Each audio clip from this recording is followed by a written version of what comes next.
heart to be believing in Biafra and hoping that this is going to get to this height. And at the end of the day, it's going to be something that the whole world will love to participate in. And secondly, I want to make an announcement, Mazi.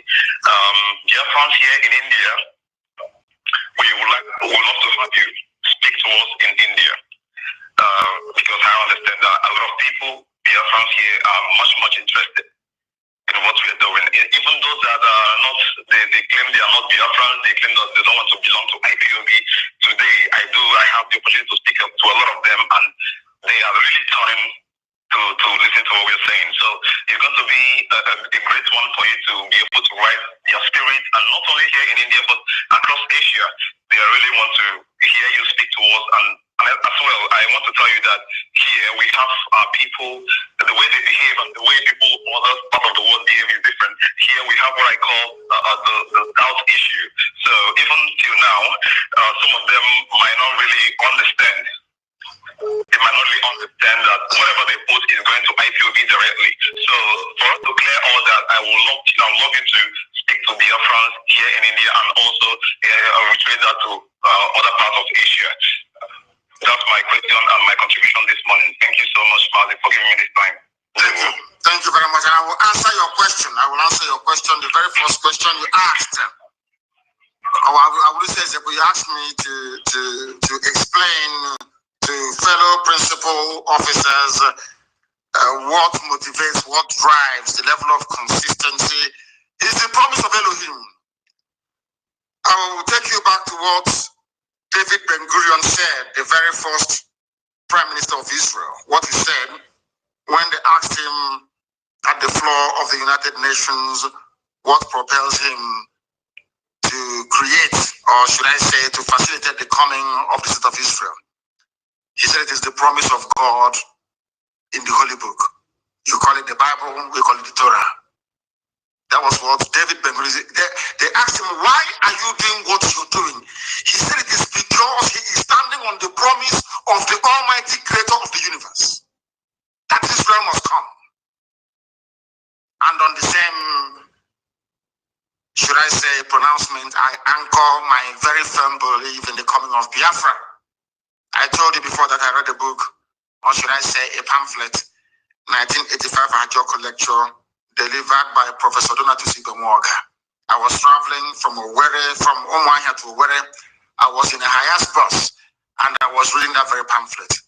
I'm not going to tell you how, of course, you can work out how old I was in 1985.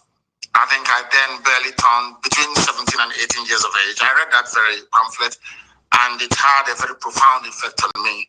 In that very lecture that Professor Donatus Ibemwaga delivered, in that man, in one paragraph, summarized what was happening to us as a people, because every 1 kilometer was a checkpoint. Extortion, harassment, intimidation, and from childhood, I never wanted anybody to be maltreated. I hate it. I hate injustice from childhood. And what we are doing today, what I'm doing today, is a manifestation of that very orientation that I had.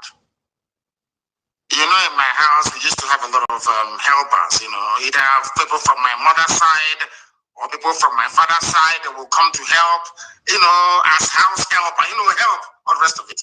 I had one. He's now in Igwach, and I'm sure he's listening to this very day. His name is Emmanuel.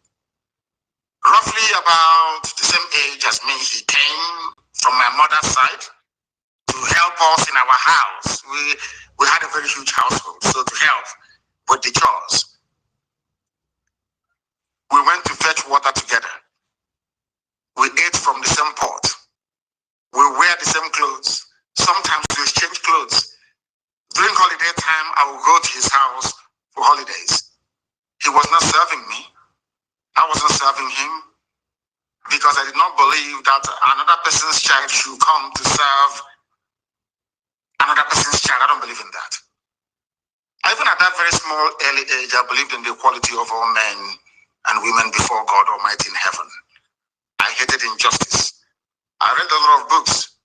At the age of 12, I read George Orwell's Animal Farm, where some animals were bigger or greater than the others. I hated it. And at the age of 12, 12 years old, I despised communism and socialism. At the age of 12, can you believe that? At the age of 12, I hated communism. Of course, I was at Common College where we were encouraged to read. And we read George Orwell's Animal Farm in class 2. Now, I want to tell you that you must have it in you to love your people. It is not something you are taught to do. You must have it inside you to love and to serve your people. If you are living in India and India is doing very well, people are living in Malaysia, living across the whole of Southeast Asia, and that those countries are doing very well. If you want to live there without replicating those things back home, that is making you to enjoy life in those places, that means you're an evil person you shouldn't serve. Allow me to repeat. If you travel to America, you travel to Europe, you see skyscrapers, you see wonderful roads, you see beautiful bridges and beautiful houses, you fail to bring it back, or you fail to think, how can I take these things back to you someday? That means you are not cut out to serve your people. Because as a servant of your people, anywhere you see something good, you want to bring it back to your own people.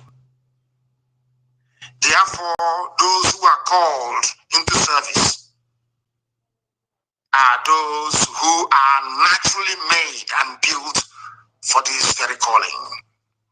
But it is very, very, and some of you are saying it's very difficult, sometimes it's very hard. Our people can be very, very frustrating. Do not look at people, look at the end goal. Always focus on the objective, freedom, freedom, freedom for everybody.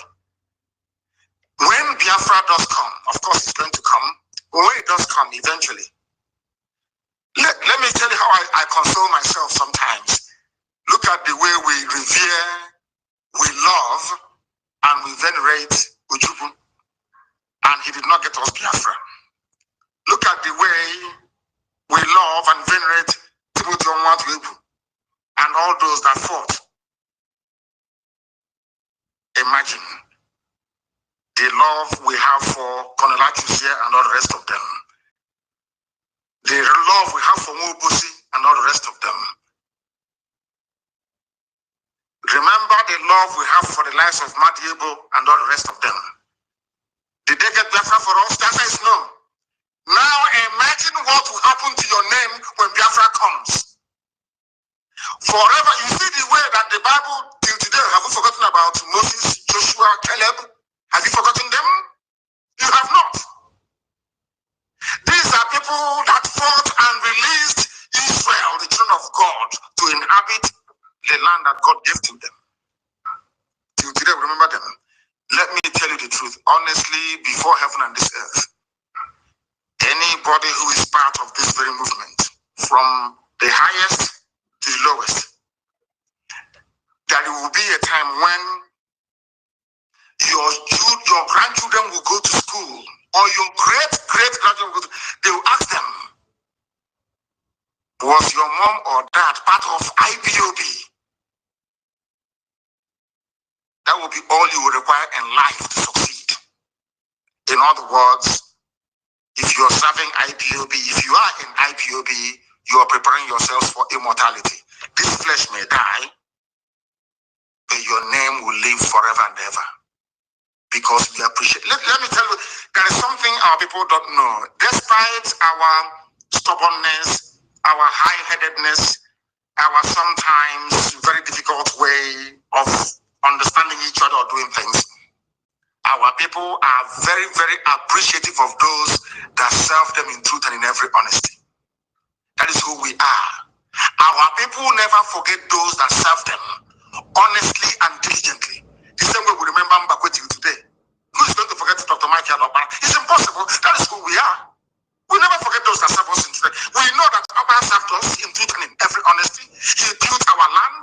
We know that Mbakwe came, exactly what I told you before. What is it that Obama and Mbakwe have in common? They went abroad, they saw good things abroad, and they brought it back home. Why do you think that Malaysia is developed? If you're a minister in Malaysia, you travel abroad, you didn't bring back any idea, they will sack you. That means your trip abroad is a waste. What did you learn? Bring it back here. Let us replicate it. What you're doing and other principal officers all over the world is building up what I call an identity of immortality. Forever and ever, your lineage, your children will be remembered and celebrated. Can you imagine if today somebody were to come to you to say, I am from the lineage of Joshua, or from the lineage of Moses? I'm sure even if you're sitting there, you stand up to greet them. Something that money can never buy. When you remember all these things, then you redouble your effort, because you're not working for any man. You are working to fulfill the promise of the creator of the universe. The promise that God made, you are bringing it to life. What you're doing is beyond human understanding. What IPOB is doing, man cannot understand it. Because we are bringing down or calling down the kingdom of heaven upon this very earth. As Yeshua prayed, let thy will be done on this earth as it is in heaven. Thank you very much. Let's take this call. The caller on the line, can you hear me? Your name and where you're calling from, please. Yes, my spring leader, Mazen Namdekano, the spring leader of the indigenous people of Biafra. To go be with you because we're doing a normal job to save the life of Biafra, not only the life of Biafrans, to save the black race from the shackles of Tamnakot, Republic of Tsu, and then Africa as a whole. My name is the man Mazi. I'm calling from the city of Kuala Lumpur, Malaysia. Mazi, what I want to ask you right now, you have reiterated that, you have taught it from the last caller before me, but what I want to ask, because we have known there is a lot of benefit we are going to get, but Mazi, there's something confusing me, some of the Biafrans or some of the IPOB, those that claimed that they have joined IPOB. They don't attend the meeting, they are IPOB under oath. They came to meeting and took oath with IPOB. Some people come to the meeting from 2 years, 3 years, 6 months. They don't contribute to them. They don't pay monthly dues. They don't pay any kind of levy you bring out or you brought out in IPOB. When you go talk to them private, they have now remind me, don't know what you are telling me. I am IPOB under oath. They have taken oath on IPOB. Therefore, I am IPOB. You're not going to deprive me of my IPOB membership. These are the people, or he remind you that you have been on IPOB for 8 years ago, 2017, 2015. But since more than 5 years, 3 years, 2 years, he has never even paid common 20 common dime to his monthly dues. We don't talk about other compulsory levy. So my question is, what is the position of these people? Because if you try to talk to them even private, they will now remind you that, mind you, I am IPOB. I'm under oath. I took the oath you took with me. And some people will be trying all their best, spend their time, attend meetings, paying the dues, pay all that, even do evangelism, do a lot of things to make sure that we awaken the consciousness of our people living in, especially I'm saying this in Malaysia precisely. They claim they are with you, with IPOB, but they are not doing anything in IPOB. Call it dues, call it attend the meeting. They don't do, but they say they are IPOB, they're under oath. So what are we going to place them, or what is it going to happen with this sort of people? Because it's full in Malaysia, Kuala Lumpur, precisely. Thank you, Mazi, and continue to be with you for what you are doing for Biafra. Thank you very much. Thank you very much, sir. Thank you. There are fair weather friends. There are those that will fall by the wayside. I remind you of the parable of the sower. As you scatter this seed, some will fall on fertile soil, some will fall on rocky grounds, some will fall on the sand, some may even fall on thorns. Only those that fell on fertile ground will be able to germinate and bear forth fruit. For those people, shall be called Umu Chineke, the sons of God Almighty in heaven, and daughters, of course. Not everybody that says, my father will enter heaven. And with that, I bring that to an end. You will understand what I'm talking about. And Elohim is in charge. And we are moving forward. Forget about them and continue to move. The caller on the line, can you hear me? Yes, Mazi. Good afternoon from here. I'm calling from Malaysia. From Malaysia as well. Please go ahead. We're listening. Please go ahead. Are you one of those that don't pay their dues in Malaysia? You don't attend meetings? Not really, Mazi. Okay. I do. My name is Ifeanyi. Ifeanyi, turn down your system. I can hear your system. Turn it down, please. Turn your system down. Okay, Mazi. I am. Go ahead. Mazi, my question is this. Concerning these people that say the Igbo people that say they are not Igbo. No, not Igbo people. No. Don't say that, please. Igbo people did not say they are not Igbo. It is only those raised with money from abandoned property. It is guilty conscience that is pursuing them. Wike needed to deny his Igbo identity in order to serve his Fulani masters very, very well. Wike knows that he's an Igbo man, but he is ravaged by guilty conscience. Some of them, their fathers stole properties that didn't belong to them. And in our land, it's a taboo. In Igbo land, in Igbo culture, it's a taboo for you to steal landed property belonging to your brother, your cousin, or your sister. For them to shield themselves from the ravages of guilt, they said they're not Igbo. Of course, Igbo is Igbo. Have you not seen the new state creation that they are touting all over the place, the Fulani Janjaweed? They want to create a state comprising of Igbo people, as well as those of them they took from Omok, which are Igbo people, into a new state. Do not despair. No Igbo person, no sensible Igbo man said he is not Igbo. Let me tell you what has been happening in the zoo and what they do very cleverly. Before now, when the Yoruba media was against us in line with the Janjaweed, they magnify what idiots like we can say. What ordinary people are. Anytime you say, I'm Igbo, nobody will publish it.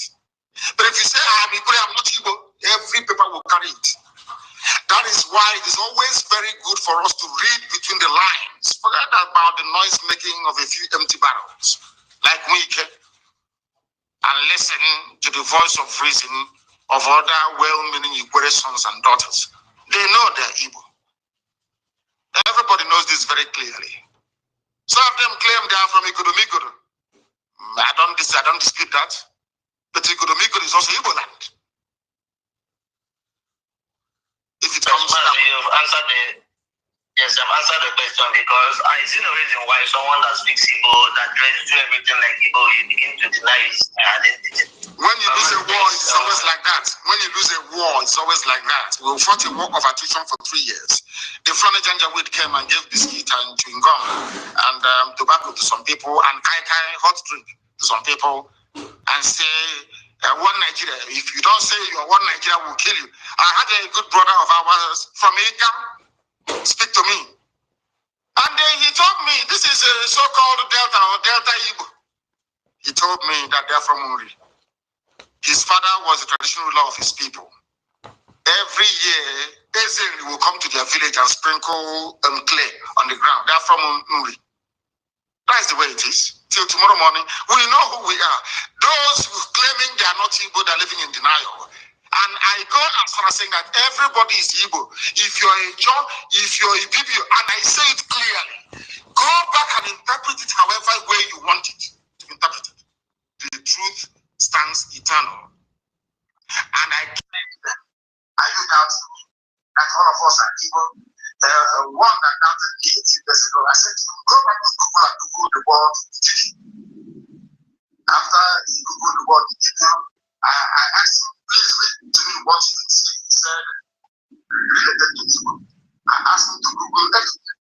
He Googled Egypt. What can you see? Egypt and Egypt one both are related to Igbo. I asked him to Google a job. I asked him, read to me what you can see. He saw a job related to Igbo. I said to them, "What does it do?" He said, "No, this is enough." And that was it. That is it. We're all one people. That is why we see it again. That is why if you go to Africa today, they speak the same language, or more or less, with the people. If you go to China, there is no difference between China and now it's the same thing. That is why the CBT came from there. The CBT is a uniting form of right that binds all of Biafra. If you go to places like Indiana, if you go to Indiana today, you know where they came from? They came from Igorobigorba.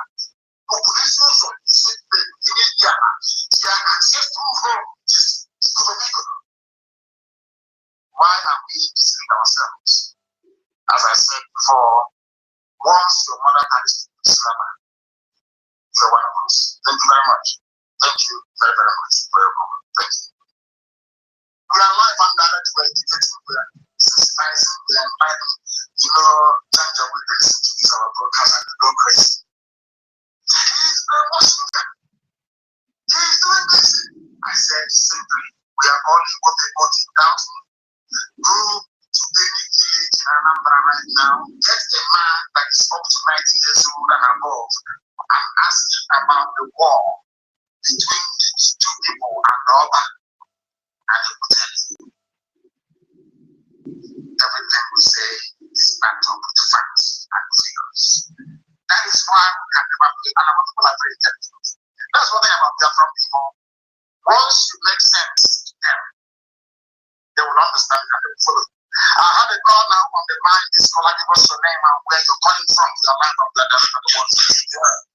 My name is Good morning, sir. Good morning to you. Yeah, my name is Charles Robilike. Charles Robilike.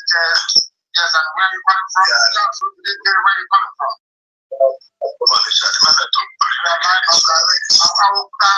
Please hold on a second. We are live on the air. Please, our barrister is calling. We are broadcasting. We are live on the air. Yes, please continue. Okay. So, I don't know. It pains me each time you come on there and start talking about the black man, the way they're racing and all this. And I'm one of the black man, but I know I've never racing like that because even up to today, I am not an angry member. I'm not an angry member, but I've been following what you have been saying since 2014 till today. And no one has ever seemed to be lying. All of them are truth. And they will make me to become like as I've gone to university. More than the people that was my age later, 64 years of today.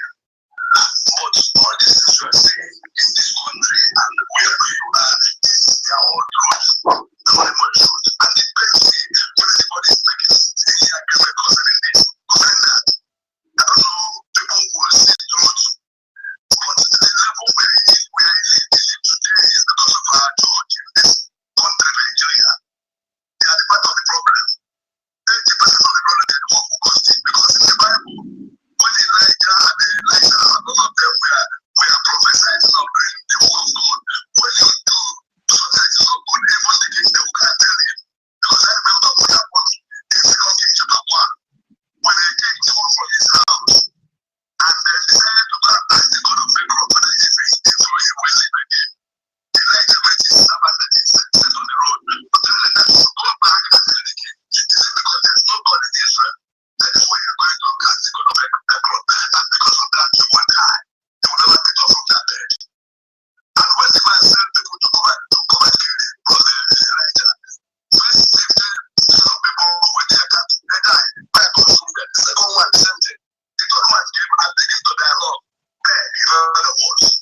And when they follow them, the angel of God asked him to go and follow them. And when they get to that place, they told the king rightly that because you went to go and look for that God that is not God, he will die.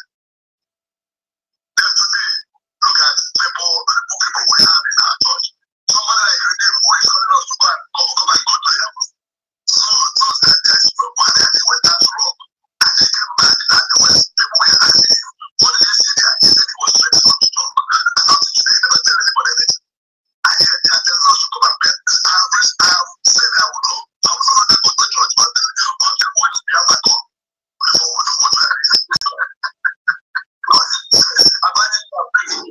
You are paying tithe to any church. You're idiot. You are paying tithe and you're not supporting BDS.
Thank you very much for that. The truth of the matter is that the people giving the impetus to the Fulani Janjaweed to keep their gold and their diamond from Zamfara, but be drinking our own oil. It's because of the life the people are less of Wike and Mechi, Lobos, and all the Fuletus. If they get together and say enough is enough, there will be no oil going to the north. They will try to bring down their army and will defeat them. Nigerian army cannot fight. They are very weak. Everybody knows that they can fight. That is why they are begging foreign mercenaries. That's why they are begging Burundi, they are begging Chad, they are begging Niger, poorest countries in the world to come and help the giant of Africa to fight. This is one thing that people do not understand. They are being deceived by the war that happened. People think till today that that Nigeria fought a war against Biafra and defeated Biafra. That Gowon was an all-conquering general. It is a lie. It is a lie. Without the help, without Britain, Russia, OAE to an extent, Egypt, and the appraisal from the USA, there is no way that Nigeria can defeat Biafra. This is something that cannot even defeat a ragtag band of terrorists or bandits. And we should do away with fear. Fear is a debilitating disease. They are taking our oil and gas because we allowed ourselves to become divided and deceived. They appointed the Willings Commission to divide the so-called Niger Delta or Cameroon away from the wider eastern region. The same white man did not go to the north to create a minority commission for the so-called minorities in the north, being yoked by Fulani. No. These are the things that people do not understand about the state. The reason why they are angry with IPOB and trotting out all this propaganda against us and my good self is because they know we know their game. And we have discovered their game plan. We now know how possible it was for an environment to say I'm not equal, for somebody from Ito to say, oh, I am not part of the East or part of Biafra. That was how they deceived Edwin Clark of Pandems. So they can take our oil. That was how they deceived Cancer Weaver. So they can go and take our oil. Today, nobody hasn't been cleaned up. Today, people are suffering in nobody land. Whereas the Sultan of Sokoto owns nearly 20 oil wells in Biafra land. None of us owns an oil well. You need to understand what they have done to us and how we are going to untangle it. And it's a very simple process by educating and enlightening our people to understand that we are one first and foremost. That is why the Fulanis to subjugate you, they come with one north. They never divide the north. They will tell you we are one north. One. If you try to divide Fulani from Hausa, they will say no, we are one people. But they come to your land, then you allow them to divide you. That makes you very beautiful. Let's take this call. The caller on the line, can you hear me? I'm listening. Please turn your system down. I beg all of you, please. Turn down your system. When once I pick your call, turn off your system. Because what I'm going to say, the whole world is going to hear it. What you're saying, the whole world is also going to hear it. You don't need to hear your voice 2 times. Please, go ahead. Muhammad, I have a question for you. How are you doing, my Lord? Elohim is kind to us. God bless you. Thank you. Sir, my question is this. I have 3 questions. One is this. What do you want to tell our Biafrans who see themselves serving in Nigerian police in Onitsha, in Owerri, in Aba, in IKOM, killing and humiliating their brothers? A brother who is taking a bike driver who put a flag of Biafra in his vehicle. Our Nigerian, our Biafran brother who serves in the Nigerian police will detain him and kill him. Who put a bango of Biafran flag or Biafran identity, a bango or a necklace, something that gives you hope and joy, something that you look at, you summon courage, something that you look at the logo or the flag, you move on, irrespective of the suffering and the hardship, you move on. Our Biafran police, who is in Aba, who is in Owerri, who is in Oka, who is in Enugu, will kill, then and humiliate that person? That is my number one question. What message do you have for such an individual? Who is? As the end is coming, the end is also coming, and there will be no mercy. We have all their names. Who has a child? Who has a child who is suffering in the same dilapidated school, in the same abandoned unit, in the same quota that all of us are living? Is still with us. That's my number one question. My number two is this: what message do you have? What message do you have for our so-called pastors who has refused to open their mouth and say the truth, who continue to deceive us to pray for Nigeria when they know that God will not answer that question? What message do you have for them? Now, my number three question is this: you have said it over and over again, and it is truth. All you have said is the truth, and we know you are saying the truth, and that is why we must follow you. We will continue to follow you. You said it, and it is written that the kingdom of God suffereth the violent, and the violent take it back from you. My Lord, my question is this: do you is this? One time again in America, you told the lady, when you were having a meeting with them, you said they didn't give us ammunition. The lady said that she did not hear you well. What did you say? You repeated that question. Now it has come. My question again is this: are we going to fight? If we are going to fight, are there things that we need to have, those who cannot fight, like a sword, or those who do not have the liver but will stand decent? Let them start running now. If you want to run to Cameroon so that you can start running, if you are in the north and you want to sacrifice yourself for the you sacrifice. What is our fate? Because this thing will not come for free. We must fight. So that people will say, had I known we are going, or had I knew we were told that we are going to fight, I would have been a friend. So we are wide with my family. Or I would have run away. So, is there any way people will be made to understand? Because even those in the north, when we keep telling them that this is not people of our tribes, these are no brothers. The people that you see in their place are no brothers. Because they will keep telling them, come back, don't be issues. I was living in the north, I lived in the north, I lived in the north, I lived in Nasarawa, I lived in Plateau, I lived in Kano, I come back home. So, are we going to fight? Because the lady who answered that question, what did you say to me? Yeah, I keep listening to that message, that family meeting you had with them.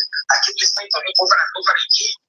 When she asked, what did you say you did today? I think wherever that lady is, she will be going to, I think from Modibo Congress anyway, she will be listening to that message where you told them what you need openly. And the she refused. I don't know whether they honor that meeting that day or what. I said they your request, but today they have brought that hearing to our house. And it is real. It is true that they brought it. Giving us something. I'm going to answer. I will answer your question, my dear brother. Listen back to listen to that. Let me answer your question. Number one, we are keeping tab of every police officer or personnel involved, especially Biafrans, in the molestation, in the facilitation of the abduction of our people. And I'm telling their families now that there will be no mercy. We are going to succeed. The other question of me, we are going to bring about the coming of Biafra. There is nothing any idiot can do about it. Nothing. And when that time comes, we are going to judge very harshly. And if you're found guilty, you'll be hanged at the nearest street closest to your father's compound. All of you in police uniform in our land, aiding foreign agents, the same families you're helping to abduct your own fellow called relatives are helping bandits and terrorists to kill your people in the north. I want you to understand all these useless, especially those people states. Most of them will never ever be forgiven. Something as we, for me, goes for me as well. All of you claiming you are obeying order. Order comes from above. When the time comes, God is my witness. You will be hanged in public. As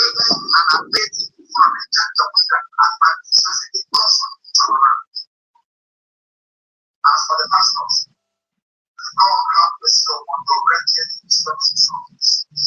The some of the that's why some of the people went. Archbishop respond to some other arguments. Because some of these bishops are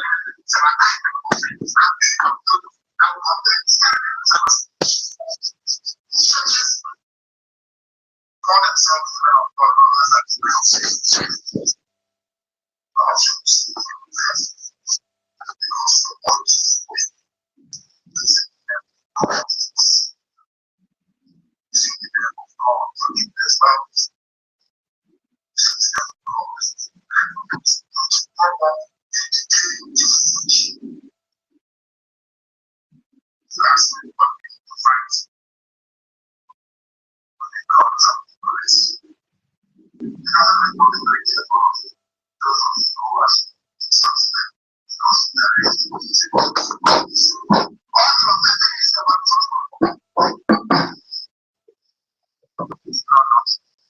all of the NGOZI.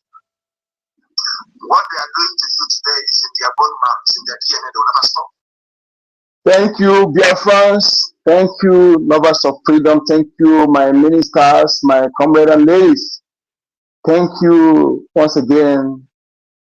We have listened to past broadcasts of our supreme leader, and you know we dispute that everything he said is happening even beyond nation. No one will deny that everything he said is not coming to pass. Okay, what do we need to defend our land? The question here is, when you are common enemies, appoint your leaders, acclaim leaders. What's your fate? When you discover those who claim to be your governors,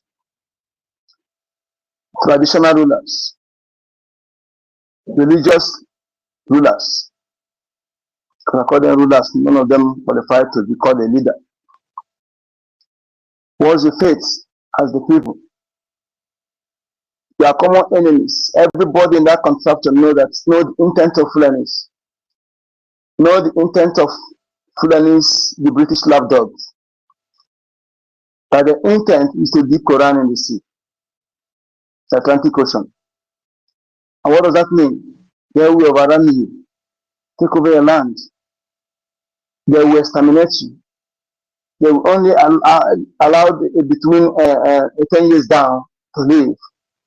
Those that were able to radicalize within 2 or 3 years, they will forget whom they are. They will turn them to the Alamanzi, to slave. Some will be sold to slavery to other Arab countries. Some will be used for their slaves. None of them can never can never be equal to them. Even the people they are using now, the ones now they are using now as saboteurs, they can never be equal to the lowest Fulani person. There will not be competition among them.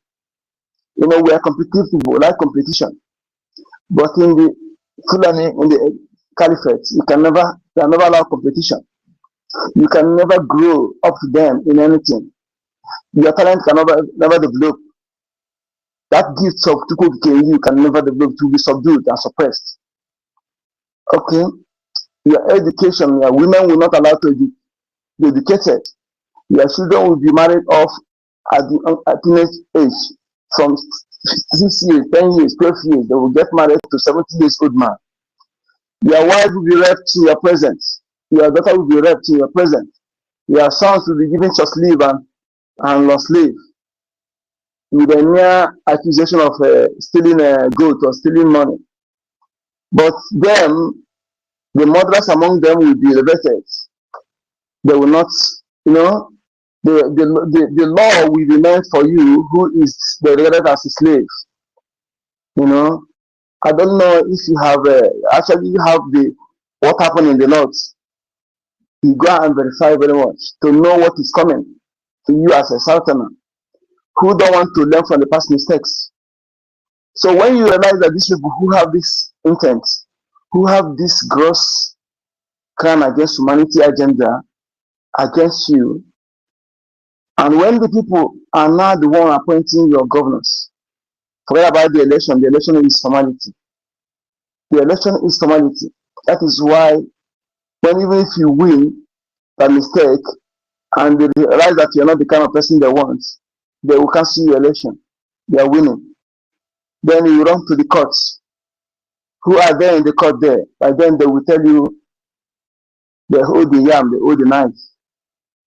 So if you want to reclaim your mandate, you want to reclaim it, you say yes. At that crossroads, you are ready to do anything. You are ready to do anything they require from you to make sure that perhaps you have spent money, you are being indebted, and the only way you can pay for you to become that governor, the only way you can be able to pay that money. At that moment, even if they tell you to kill your brother, you will. That is why you see some people, and they will go and kill their own people in order to retain that power. You know, you have soiled your hand, you have step on toes.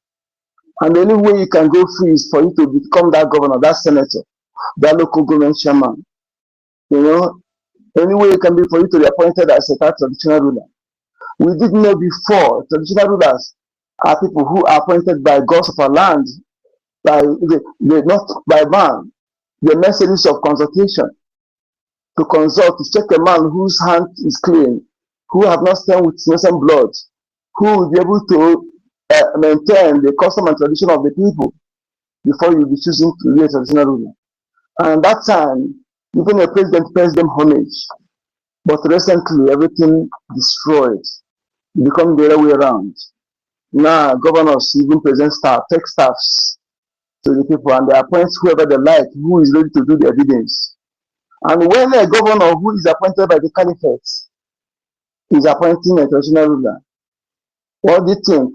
The same people who appointed him can also influence his appointment. They may choose people for him. They may even appoint those who are Igbos by name and spoken Igbo language, but not by blood. How many of you are ready to investigate? Even if you investigate to talk, they will silence you. So when you look at all these things, now you that is a governor, they will cancel your mandate. They will present to you papers to sign. They will give you the agenda. Never speak against Fulani. Never fight against Fulani. You provide Ruga for Fulani. You allow them access to everything. All these things, if you agree, then you reclaim your mandate as governor. If you doubt me, that is why all of them, they will sit down, they will, as to allegiance, they will dress like the Fulani, they will take their picture and send to Saudi Arabia for them to see that those who are occupying this position, that they have achieved that Abuja Declaration 1985. This is what is going on. I want to tell you that in every government house in the South, there are Fulanis and cabinet members there, but they are not public. There are mosques into the government house there. Every government house, there are mosques. There are secret DSS that scrutinize every speech of the governor. Before you come out to speak anything, they will see what you want to say. They will tell you what to say and they will say it. I'm telling you, this is facts. Remember, there was a time they signed, all the Southern government signed MOU by Fulani Metiala. From that 200 billion, 170 billion they give them. I think they said 270 billion, but they give them 100 billion first. They signed MOU with the governors. With the governors. MOU for what? If you ask me. So my people, that is why you see all the killings. You hardly see any governor. That last time when they were not ESN had none of the person to the Fulani. Fulani herdsmen were attacking our people in Ashara. And ESN went there to comfort them. And one of them put a call and called Soludo. Soludo, how many of you have a number of Soludo, but Fulani herdsmen have the number? Soludo, no distant time, Soludo sent healers full of military personnel to confront ESN. You see, this is what is happening. Recently attack in neighboring, thousands of people have been killed secretly. They don't want to make it to be, because they want to make everything look as if is our Prime Minister, Simon Ekpa, is causing insecurity. But I'm telling you, the people that have died, this few months now that they visited our Prime Minister, from media. They're calling for so-called questioning. Thousands of people, more than 10,000 have died. I'm telling you. He died. This the Bubago, food and herdsmen, Nigeria, those in military, those in police, those in DSS. They are abducting. They want that Fulani, they are planted agents. They are planted eyes in BRGIE. The one, those they call first badge, they call for recruitment. All of them, they're silent, all of them. Shallow grave. They use these people, they call those that are Fulani, that Bubago. This guy they appointed, I call it a little Biafra in a little that thing. They have used that guy to eliminate thousands of our youths. And I'm calling out people in that area to identify that man, they call it a little Biafra. That this woman used men to make, immediately she entered, she used him as an administrator. You know, that of Gamiru Biafra have destroyed many lives. And he will keep pretending, you know, all the people in Bubago that speak Igbo, they are Fulanis born in our land. All the Fulanis that speak Igbo, all of them are in Bubago. They are the ones who are parading themselves at ESN that time, or non-government. Those ones that speak Igbo will be in the front. And the gullible people begin to subscribe them. Yes, that time they're not appointed. But some of us have begun to analyze. Began to analyze this thing. I say, no. I began to analyze until what I'm saying, I have evidence that concluded, yes. When two of them were gone down, they were masked to their Fulanis. No media go there to report it. You see what our leader says here. The media has been complicit. I call them media terrorists. They are terrorizing us medially because they're supposed to be the voice of the voiceless, but they turn out back to be the voice of the oppressor against the oppressed victims. They have become complicit. Their abetment to the gross crime against humanity is alarming. It's alarming. Media contributed in what we are suffering today. Media and the people who claim they are appointed as governors in our regions. I began to ask the question, when those who claim to be a governor are not speaking about what is happening in our land, it will be difficult to the people in international community to believe what you are saying. If not that we make the noise in a way that it will go far, the noise will be, so that we make the noise and make sure that everything we do, that the world will hear our voice, hear our actions. That is the only way. Otherwise, if you're waiting for them to come of them to reason, or for them to reason, it will be difficult because those you call their leaders, they are betting, they are enablers. They don't speak about what is happening. Those who want to speak again, they will be politically correct. They will speak half-truths, which I regard as worse than liars. It is better you don't speak than to speak half-truths. You know, just like the people you call religious leaders. The one that even go to America to CPC, you see how he speaks. It was difficult for him to answer yes. Just like this Bishop Kuka, we see how our leader and the brokers, they call him out. Because I've told you people, you don't need okay science. You don't need here to tell you that this novel, they are not for you. They are not for you. You that are following them as Christians, they are not the people you think they are. Otherwise, you can't tell me that this caliber of people will be there, and in the constitution of the country they tell you to be praying for. Nothing represents you as a Christian in the constitution. Nothing mentions you. Nothing says that you Christian is part of the country. Nothing at all, because nothing about Christianity is mentioned in the constitution. But Islam and Sharia is mentioned more than 70 times. Yet, these people, they are not making case about it. They are not protesting about it. Then you continue following them. You continue following them. You that following them, when we talk, you come to defense. You are defending your killers. You are hiding on your killers. They are killing you silently, killing you mentally. They kill you with their messages. You die before the Fulani will even get at you. By their messages. Pray for your enemy. Nigeria will be okay. Pray for Nigeria. Pray for your leaders. Pray while you are being slaughtered with knife and gun. They say to play with handkerchief, play with olive oil. While they go about with bulletproof cars, I'm to security man. Yet you are following them. You are paying tax to them. The price of private jets. This one said they buy 3 private jets. This one said they have 2. They have the most expensive private jets and bulletproof cars. Yet they are creating branches. They are buying mechanic workshops where they have sundry mechanic village. You know, they will place in a place. They have somebody beating the teachers, all kinds of mechanics there. People are selling food there, drink, and making a living. They buy there, somebody's buy there, but the next thing thought they want to be factory. The next thing we see church. The people will go there, begin to pray for work.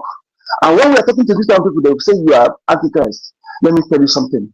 You are. That's why our mental, the ability to reason is a problem. One of our problems. We keep talking without minding who source is God until you get the point that we're not attacking what you believe. What we're talking about, we're attacking those who claim they are leading you. These people are on top. They are not what you think. They are planted. That is why they make them to be leaders. Those who are genuine don't have the power to make decision among them. That is why you must desist from following them. You must stop paying your tithes. Here and now, you have realized that those who are leading you as governors, they are being appointed by your enemies. Those who want to be exterminated. Those who starve our 5 million children and pregnant women. Those who kidnap our leaders. Those who control the media. You don't expect the media that you control by oppressor to speak good about your leaders. Anybody that speak bad of is your leader. Anybody that go after is your leader. That is why you must see as someone as your true leaders and stand with them 100% in solidarity and support of what the sacrifice of the made, and to move it forward to make sure that that sacrifice, that move, that ideology is going to pass, because there are humanistic life values and futuristic life values leaders who think about our children and unborn generations. They're not for their self-interest. They have everything. They have opportunity to reach Dangote today. They have opportunity to build Dangote. That's official, but yet they said no. So what will you do when you realize that these people are your enemies? Are you going to sit back to be slave in your father's land? No. You will fight. And how will you fight? You may not be those who are carrying gun, but you fight with your wealth. You fight with your time. You fight with your money. So what do we do now? We fund our defense forces. Therefore, I am also supporting this space with Enejema today, okay? Supporting with Enejema. I'll share my receipt very soon. So please, we need funds. This is task rested on our shoulder. We have another achievement. If you are thinking to achieve any other thing, let me tell you, all those things is your brother dash. As long as you are still remaining in the zoo. All those things will not, just like building house in a sandy soil, in a sandy ground. You are building house on top of sand. When water comes to carry everything. So for you to build your house, your property, invest your money in a solid rock, Biafra must be restored. So your number one investment now for your children is to invest in this Biafra defense forces, to enable them to have what it takes to stop this agenda, to stop these things that we the Muslim can have been clamoring for since more than a decade, till he was kidnapped and our prime minister took over. He was invited for so-called questions. And now here we are. And our leader told them that there are millions of Muslim mankind, and that is not lie. It's truth. If you think you continue taking our leaders, another person will still emerge. Unless he can take all of us. Otherwise, you cannot stop what is coming. It is our inalienable rights. It is our rights. We are not violating any law known to man. We are doing our rights, and we are not dragging anything belong to Britain or Fulani. It is our 1,000,000% rights, our heritage property, and it is our duty to make sure that we hand it over to our children. Our fathers preserve it for us. They discover all we are enjoying today, and it will be careless of us if we allow that to be taken away from us. The task resting on our shoulder, we are obligated to make sure that we hand it over to our children, but not in this Nigeria, but to make sure that Biafra is restored, so that their future will be guaranteed. Thank you for joining. My name is Joy Katuku. Please, 1 million, I think I make you, have you run away with my co-host? 1 million, where are you? I sent you co-host.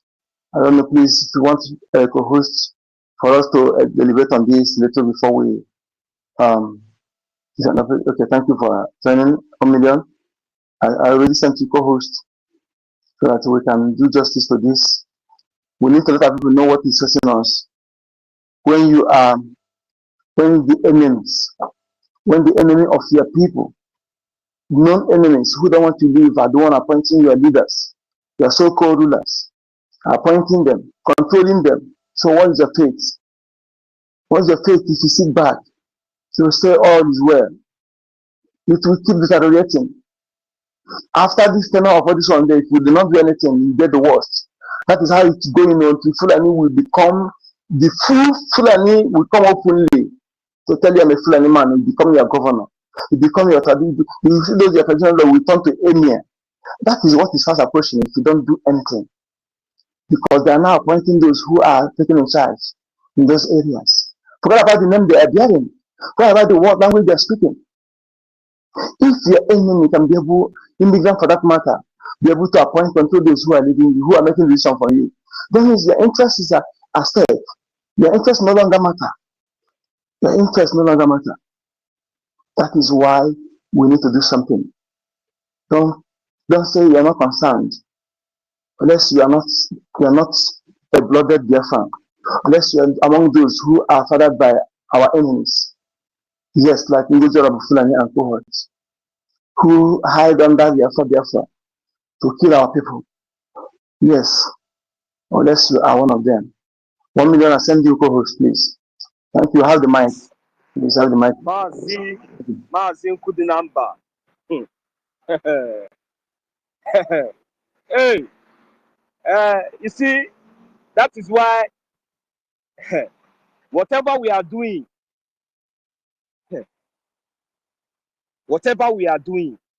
our only hope. First of all, let me just send my greetings to my leader, Mazi Nnamdi Kanu, our leader.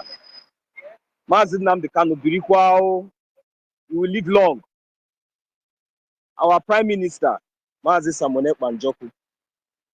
Njoku bu Njoku. Odogu bu Odogu.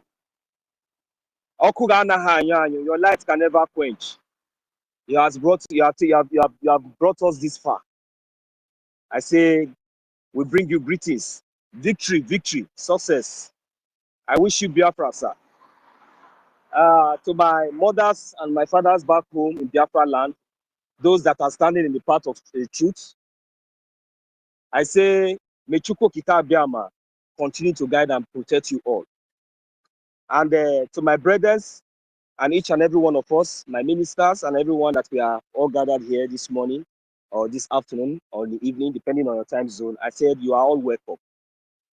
So my question, first of all, is that after listening to the gospel of our leader, Mazi Nnamdi Kanu, I am now asking, where are these people that we are saying then, that if it has to come to this extent, that they want to go back home, and even if that they are going to be, be the one cooking for our Liberation Army, and for them to be able to do the needful. Where are these people today that we're all gathering around our leader, Mazi Nnamdi Kanu, asking these powerful questions? Haven't they seen that it is time? Haven't they seen that it is yet? Where are these people that our leader, Mazi Nnamdi Kanu, told us of? That these people were born from their mother's womb. Now, I am asking again, is it normal that we just heard from our leader, Mazi Nnamdi Kanu? He said, when you are above 90 years and you are still living abroad, instead of you to be in your father's land, instead of you to be in Biafra land, blessing your grandchildren, taking care of this, being at home, enjoying the natural gifts from God, but yet you are abroad and you think that is comfortable and better for you. So, and just for us to know, as we are about to open this floor this morning, I welcome all of us. We have all seen the reason why we must, stand up. Our only hope is Biafra. The only thing that we have is our land. If we lost it, we have lost everything that we've got. It doesn't really matter wherever you think you are right now. It doesn't really matter the position you think you are possessing right now. But you just have to understand that our only hope, the only hope is Biafra. Because if not, your life, we just take an example of the likes of those who are above, 80s and above 60s, and they can't even go back home. For more than 20, 30 years, they have been living abroad. But going back to Biafra land is very, very difficult for them. It's not as if maybe they don't have what it takes to go. But, when you tell them go back home, they can't stay. They can't go. So this is an abomination. So I have to put it this way. It's an abomination. These things are not normal. These things are not normal, because our leader, Mazina, can also ask the same person, the same caller, that have you ever seen any Caucasian in Biafra land or any part of the zoo or any part of Africa above that kind of years, doing what in Africa? And the caller said no. So this is what we are talking. Okay, what is now wrong with our people? Why are we now feeling so comfortable wherever we are today? When we are talking of our liberation, some people will just feel reluctant and feel that it doesn't concern them, because you find yourself in America, you find yourself in UK, and you find yourself in Lagos. Because as for me, once you find yourself in Lagos, Abuja, or wherever you think you are comfortable, wherever you are, as long as you are not in Biafra land, I believe that you are in diaspora. So these are the things that we are talking about, and these are the things that we need to start thinking about it. It is very, very serious, and it has gotten to the extent that even if God, gave us our leader, Mazin Namdekano, look at where he is today for about 4 years. He hasn't given up. So what are we doing as a citizen of Biafra? What are we doing as in collective, in unison, in unity? What are we doing to achieve that aim that has kept him there? Or are we not aware that our leader, Mazin Namdekano, was kidnapped he was kidnapped not because he committed any crime. He was kidnapped because of Biafra. He was kidnapped because he was agitating for Biafra. He was kidnapped because of me and you. He was kidnapped for the freedom of me and you. I don't know if our people understand this. That is the reason why our leader, Mazin Namdekano, is still where he is. The reason why our Prime Minister, Mazin Samonekpa, stood up and stand his ground and continued from where he stopped. It was because of the injustice being melted on everyone. The same injustice our leader, Mazin Namdekano, was talking about, the same injustice is being passed on him. And he saw the sabotage of our own people, and he couldn't take it anymore. He has to come out and stand and speak out. Our Prime Minister, in 3 years, in just 3 to 4 years, 4 years' time, look at what our Prime Minister, if it is not only just by the divine grace of God, I want to ask any one of us here, is there any one of us that can do what our Prime Minister has done? Please, I am going to, if this nonsense is really getting too much, I don't mind. Let me not exaggerate much. I'm going to bet 100 Ejema. Let me see that idiot. Let me see that Okoko. Because we don't know that God blesses everybody with different gifts. When you watch your fingers, you think it's equal? If you see your brother that is doing something that you cannot do you think that what our Prime Minister, the wisdom and the gifts that God has given him, the grace that he has used to bring us to this extent, do we think it's easy? You wake up one morning, you find out that the liaison offices are everywhere. You wake up one morning and you find out that he has created the department for Ejemba. You wake up one morning and you find out that he has created this app.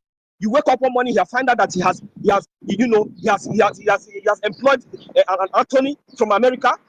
You wake up one morning and you see him with great lobbyists. Different things, mad people everywhere. Only this man. Are you the one that gave him the idea?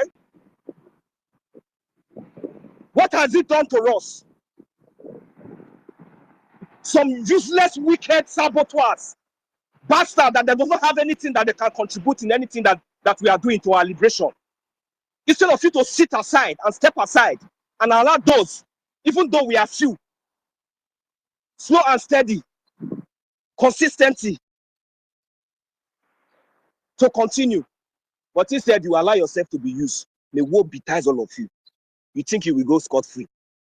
Your generation upon your generation, you are bring curse upon. It is not only your useless self.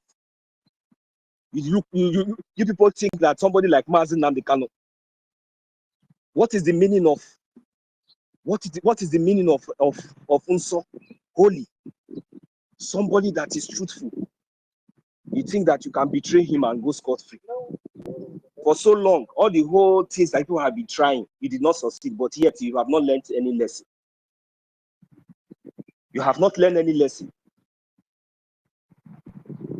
So, thank you very much, Mazi Onyekachi, because you see, when you were playing this broadcast of our this gospel of our leader, you know, I hold it so dear to my heart, and I was so touched, and I picked so many messages from there, and I believe that those who listen to that gospel will definitely step up, because we should understand that this time around is not time of ranting, but it's time of actions.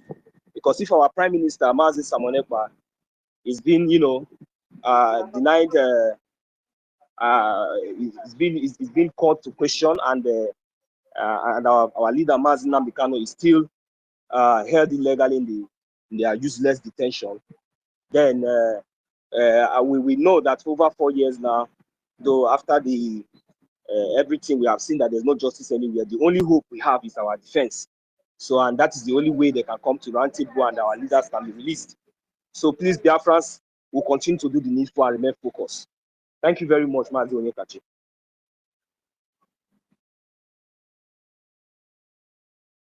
Thank you, my brother. Thank you so much. 1 million. Thank you so much.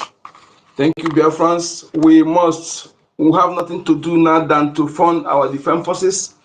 While leader Mazi Nnamdi Kanu have done the exposition, nobody can say he don't know what is coming now. Nobody will say that he's a novice or is ignorant of what is in front of us.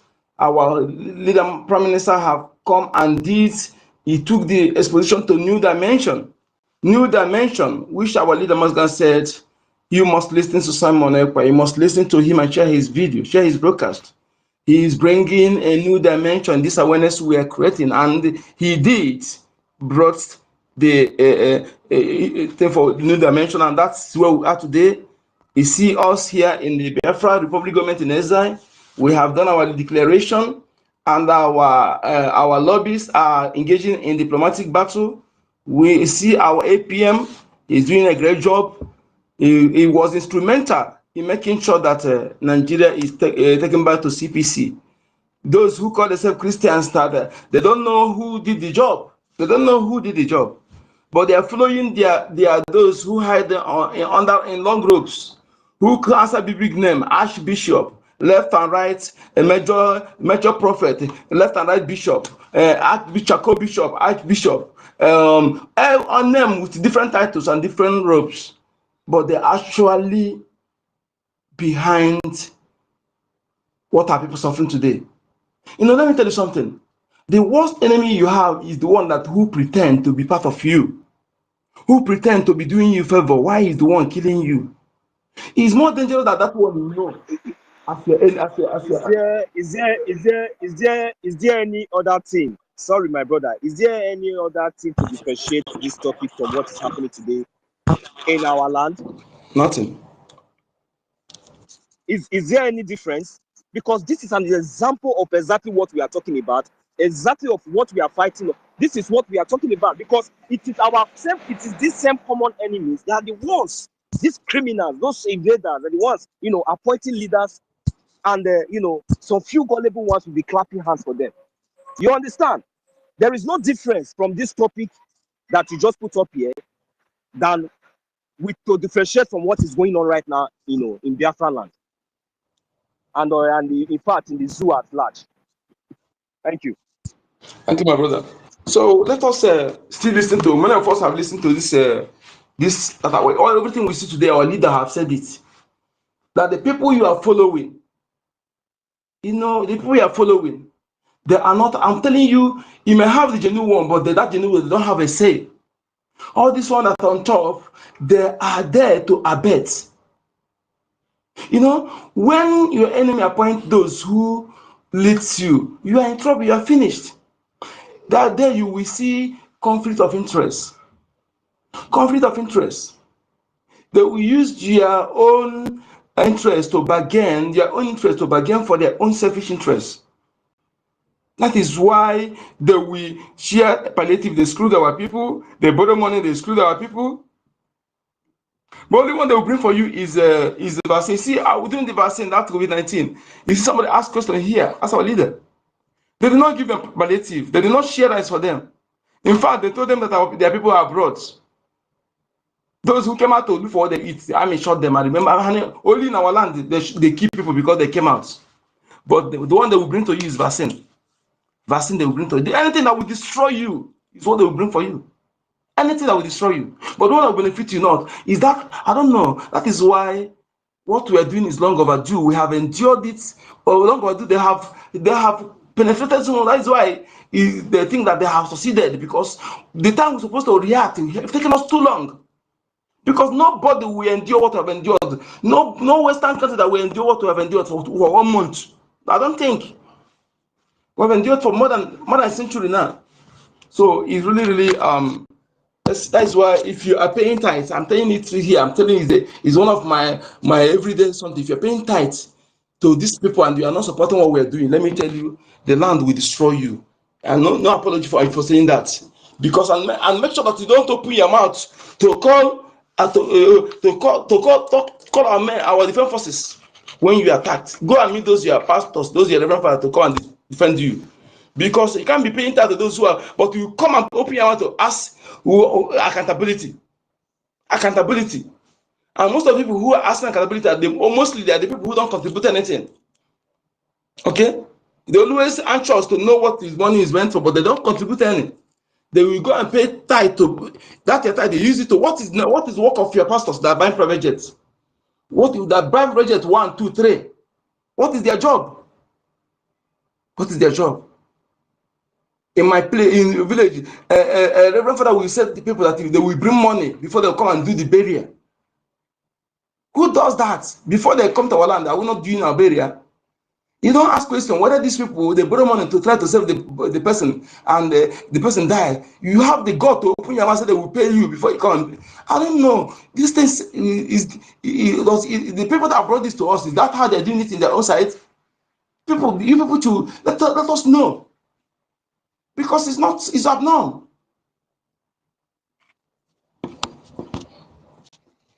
This evening, I will start by calling upon Bishop Coker, or should I say, all the Catholics around the world, to please warn. Excuse me.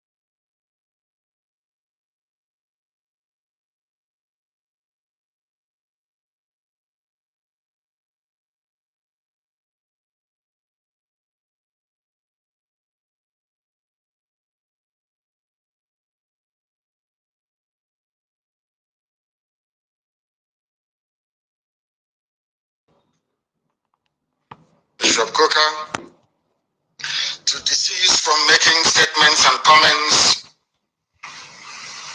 that will annoy God Almighty in heaven. If he continues in the manner that we have deduced he is likely to follow, then I will place cross on him in public. I'm not saying this very lightly because he's a man that I have enormous regard and respect for. Bishop Coker, I respect him. I love him immensely. But he came up with some statements which are, should I say, unbecoming of a sensible, reasonable human being. Therefore, he must retrace his steps. We must also remind ourselves that a few days ago, I said something about those of them trying their damnedest best to try to keep Nigeria together, a zoological republic that should not exist in the first place. And this evening, I want to reinforce this very fact that the curse that I placed upon United Kingdom, a people that I revere and I love very much, people that I hold their citizenship and have sworn allegiance to, and will continue to defend their interest, genuine interest, of course, because I am an Anglophile at heart. That very Britain today, it is not 7 days that I made that statement live here on air. The leader of the Welsh people have come out to make a categorical statement that Britain no longer exists in their own thinking. This is what I want to guide the thinking of all our people. I wanted to guide our understanding of what is happening in the zoo and to understand also the spiritual dimension which we have chosen to pursue this very noble cause. According to Mark Drakeford, who is the leader of the Welsh people in the UK, and I quote, "The United Kingdom is over," he said. UK, as I told you a few days ago, that anybody who has a hand or who is trying to keep Nigeria together, their kingdom or their entity will disintegrate. These are the things that I want you to understand this very evening, that Nigeria has expired. The wrath of Almighty God is upon Nigeria. Look at Tinubu, for example, what the Yorubas are going through on his account. Look at how the Christian managers in the north are being slaughtered and brutally massacred by the Janjaweed elements of the caliphate. Because the likes of Bishop Coker is there preaching unity that he knows doesn't exist. Because Britain is directly involved in trying to keep together what God Almighty has rendered asunder. That is the reason why Mark Drakeford has come out to say that United Kingdom is over. He's a very heavyweight politician in the UK, the leader of the Welsh people. He is the first minister of the Welsh people. Wales, of course, in the UK is a principality. And mind you, Prince Charles is supposed to be the Prince of Wales, or should I say, the titular head of the government of Wales people. But here we have Mark Drakeford saying it categorically that Britain is over. And I want Britain. If you continue to meddle in the affairs of Nigeria to the extent whereby you are presenting a stumbling block to the emancipation of the children of God, the children of light, United Kingdom will be decimated. Because you're very proud and very arrogant, because you think that you're Caucasian, you're white, you can do anything and get away with it. You may think that the disintegration of the UK has nothing to do with Biafra, but I can assure you categorically that it has. If you do not stop meddling in Nigeria, if you do not stop this, your, should I say, perverted, racist devotion to keeping people who seem to be one together in one monstrous entity called the Socialist Republic of Nigeria, believe you me, God Almighty in heaven will destroy Britain beyond recognition. And it started to happen already. It is happening already. I warned you and I told you. You may disregard the agitation for Biafra and tag it as nothing. Because you came, you saw, you conquered and you colonized. But I'm warning you today, if you continue, the wrath of God will be upon you. As I warned this you many, many years ago, if you don't allow we Biafrans to go, that zoological republic called Nigeria will be a worse place than Somalia. And today it is happening. And if you have not applied for your Somalian visa, please try and do so. Should I say Somali visa? Try and do so as quickly as possible, because the zoo is on the path of destruction. And there is nothing man can do to reverse it. Mark today's date and what I'm telling you. Nigeria will be destroyed beyond human comprehension. So says the Lord of hosts. Anything I tell you here is gospel. Anything I open my mouth to tell you must come to pass. Because Almighty determined that we should come. And we have come to preach this very gospel in truth and in every honesty. And I want Britain to understand this today. If you stand as an obstacle on the path of Biafra freedom, you will be destroyed. The same way that the late dead Buhari tried. Buhari tried to stop Biafra from coming. Today he's in a shallow grave in Saudi Arabia. Not only that, that kingdom he was trying to build is now shaking. That very kingdom, that very Fulani caliphate, the Fulani takeover of Nigeria is in tatters. Because we are here, or should I say, Chukwukikabiyama determined that we should come. And nothing, absolutely nothing is going to stop us from performing the will of the Almighty. Today, I can tell you categorically that in the United Kingdom, the first minister of Wales, part and parcel of this United Kingdom that colonized, enslaved, subjugated, and still colonizing the zoo called Nigeria till today. A part of Britain have now said that they're going to divide. They will leave. Scotland will leave. Wales will leave. Northern Ireland will join the Irish Republic, and you only have the little England at last. And when all these things are happening to them because of their pride and ego, they will not acknowledge that the work they did against the children of God in Biafra land is what is responsible for their demise as a once great nation or a once great people. They are also on the path of decline, and nothing can reverse it unless they stop meddling in the affairs of Biafra. The United Kingdom is over, and a new union should be crafted to reflect a voluntary association of four nations. In other words, Britain will no longer exist. You have England, you have Wales, you have Scotland, and you have Northern Ireland. The reason for that is because they meddled in the affairs of the children of God. As I told you earlier, Almighty God in heaven has a way of punishing his children. And we have been roundly punished, believe you me. If you have to be subjugated under the very cruel, barbaric rule of Fulani Janjaweedism, you will understand what we are talking about. As I'm speaking to you right now, most villages are under siege. There are killings and rapings, abductions and murder going on right across the length and breadth of the Zoological Republic. But they cannot understand what is happening to them. They know that the problem of insecurity in Nigeria is intractable for the simple reason that they have failed, should I say, to allow Biafra to go. The sooner they understand this or realize this, the better for everybody. But I'm not sure they will, because they are very stubborn, and as God hardened the heart of Pharaoh to fail, so are they also going to fail. And that is why those of them who are in Benue State, that is why the lives of Governor Autumn, or the very young man who was mouthing his rubbish a day or two ago concerning the deployment of Eastern Security Network into Lower Benue, is in for a very, very difficult and horrible experience of their lives. I must warn also Governor Autumn of Benue State. I am not laying claim to Benue State, the entirety of Benue State, not at all.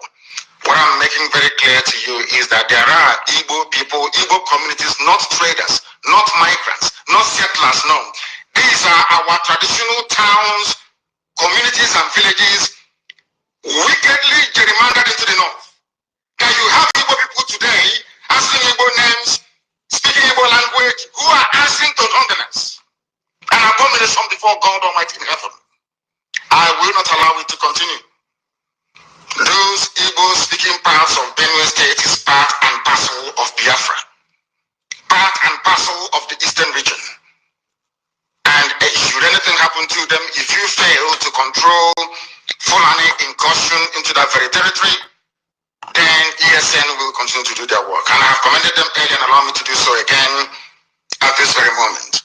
I commend the men and women, not just of our high command, but also of the Eastern Security Network, that successfully pursued and apprehended a notorious Fulani bandit by the name Mohammed Isa. We have the videos. For those of them claiming he's an old man, they're all lying, and they know it very well. He is the leader of a gang of abductors, of rapists, and of murderers, tormenting our farming communities. But I'm glad to report this very evening, morning or night, depending on where you are, that menace, that threat has been permanently put to bed. It will no longer happen.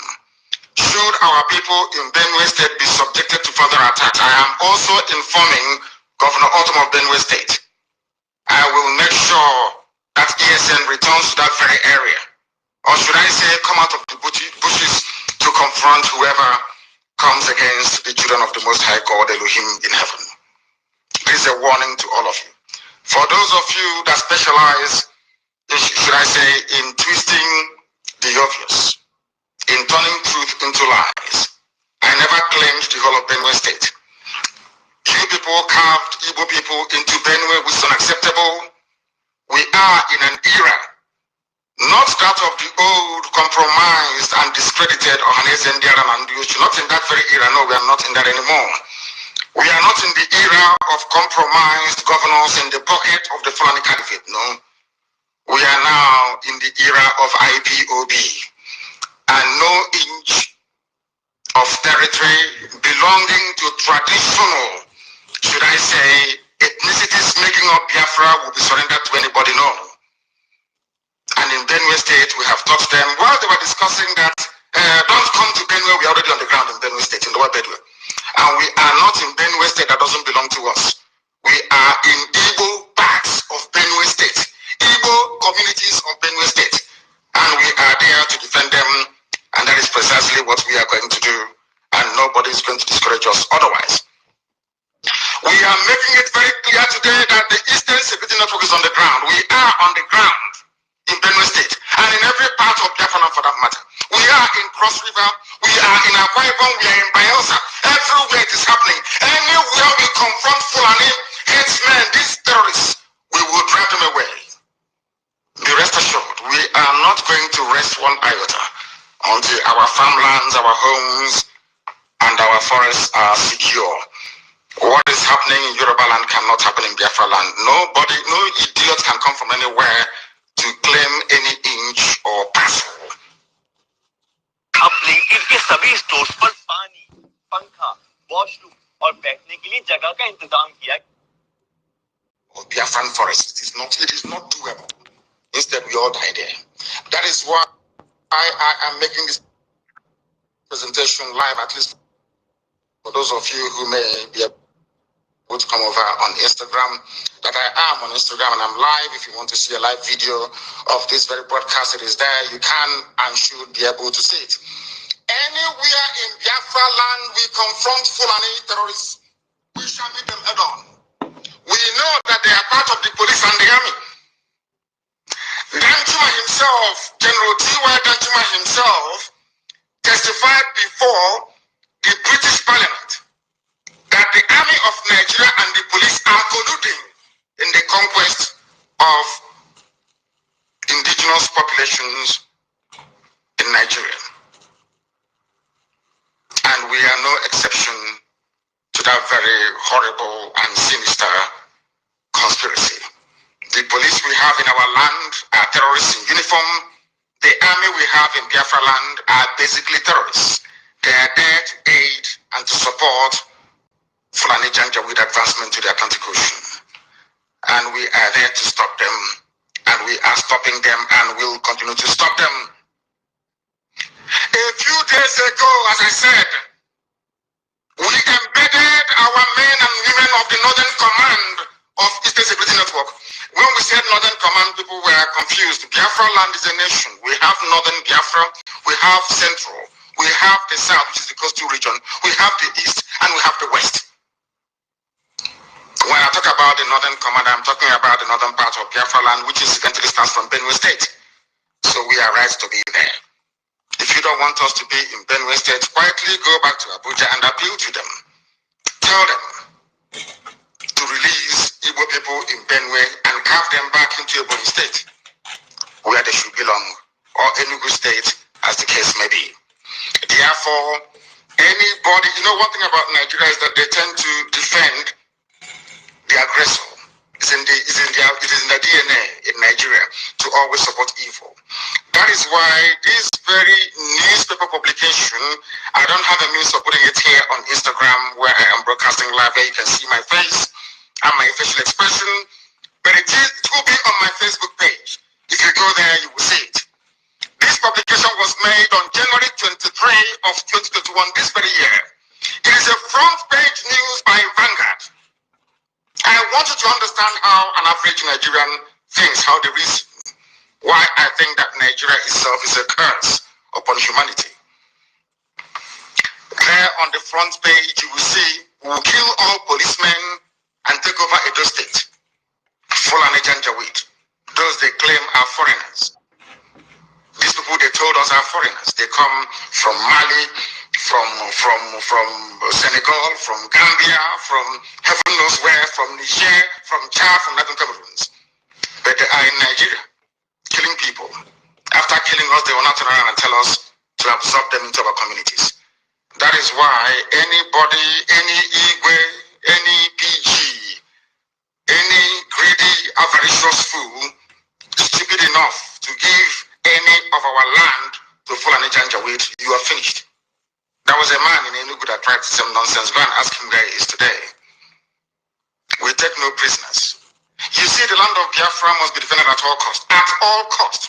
It is the land of God, given to his children for their eternal habitation. We may have failed in the past to recognize this very fact, but now that this generation has come, there is nothing anybody can do to stop us from restoring the kingdom of God upon the face of this very earth in the land of Biafra, without apologies to anybody.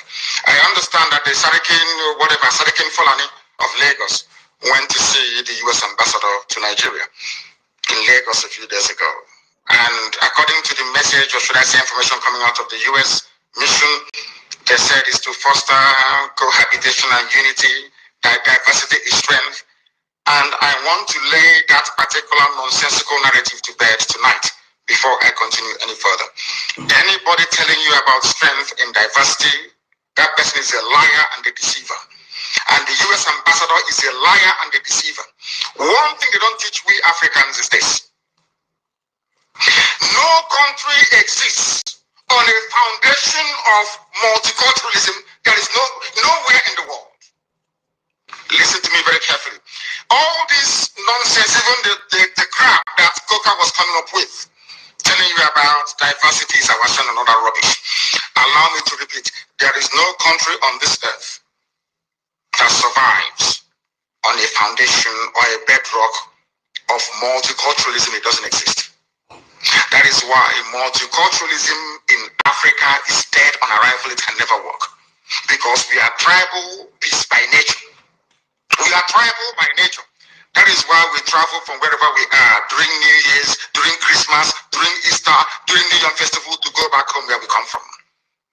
Because that is where we identify with. Now let me ask the US ambassador a very simple question. Is United States of America a multicultural society?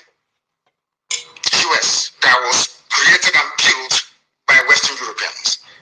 US was created, should I say, created by God, of course. Built by Western Europeans.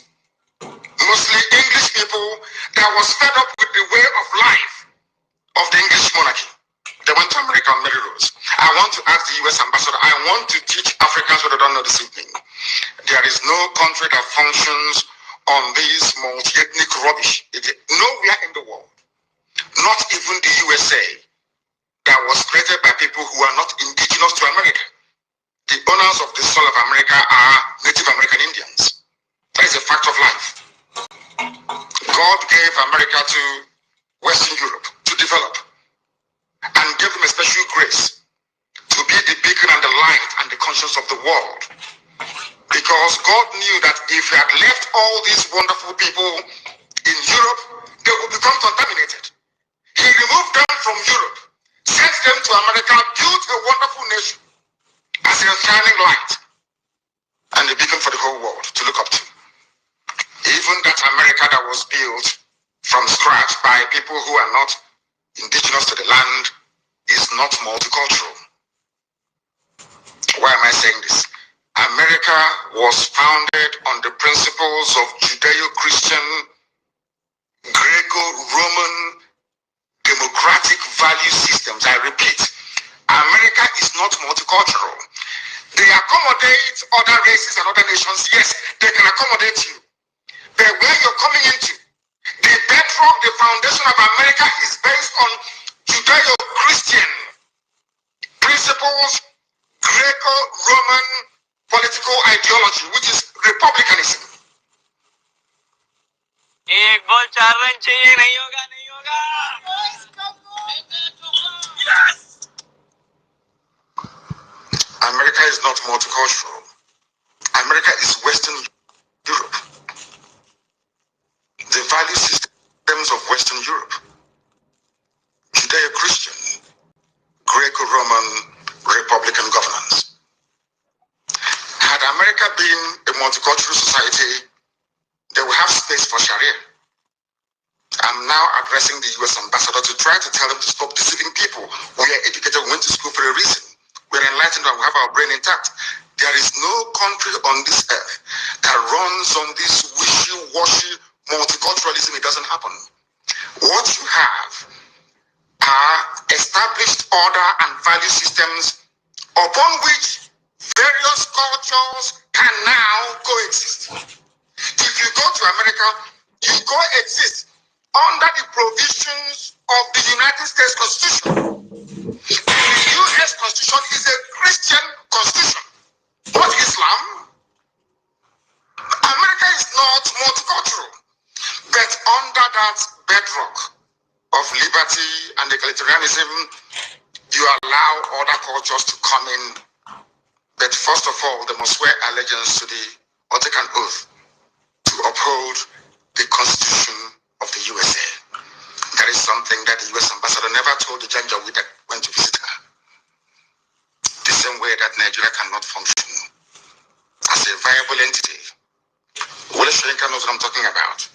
I'm even sure somebody who claims he's learned, as Bishop Coker is, understands what I'm talking about. No country on this earth. The value system of the state of Israel is based on Judaic principles. The value system of Russia is entirely theirs. It's based on theirs. It's the Russian way of doing things from times of the Tsar. If you go to Saudi Arabia, it is essentially a Sharia Islamic state. You can live there, no problem. You can build your churches if you want. I think they have not to allow churches to be built. But it is never a multicultural society. Japan is not a multicultural society. China is not. They can accommodate you. But that doesn't mean they are multicultural. This is the type of nonsense they feed Africans. And we fall for that very gimmick of multiculturalism. At the end of the day, you end up with a useless contraption like Nigeria. You don't have any value system that anybody anywhere can define. If I talk about the USA, I can talk about hamburger in the USA. We can talk about, what else do they have in the USA? Hamburger, you can talk about, what's it called? What are the traditional dishes? Apple pie and all the rest of it. You can say that these are American dishes. If you go to the UK, you can talk about maybe mashed potato and bangers and mash, which is sausage and mashed potato as their national meal. That's understandable. But I ask you, if you come to Nigeria, what is the national dish of Nigeria? Does the Fulani Janjaweed eat a fegusi, where we come from? Does an Igbo man eat a weed soup? The answer is no. So on what basis is all this so-called multicultural foundation going to be laid upon? On what? We are not one people. We may be black, we may be Africans, but we're not one people. Not even one religion. If Britain cannot stay in an EU that is entirely Christian, EU is entirely Christian. Britain left. Nigeria, I don't know if Nigeria is Christian or in fact is Islamic. So for me to accept the multiculturalism being preached by the US ambassador, I have to embrace Islam as my religion. That's what it means. And some of you get taken in by all this rubbish. And I feel sorry for you. Yeah, sometimes when I say this, I'm being very arrogant. If you're educated, you will understand that no nation is multicultural. They allow other cultures to come in. It doesn't mean they're multicultural. They have a viable space where multicultural ideas or identities can thrive. But the foundation has to be monolithic. It has to be one dominant value system and ideology. That's how it is all over the world. Don't let anybody fool you otherwise. That is the same reason why you have this anomaly. In a so-called republic, you have royal fathers in a republic. Because you are trying to shuffle multiculturalism. You're trying to marry the feudal system of the North, the monarchical system of the West, and the Republican system in the East, to marry them into one. And what you have is entirely rubbish, and that is why Nigeria can never work. Not now, not tomorrow, not ever. Competing value systems. Nobody wants their own value system to be subsumed under another person's value system. This is something that the US ambassador never told you. But here I am telling you today. Because if you come here, you become educated. If you come here, you become enlightened. If you come here, you stop being a zoo animal, you become a human being. That is why we are the largest and, of course, the most consistent broadcasting platform insofar as Africa is concerned, right across the world. Millions listen to us because they know we preach the truth. The whole truth and nothing but the truth. That is why this very day, because you are in one Nigeria, in multiculturalism,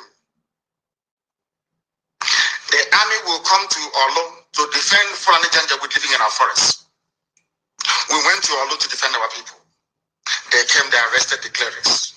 Men of God, they arrested all of them. How many times have you heard that imams were being arrested in the north? Or that villages were being invaded in the north and imams being arrested? Only in Biafra land. And this is your multiculturalism. This is a place where you want all of us to stay somehow to pretend that all is well when we know that it is not. In that same Nigeria is where Fulani headsmen openly boast about conquest. Benue State is one. That is why I feel sorry for the idiots talking rubbish from Benue. They came and they made the same bold claim on Edo State. And I quote, "We will kill all policemen and take over Edo State." Vanguard publication of January 23, 2021, this year. Only 2 months ago.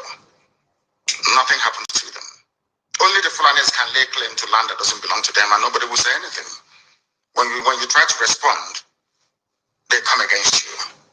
And your average foolish Nigerian who cannot reason properly, they're not educated very well, I'm sorry to say, will side with the oppressor. It's only in Nigeria where the victim becomes the accused. You came into Olo, Purpose of them tried to give you land in Olo to build a Fulani settlement, and we said no to it. That's all. To talk about Olo crisis. And now they're trying to blame IPAB, they're trying to blame Eastern Security Network. But all of you are aware of the fact that Nigeria Army and Nigeria Police are essentially Fulani Janjaweed terrorists in uniform. The newspapers, all the articles, everywhere, the national discourse is replete with instances of Fulani being supplied by the military, as you're going to listen to later on. But nothing happens. When you try to fight back, you become the victim. And we are saying we are fed up of being victims. We can no longer be victims anymore. If you kill us, we will kill you. I'm saying it live on video, so you can share the video all over the world if you want. If you come to our land to kill us, we will kill you. As simple as that. It may take us some time, but eventually we'll overwhelm you. Well, in the end, we always win. As I warned them in Benue, we are in Benue. In all of our police in Benue State, and we're not living there until we are certain that the lives and properties of our people there are firmly secured. आप तो लेकर आए हैं एक आधुनिक चश्मा rimless 1 power mobile protection एक खरीदे एक मुफ्त पाएंगे स्पेशल ऑफर के Any day we learn to stop blaming the victims, this world will be a better place. I'm directing this very statements to the US Ambassador, to the UK High Commissioner, to the EU presence in the zoo and the UN as well. I know all of you will do nothing. We are not Muslims, so you're not going to help us. That's obvious. We know that for sure. But we have something that you do not have. We have the grace, the might, and protection of God Almighty in heaven. And we know that God exists. And as long as He liveth, as my name is Nandi, my Redeemer liveth, as long as God lives in heaven, all of you can never triumph against us. Uchuku said it before, and he said he failed. We know why he failed, because God said the time wasn't right. I want to show them, my children, what is called Biafra, that very kingdom. They have to fight their way into it. If that is the option you leave for us, then by all means, we'll oblige you. But Biafra must come, or we all die. It's as simple as that. There's no alternative. People must understand the rage that is boiling within us. You must understand how angry we are. We may look normal to you, but we are very, very angry, believe me. And by the time we are done with Nigeria, the name won't exist. That I can assure you. You people are now beginning to see the type of madness that we are capable of unleashing. And more is coming. And I do not hide it, because you hate us anyway. This conspiracy against Biafra, for no reason, we've done nothing wrong to anyone. But you despise us and you hate us. You want us to die because God gave us oil and gas. You want to take over our land. It's not going to happen. And we're not apologizing or begging anybody to please read this letter. They are raping our women. They raped our women. Did you do anything about it? They went to the UK High Commissioner. They were telling them, oh, we can't do anything about it. Rape victims. But you're doing something about defending Fulani. You are defending Fulani. But rape victims in front of you cannot defend them. And you're neutral. And you want Nigeria to continue. So you want me to stay in a Nigeria where my women will be raped every day. Nobody will do anything about it. And I'll be clapping for you. One Nigeria, I'll be clapping for you. Take a bubble knock. Bad people everywhere. People are insane. You want me to stay in a country where the Fulani police and soldiers can come and take our women, rape them anyhow they like. Even before they release them, they charge them. Do you know how much we have spent? We have spent nearly 9 million naira to secure the release of people who were abducted and raped. Victims of state crime. Britain didn't say anything. UN never uttered a word. EU nothing. US nothing. And you want me to be in that country? I think some people are mad. Very, very insane indeed. If you do not believe in what we are doing, then you better get out. We're not going to stop. God knows we can never stop until Biafra is restored. We are peace-loving people. We abhor death and killing of another soul. It's in our nature, that's how we are.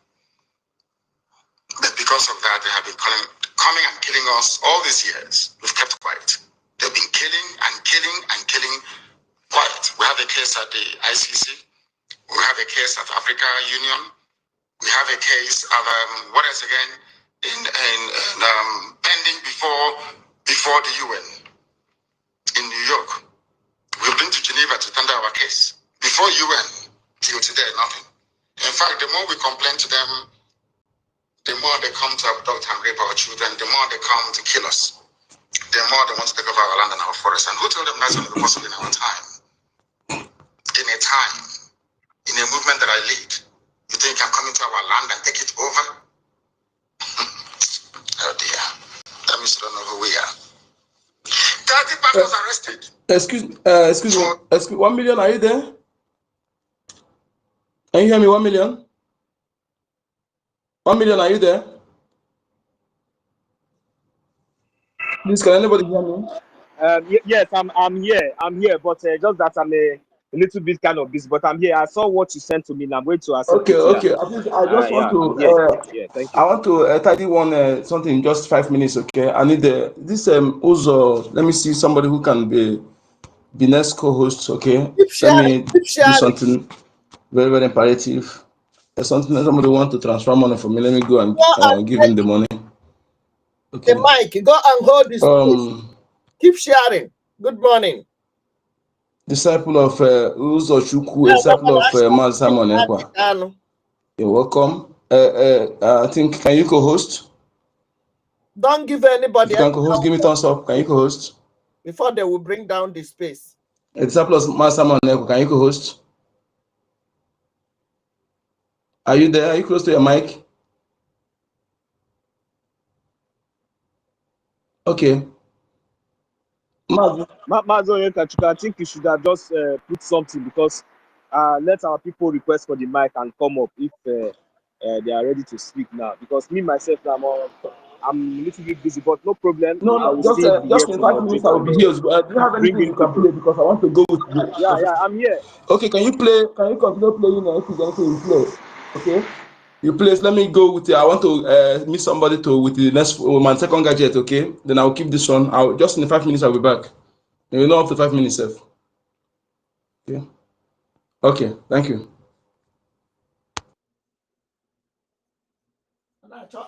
Men. Hanona TikTok. Bekus business. Hanona Instagram. All right. Thank you very much, Biafrans, please request for the mic. Mazi Zochukwu, please, if you are there, please, you can unmute your mic and make your contribution now.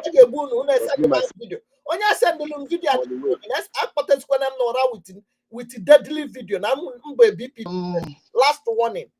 Good afternoon from my own end. By 2 a.m. Good afternoon, Biafrans. Mazin, quite the number. Thank you so much. I am sorry, I was just taking my showers. I overheard you calling.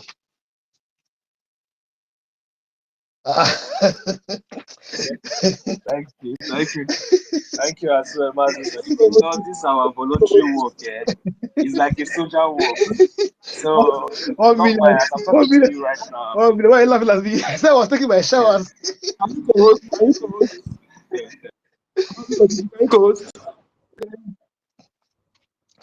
Thank you. Can you hear Thank you. Quick one. please? You said what? I want to say you co-host. Can you co-host? Okay. Okay. Carry on. Let's do that. Meanwhile, before someone else come on stage, then Go ahead. someone else can also pick up from where I stopped.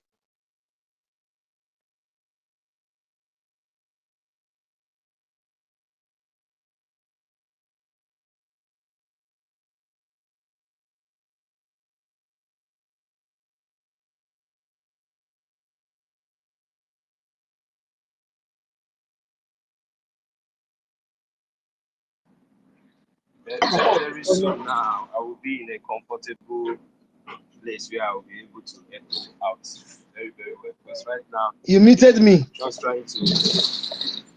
Hey, go ahead, Mazu. Are you having network issues? All right. I'll mind. Mazu, I'm going to send you back the mic.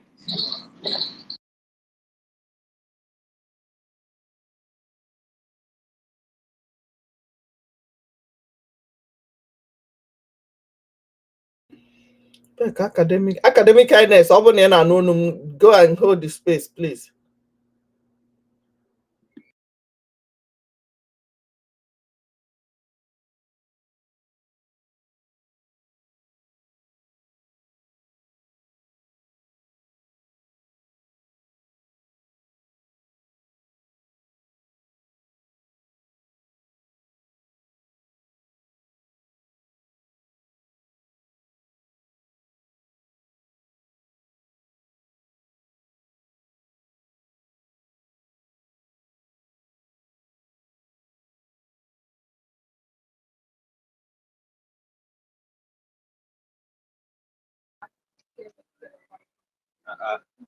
Mazu Zochukwu, did you disappear?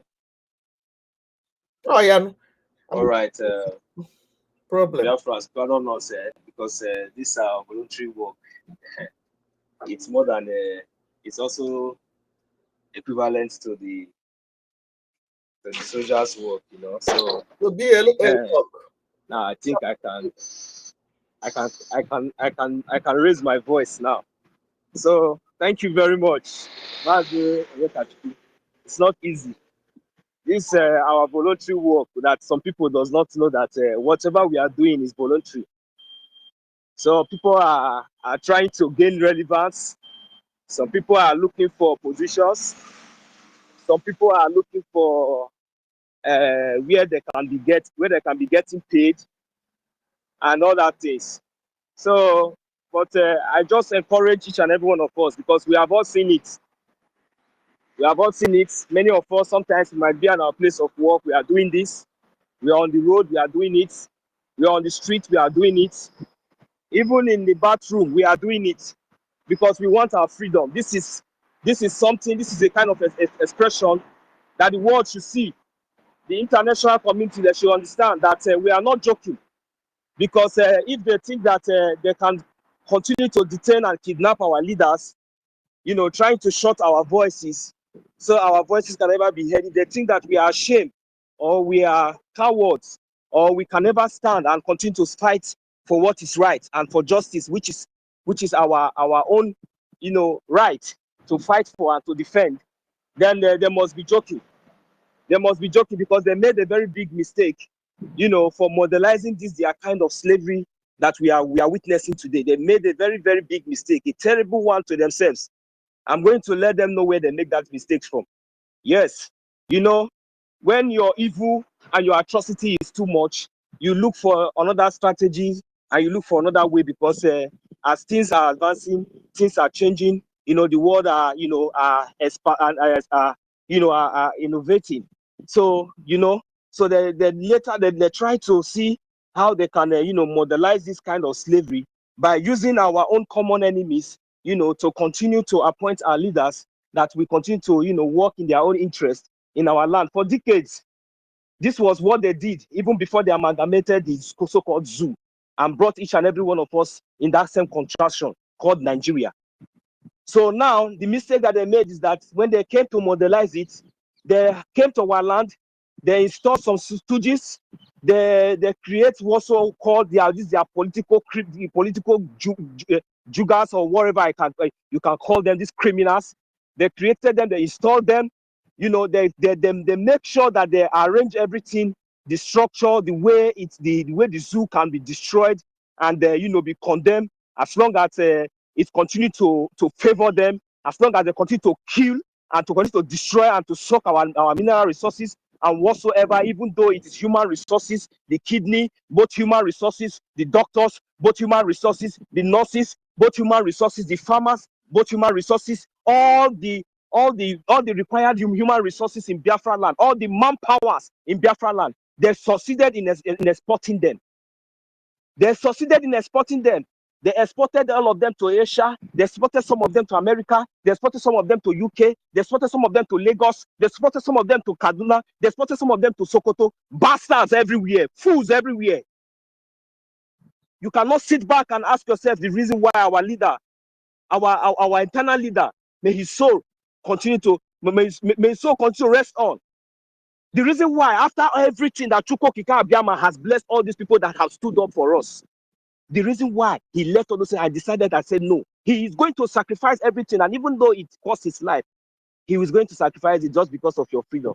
Then some of you are here thinking that maybe you are eating burger in America and you are eating chicken. And when you are old, they carry you up and down in wheelchair, inside the winter, inside the snow, full.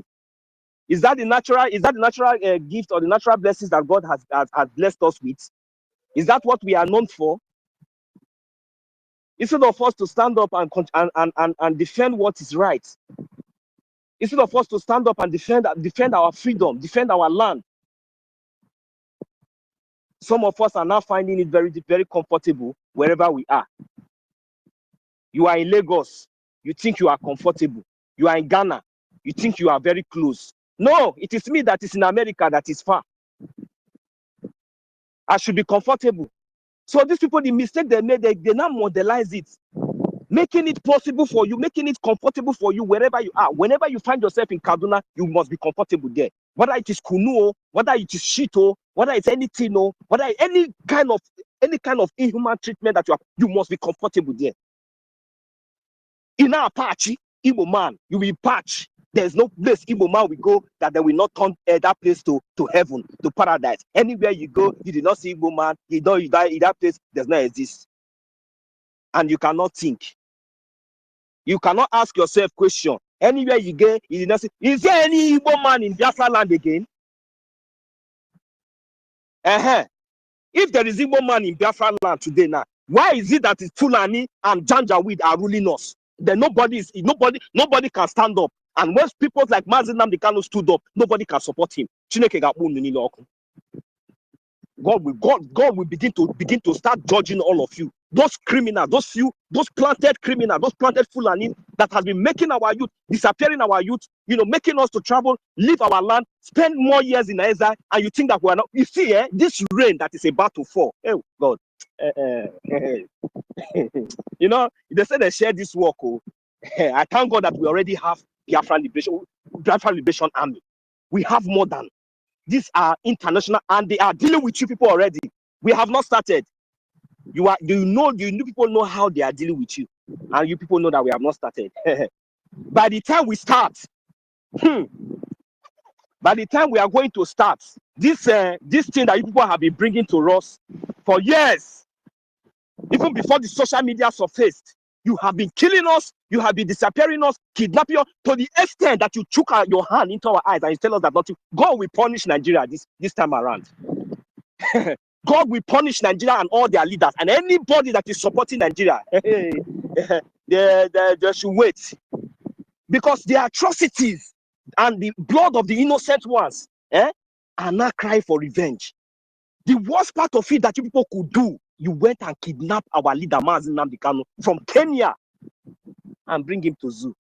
And you are now gallivanting, telling us that we cannot do anything because you have succeeded to buy some criminals. You have succeeded to buy some criminals, even including his wife. Just you people should just be preparing. You think that Nigeria is for you? Okay, because you have Janjaweed everywhere. You are recruiting Boko Haram everywhere. They are clapping for you. Nobody is to revolt. If the so-called Janjaweed children come out on the street to protest, you will bring all those your Janjaweed useless terrorist Boko Haram to come and kill them and threaten them. Then if anybody stand up and talk, then you will God will punish all of you very soon. Hey, God, no. You people have touched. Mazi Nnamdi Kanu, you are holding him. you people are just joking. You are holding Mazi Nnamdi Kanu that you kidnap. You have not succeeded. You have not succeeded even in the kidnapping of our leader, Mazi Nnamdi Kanu. You think that you will succeed in our prime minister. You people are mad, though. Very, very mad. It's not for you people to be thinking of what to do with your life now that is remaining. Because by the time this sanction will increase, I pray that they will make sure that all the whole borders will be nowhere you people can. We will deal with you. We if you like, run to Sokoto, run to Abuja. By the time we finish with you people in Biafra land, we will deal with you in Abuja. God will punish all of you this time around. You don't know. Our only here is to talk, is to expose you, is to this media that people denied us for years. We use it. Whether we are in the toilet, whether you are in the bush, whether you are in the bus, in the street, anywhere, we will continue to echo our voice to the whole world, and then we continue to listen as we continue to decimate you, because you know you will come to our land. We will destroy you in our land. You see that Biafra land? You can pick everybody anywhere you want to pick them abroad, but you see Biafra land, come up, go and pick anybody there. Go. We will continue to support. We will continue to put our agenda, our money, our dollars, our pounds, our euros, anything, every kobo, every inch.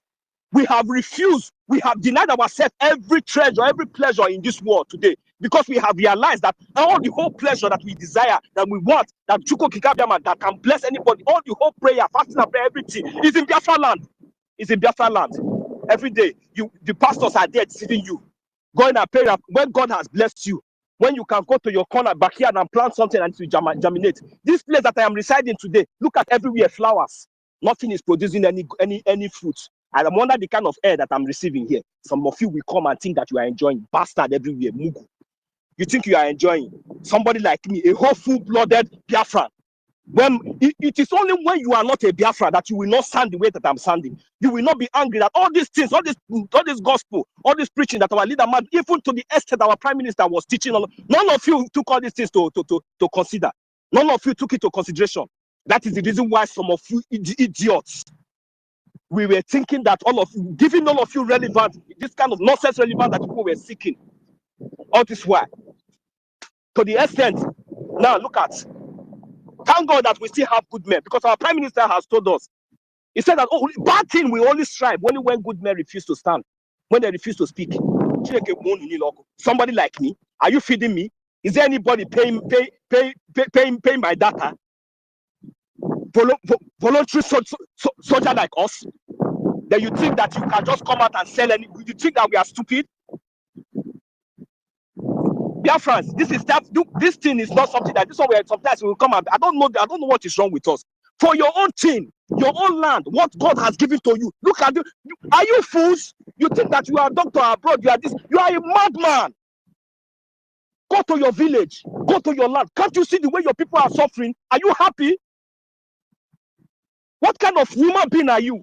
You want to see your brothers and sisters suffering, and you want to live in mansions alone? How can you enjoy it? If they finish killing all these your brothers, when you come back, and we want to see who will be your kinsmen. Only when you die, or only when you want to do something, you want to come back to, you want to visit home. Fulani will welcome you. Fulani Janjaweed will welcome you, and woe will betize you. That's nonsense. Our people, enough is enough. Oh, you see the way I'm just shouting on top of my voice. It's not because maybe I feel like shouting. It's not maybe because I'm stupid. It's not because maybe I'm shouting out, I'm saying all these things out of emotional. But I'm telling you the fact, because sometimes I think it is even better that we bring hammer and open your head and put sense inside. Our leader, Mazi Nnamdi Kanu, he's a king, he's a prince, for God's sake. What do you have That what have you seen? What kind of life have you seen that have you seen that our leader Mazi Nnamdi Kanu have not seen? We are talking about our freedom. We are talking about restoring our nation, bringing back sanity, justice, where every man and woman will be equal, where our children will be able to, to compete in any part of the continent in the world. God has blessed you with natural resources. God has blessed you with wisdom from your mother's womb. Why are we so stupid? Just come on one Ejema. We are over more than 80 million Biafrans. Out of these 80 million Biafrans, can't we have consistent 20 million Biafrans? To be donating one Ejema every day? What is one Ejema if you are in abroad? If you are responsible at all? Even if you are not responsible, what is one Ejema for you to provide for the government, for the Biafra for your liberation every week? Do you know what it is? If we are getting all these things said consistently for good 3 months, 2 months, do you know how far we will go? Can't we see how our Biafra Liberation Army are really decimating this? We need logistics. We need to get this thing done. These criminals need to get out from our land.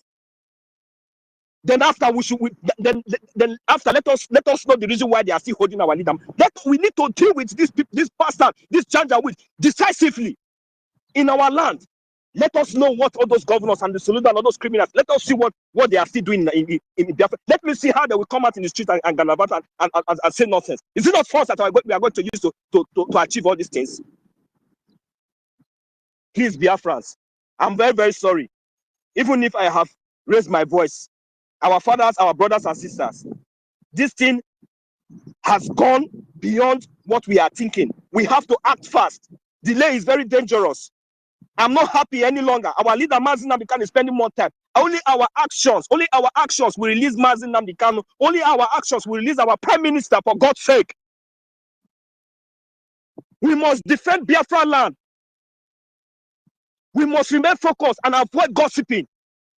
We must begin to apply the idea of coming up here, making sure that at least one way or the other there is something that we are sacrificing for our liberation, not just only talking. Please, your 1 Ejema, your 2 Ejema, your 5 Ejema, we are millions, we are many.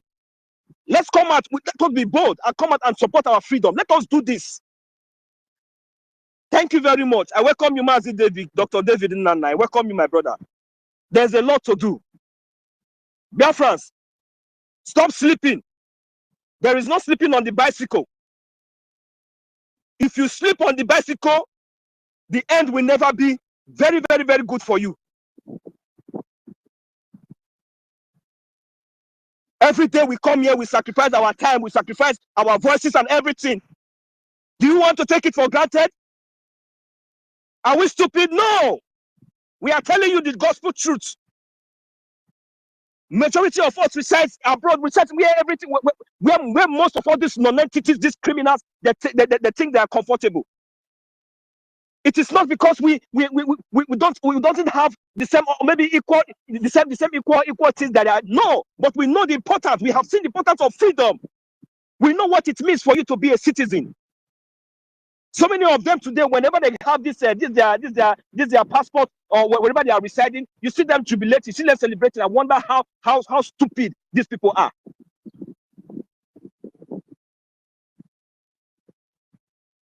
Biafrans, the only way we can do this is our continuous funding. We know the right channel. The Biafran government in Ezra and the Biafran government in the homeland.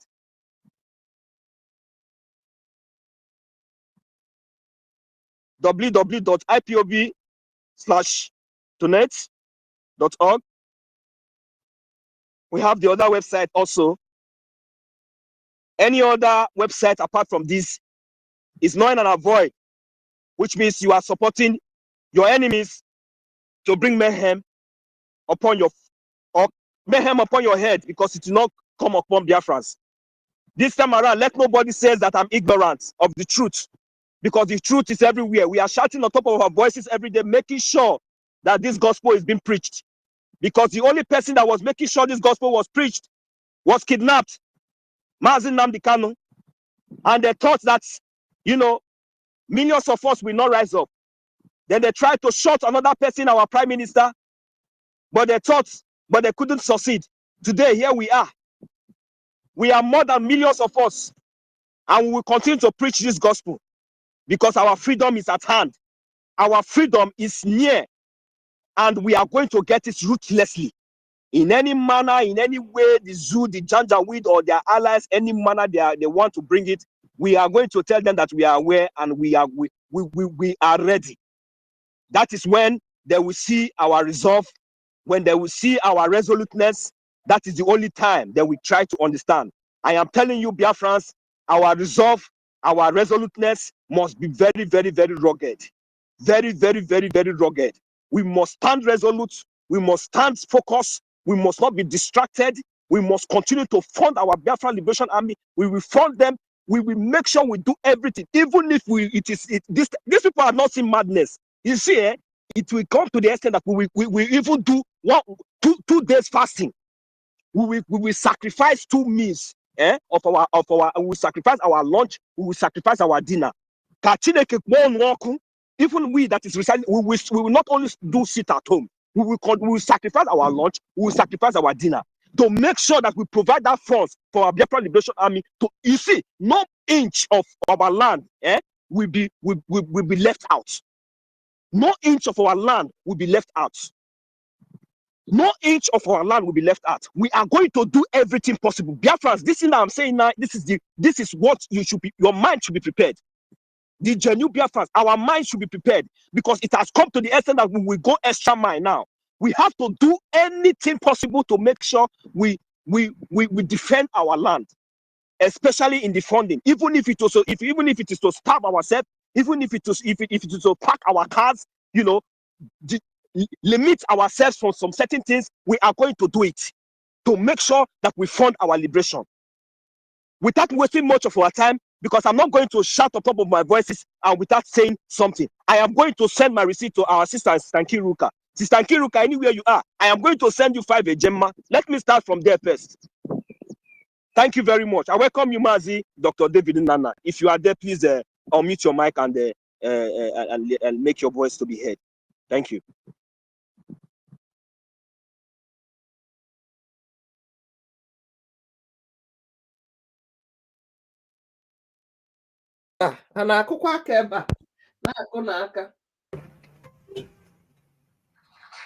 Am I heard? Yes, so yes, doctor, you are coming out, sir. Doctor, go ahead. Keep sharing, no. Go grab the mic. Oh, no. Mazi, you were coming out before, but we can't hear your voice anymore. Are you speaking? Can you hear me now? Very loud and clear, sir. Yes, sir. I can hear you. Okay, thank you so much. Our own brother, one of our gallant, consistent brothers on earth, 1 million Simon Ekpas, Mazi, thank you so much for what you are doing. Our own none, so thank you for that wonderful submission of yours. Onye nwere ntị ya nụrụ eziokwu Chineke nke anyị na-agbasa. Nkodi na mba na-ere mba nni. Thank you so much, my brother. You are always here setting the space for Biafrans to make their contribution. We so much appreciate you. Wonderful Biafrans and lovers of freedom.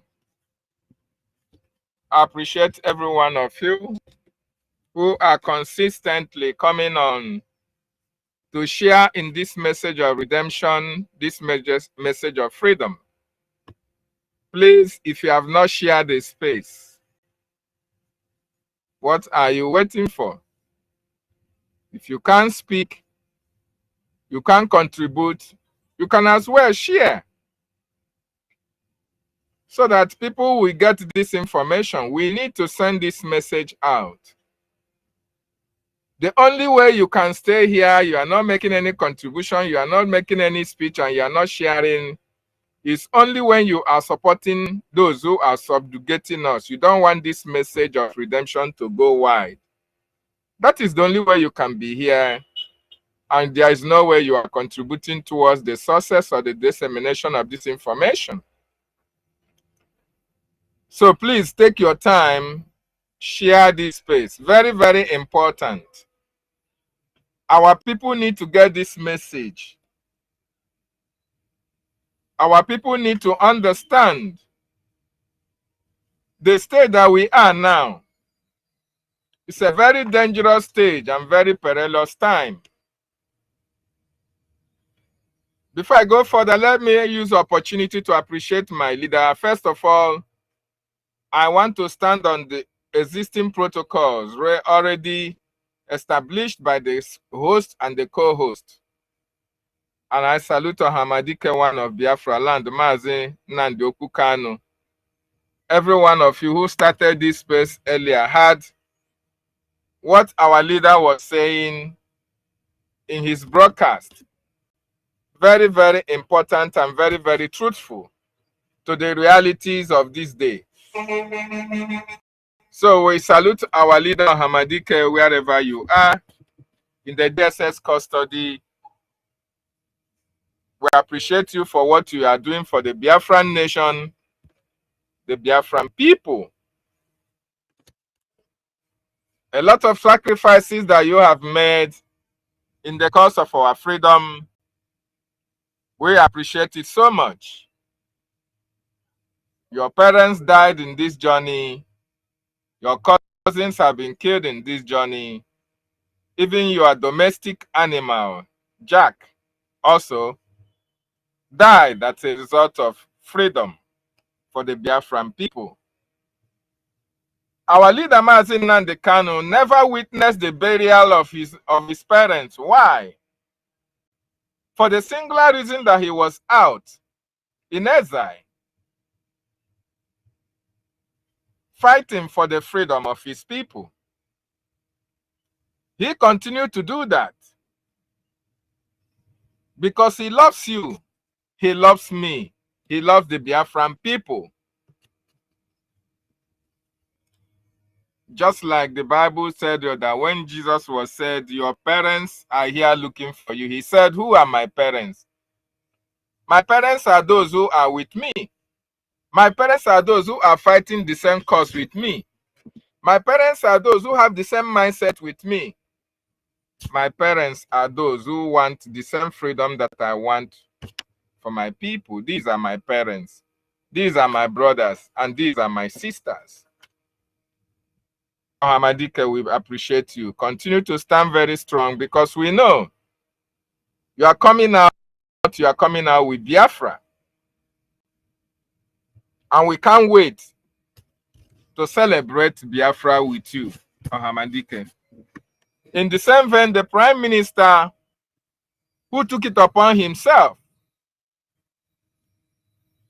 and presented himself as a man that will be reckoned with, as a man that can be trusted with the freedom of his people, to an extent that he even put down his political career for him to focus on the freedom of his people, not minding his position in Finland in the society, not minding his status and his job. He took up the mantle to continue from where Hamadike stopped. And today he was able to usher us into a government, Biafra Republic government in exile, that have solidified the liberation of Biafra, that it can never be sabotaged 100% and be successful anymore, because we now have a process, we now have a template, we now have a procedure, we now have a guiding principle, the charter. We have everything that a government has, courtesy of the Prime Minister, Mazi Simon Ekpa Njoku. You are being called by Finland to answer some questions in relation to freedom of your people. And he is doing it diligently wherever he is at this particular time. 3 months and counting He's not swayed by questions. He's not swayed by their intimidation. He's not swayed by the presence of Finland or Nigeria or United Nations or European Union. No, because he knows he is doing the right thing. And that is why, wherever he is, he has continued to tell you and I to fall back to that government that he put in place before he was called for questioning, because he knows that that is the basis for the recognition of USB, Ohamadike, and Obatobie. We appreciate you guys. Thank you so much for giving us life and giving us hope. And I come to the acting Prime Minister Ogechukwu Nkere. You know, many people look at you and say, oh, can he deliver? What can he do? He's doing wonderfully well. But they have been disappointed because Ogechukwu Nkere is not the talking type. Ogechukwu Nkere is the go-getter. Ogechukwu Nkere may be small, but he is mighty. His actions have already spoken more than the words. Almost every social media handle, you can see his photos here and there, either for or against him. But whatever propaganda they come against him, it is going to be for our own good. Ogechukwu Nkere, the acting Prime Minister of Biafran Republic Government in exile, elected by 57 cabinet members, we appreciate what you are doing for the Biafran people in Washington, D.C., meeting all the political players, conversing for the support and recognition of Biafra. We appreciate you, our acting Prime Minister. Kudos to what you are doing, and we, the Biafran people, we appreciate you. And no matter the propaganda, the blackmail against your name, the Biafran people know the truth, and it is only truth that stands the test of time. The lobby sellers, our attorney, Dabiri, and fellow Biafrans who are contributing immensely, from our hearts, we send our love to you, especially those of you who have the genuine interest of Biafrans at heart. We appreciate each and every one of you, all the ladies in the house, all our gallant men and women. We appreciate each and every one of you. Continue to do what you know best how to do. And Chukwu Okike Abiama will continue to prosper and blossom and replenish your pocket wherever it is taken out from. All the women of BRGIE, these women, what a man can do, women are doing it more than men. Before they say, ụmụ nwoke nụcha ọgụ, ụmụ nwaanyị enwere akụkọ. But now, ụmụ nwaanyị nụchazi ọgụ, ụmụ nwoke enwerezi akụkọ. Those who are effeminate men, they are no longer viable in this Biafran liberation. Our women are doing exceptionally well, both in the media and in the government as well. So I appreciate those in the media, like of Sister Nkiru, Doctor, Professor, Engineer, Sister Nkiru. We salute you. Mercy 334. Inaho, the institution herself, Sister Stella, Obi, Chicago, Alex, Sister Helen Peters, Mary Telkamp. There are many, I don't even know how to mention Atta herself. I don't know how to mention every one of them. But I appreciate you, you know yourselves, all the gallant women of this media for doing us exceptionally well. In the government as well, we appreciate Joy Irobi. We appreciate our European rep. We appreciate every one of them that are working assiduously, supporting our government, supporting our acting Prime Minister to make his job more easier. We appreciate the men as well. MID Briggs, the most articulate minister, Snow, CRC chairman, Imam Madabu. We appreciate you and your likes. Our information minister, the Okokondem of our time, Sonny Akparawa, Rafa Jere, Vision 555. Oh, there are too many to mention, just to mention a few. And all the gallant men on this platform, I appreciate every one of you as well. Toti Villa, Dr. Mbachu Ochuko, Beno Waboa.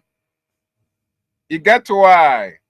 Ezebina Biafra, Emeka Oragbo of the Biafran shop, our own brother who have been consistently working for the freedom of our people. Ife himself, Mazda K,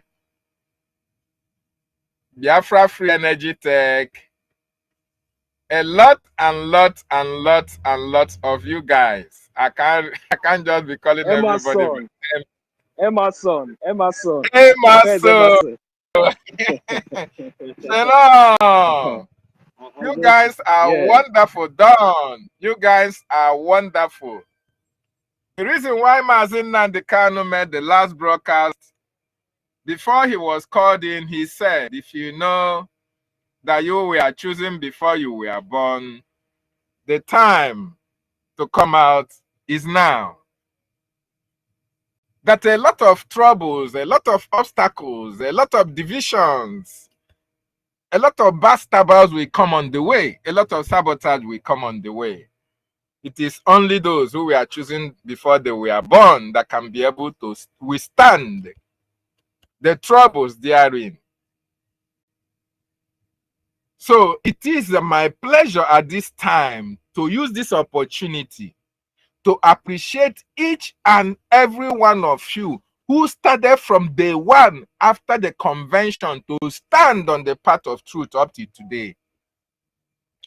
I want to appreciate you as a man. I want to appreciate you as a woman. It means you were chosen before you were born. Because it is not by your making that you find yourself in this side. It is the Biafran spirit that is in you that always directs you on the path to follow. And this is the path to follow. And you were consistently preaching for Biafrans to understand that we are in a perilous time and that the other people have sold their soul. And we need to follow the government. We need to support the government. We need to be with the government. We need to fund the government. We need to follow the charter. We need to respect it. We need to abide by the dictate, by the procedures, by the template as set up by the Prime Minister. It is not by your own doing. It is by the spirit of Biafra that is in you. So I appreciate every one of you from A to Z. The reason why you are here is not for yourself alone. I want you to understand that. There was a reason why upon all over 80 million Biafrans all over the world, you are among those who are speaking for the restoration of the independent state of Biafra on media. Rage and Fury, I appreciate you, my brother. You are among those that are consistently so eager to speak truth to power, to tell the terrorists that you no longer want your people to be subjugated. It is a special privilege from Chukwu Okike Abiyama given to you and I. And we must continue to do it diligently because your reward is in Biafra. Don't look at anybody's faces. Do your work diligently. Forget about what people will say. They will condemn you. They will call you all manner of names. They will castigate you, write all manner of junk against you. Remember, they did it against our leader, Mazin Nandekano. They even carried out a rumor, oh, Mazin Nandekano, where is our defense fund? Where is our this? Where is our that? They forced Mazin Nandekano to come online and mention how much they have in their defense fund. These are people who called him Hamadike one, who called Mazin Nandekano whiter than white and whiter than snow. Yet, they still have some atom of doubt in the transparency and the truthfulness of our leader, Mazi Nnamdi Kanu. So if they can call Mazi Nnamdi Kanu all manner of names, who are you? Who are you? Remember that clear conscience fears no accusation. So what name they call you today will not matter. It will be the name you will be called in Biafra when Biafra is fully restored that it will matter. So while you are preaching this message, be rest assured, you are not going to be called the name that you prefer. But then you must focus on where you are going, on the message you were told to preach. Because consistency wins the race, and consistency is the key. So I appreciate every one of you for standing very strong. Yes, when your common enemy appoints your leaders, what is your fate? Fund BDF. The Biafran Defense Forces are doing us proud, wonderful people. You can see, go to our information minister's wall. You can see the exploits of the BDF. You can see what they are doing, delegitimizing the terrorists, their actions and activities in our land. This is as a result of the token that you are contributing. You are contributing for them to do their work and their logistics. This is to prove to you that what is holding our freedom right now is funding. So funding is very key to the freedom of our nation, Biafra. We use this opportunity to remind those who are living in America, in Asia, all around the world, of what Mazi Nnamdi Kanu told them. Those who are living in America, our leader said that you are the one that will fund this liberation and the freedom of your people. The reason being that you were positioned in those areas to make a difference in a time like this. Come out from your slumber. Come out from your hiding shells. Come out now and fund the liberation. The men and women to liberate Biafra land, to defend it, they are ready. What is needed is your support, your finance, your logistics. Come out now and support them with everything that you have. It is only when Biafra is restored that you can attain your potential. So this is the time to fund BDF. This is the time to embrace the special IOU loan. This is the time to donate to the Biafran Defense Forces, pay your Biafran liberation task. Your task payment will go a long way in making sure that the terrorists are kept at bay in the land of our ancestors. You see how Benue State is being ravaged, how people are running helter-skelter for their lives, how the terrorists are having their field day, killing at will, while the citizens are just running for their dear lives. This wouldn't have been possible if those in Benue State stood up their ground, had a security, rose up against Nigeria, and stood their ground. It wouldn't have been possible. But because they are those singing the praises of Nigerian government, thinking that these people have their interests at heart, not knowing that these people are the ones who are responsible for the calamity that have befallen them. What you saw happening in Benue State would have been possible in Biafra land if Mazi Nnamdi Kanu and our Prime Minister Mazi Simon Ekpa folded their hands, minded their businesses, and left Biafra land. By now, Benue State would have been a child's play. But because our leader set up Eastern Security Network, but because our Prime Minister metamorphosed Eastern Security Network to Biafran Defense Forces and Biafran Liberation Army, that is why our land is being protected.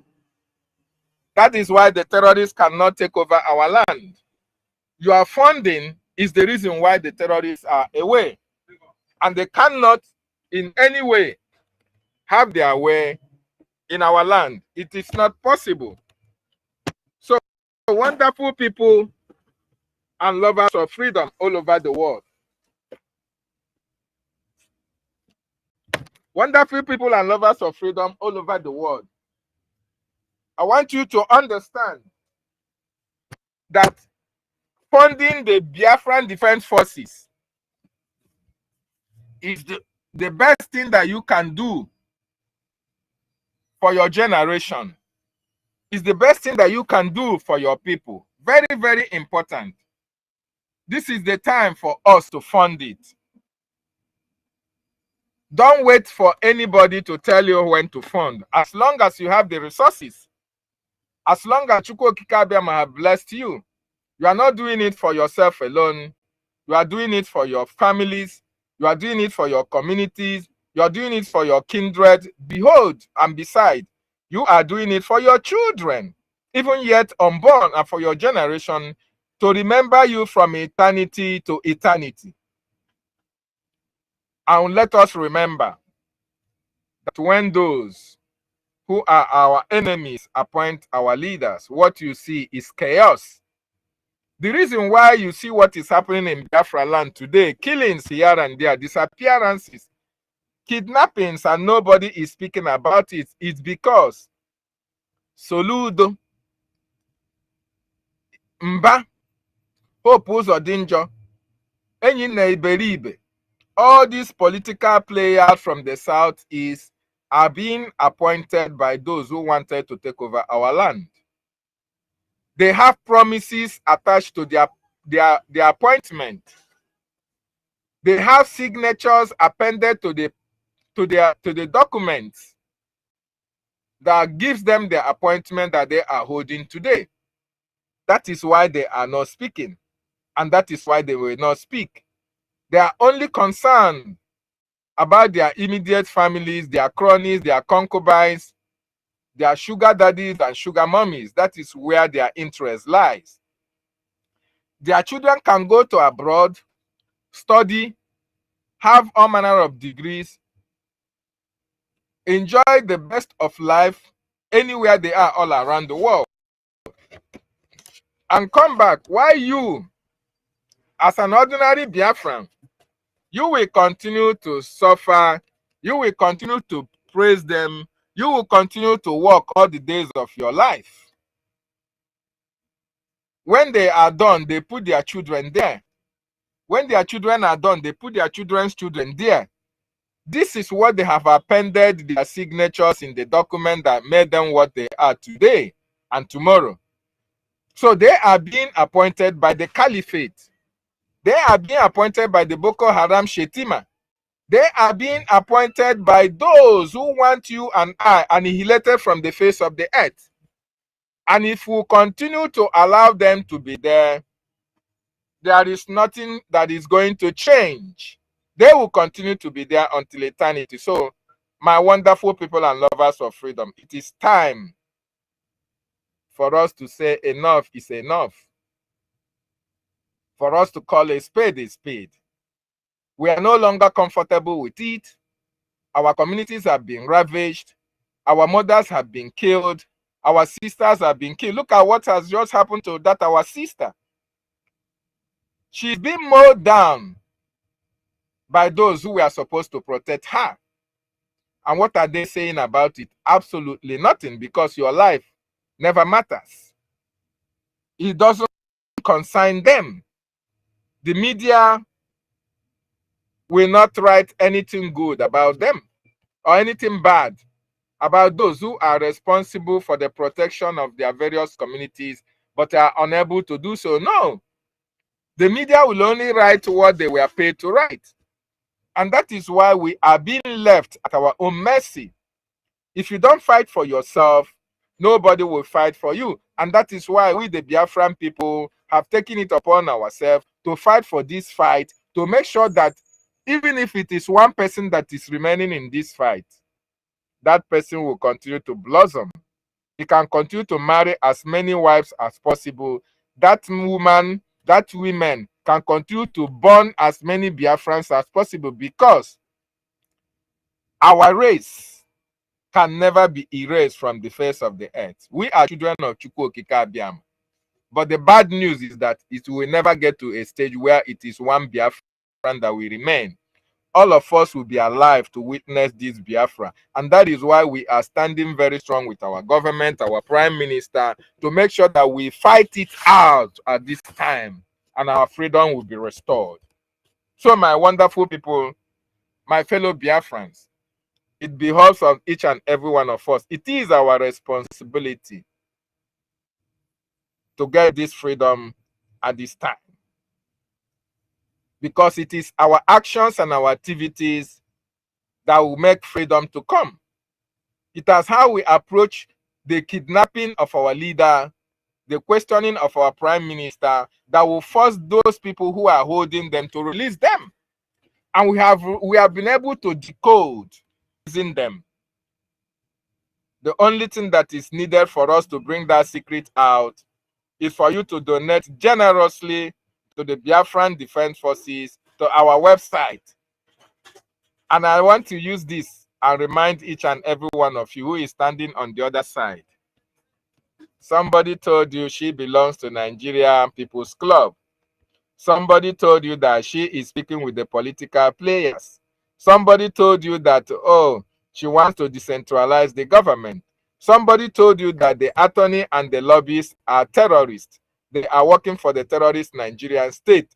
Somebody told you that the more our prime minister stays in detention, the better for her. Somebody told you that Mazi Nnamdi Kanu coming to Finland, released and coming to Finland, will disrupt the convention.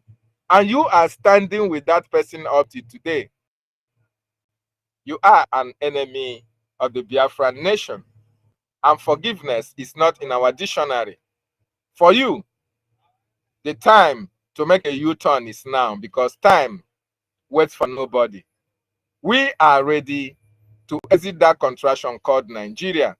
And we are fanatical about Biafra. Nothing on this planet Earth can make us go back on our resolve to get our freedom. Do you want to get freedom with us?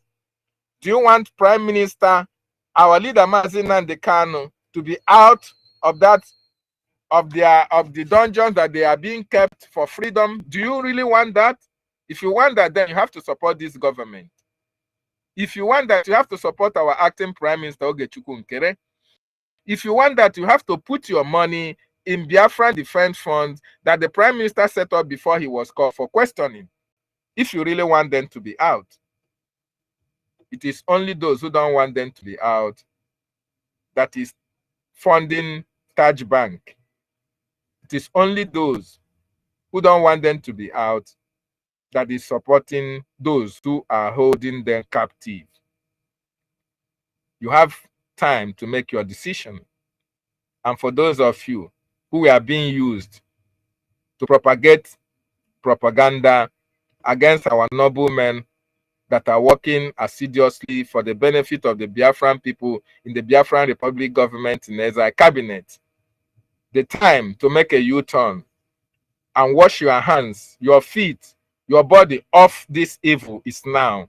Otherwise, the consequences of your actions will be very, very grave. A word is enough for the wise. Thank you so much, my wonderful people. MID Briggs, the Minister of Military Language and Linguistics, I see you and I welcome you, sir. As I yield my mic for now, there one. There will. Thank you very much, Mazi, Dr. David Nana. Thank you very much. I really appreciate all your contribution, your submission. So now I see you, our MID. You are also welcome. Thank you for joining us this morning or afternoon or evening, depending on your time zone. So I welcome you, sir. Mazi Rage, you are there. Your hand is up. I don't know if you are very close to your mic now. You can unmute yourself and let's hear from you. Oh, I am here. I am here. Hello, can you hear me? Yes, we can hear you. Your hand was up. Okay, can I go ahead? To make your submission? Yes, you can make your submission now. Yes, I am ready. I am ready. They will want Chineke. Dalono. I greet you all, great Biafrans all over the world.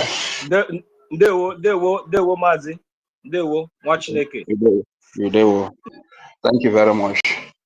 Greetings, good afternoon, good morning, good evening to you, depending on your time zone. I want to greet all the great Biafran sons and daughters all over the world. Special greetings to our leaders, right from time of our Dean Odumegu Ojukwu of blessed memory.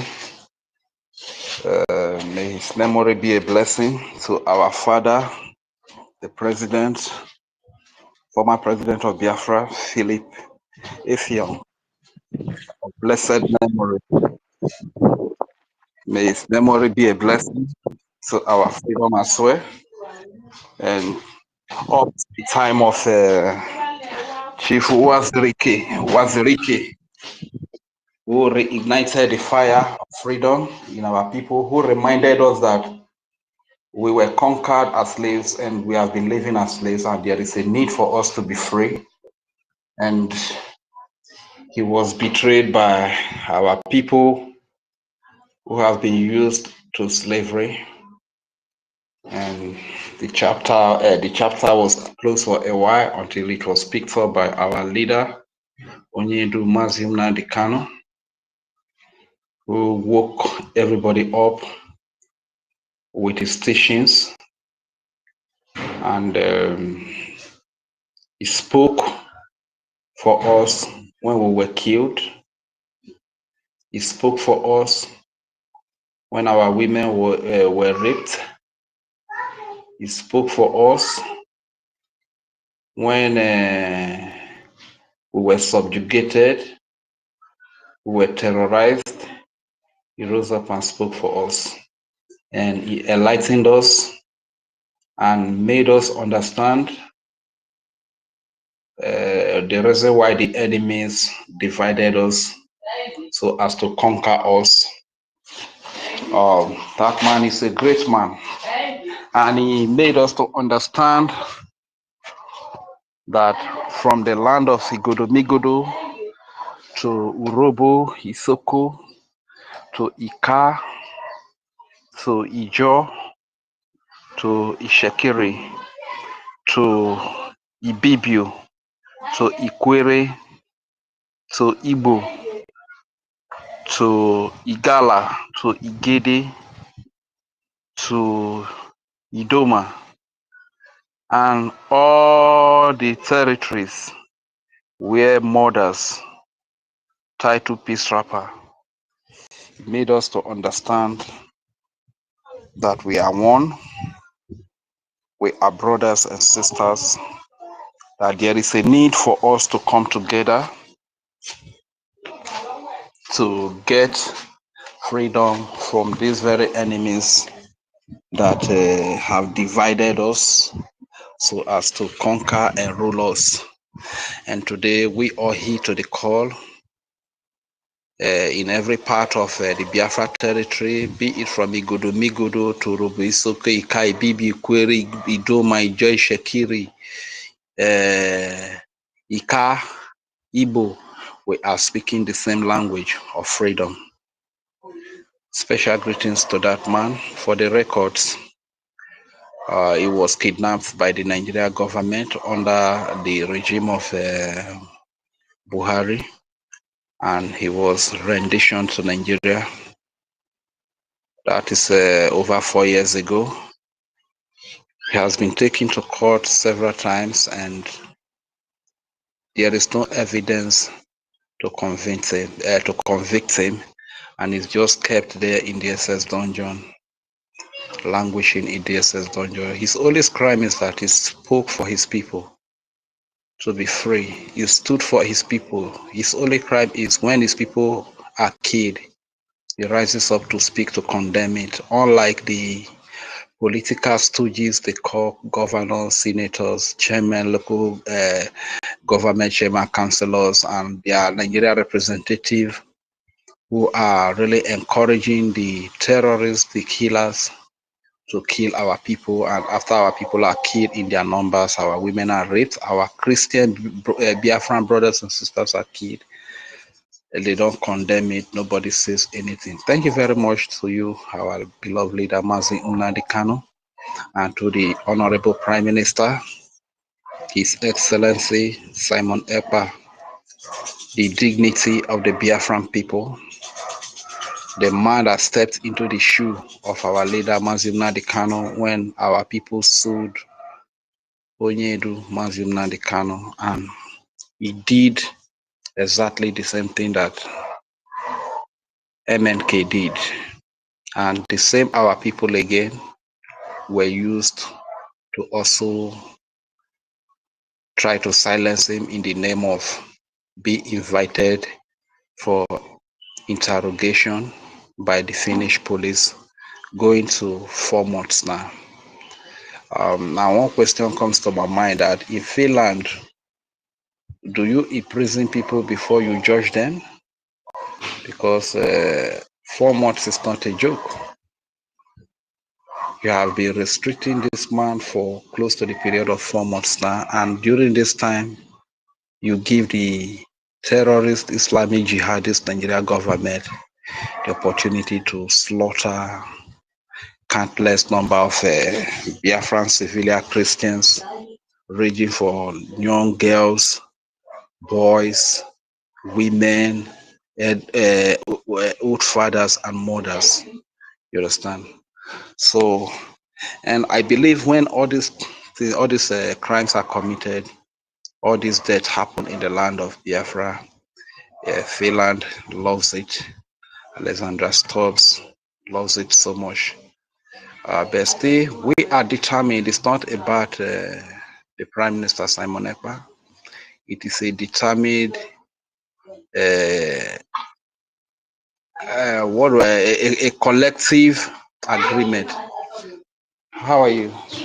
A collective agreement for us to be free. This is why you see everybody here in homeland. Are you talking? Yes, I'm talking. So everybody here in homeland, we are determined to be free, both the rich and the poor, both the strong and the weak. We are so determined, you understand? This is why we come up every day to speak. We risk our lives, put our lives on the line, because we know we deserve to be free too. It's not only Finland that deserves to be free. I don't need anybody to incite me to speak for my freedom. Sweetheart. Yes, when I finish talking, I'll come and attend to you, okay? All right, Mazi, can you take care of our beautiful princess? She has, I assist you. If it is 1 or 2 minutes, and you can come. She has left. Tell her that we love her so much. Okay, we love her so much. She's welcome. Thank you so much. Anyway, she has left already, so let me just try to conclude. Thank you very much. Honestly speaking, it's not only Finland that deserves to be free. I believe this part we are going through, Finland has gone through it, and I know they can't tell me that somebody incited them to fight for their freedom. America has gone through this part. Most of the free nations in the West and Europe, they have gone through this part, and today they are free. They have better standard of life. They have 24/7 electricity. They have good road network system. They have social infrastructure. They have good standard of living. They have food. You know, it's only Nigeria, even the basic things of life, you don't have them. The basic things of life, you don't have them. Food, no, even if you don't have anything in this life, at least one should be able to have food. You understand that in Nigeria you don't have food. Even if you don't have house, if you don't have clothes to wear, if you have food, you understand, that would be okay. But Nigeria, you don't have food, you understand. So this is why we are fighting for freedom. So it's a collective effort of the people. It's not about the Prime Minister Simon Ekpa. And once again, we are telling Alexandra Stubbs to release Simon Ekpa immediately, because that man commits no crime. Self-defense is not a crime. Fighting to defend your people is not a crime. So Alexander Stubb must understand all of these things before we begin to see him as a terrorist. Every time he comes up to put up writing on X that he stands with Ukraine, you stand with Ukraine to be free. But are you aware that the numbers of people that are being killed in Biafra land here on a daily basis outnumber that which is killed in Ukraine with heavy artillery? He's not aware of that. So he should release the Prime Minister Simon Ekpa with immediate effect before his name enters the bad book. And like the acting Prime Minister was saying, if he's not careful, he's going to bring doom upon his country. He's going to bring serious and terrible doom upon his country because it will be invaded again by the enemies that hate them so much. You understand? So it's hard time for him to release the Prime Minister as quick as possible. And special thanks to the acting Prime Minister, the silence achiever, and to all the leaders in different departments of the Biafra Republic government in exile and the de facto government in homeland, to the military department, the Chief of Defense Staff. Special salute to you, Triple Star General Igwe Botuzo, and to all your commanders, and to the Black Marine, to the Biafra Nation League, BNL. Thank you very much for all that you guys are doing. Thank you for staying united at this very critical time because the enemies want us to be divided. The enemies want us to speak different language so that we don't understand ourselves, so as to infiltrate us and destroy us. You understand? But you have shown class, you have shown maturity, you have shown wisdom. Thank you very much. And this wisdom is going to see us through our freedom. We will remain united until every part of the 40 states of United States of Biafra is fully liberated from the hands of Nigeria. Thank you very much. And to every great comrade that is here present, speaking day and night, I greet you special. To all our women, all our mothers, all our sisters, all our aunties, all our wives that are always here to speak day and night. Auntie Stella, my blood, Helen Peters, Rita Alex, Mommy Eunice, Mercy, and the list goes on and on. Mary Tekam, and other ones. Thank you very much for standing up for your children. Thank you for speaking for the freedom of your people. Thank you for the boldness to come and speak. Thank you very much. And speaking about the topic here, when your common enemy appoints your leaders, what's your fate? Fund BDF. When your common enemy appoints your leader, it simply means that they want the intention of that enemy to be sustained in your life. And this is exactly what you see in Nigeria. Nigeria being a slave to Britain, being a territory that was conquered by Britain. So any choice of appointing a leader is made by Britain. This is why you see during election, you see presidential aspirant going to number 10 Downing Street to get approval for Britain as per who becomes the next president. So in the actual sense, the vote of the people, the vote of the populace, the people that are suffering in the space they call Nigeria, does not matter. Who Britain wants to be there is who later emerges as the winner of any election. And when you see that after they resume office, things become harder, life becomes tougher, the suffering increases, the hardship increases, don't be surprised. This is the tension, this is the intention of the enemy for you. Because as a slave, no master will want to overfeed a slave to the point that the slave will have the strength to rise up to demand for freedom for him. This is exactly what Britain has done for decades. But I just bless God that we are Biafrans. We know our roots. We know that this kind of life we live in Nigeria is not the kind of life that we deserve. We know that we deserve a better life. This is why we stand up every day to speak. This is why we rise up every day to speak. You cannot silence us. You cannot bribe us until probably you kill us. That is the only way you can silence us.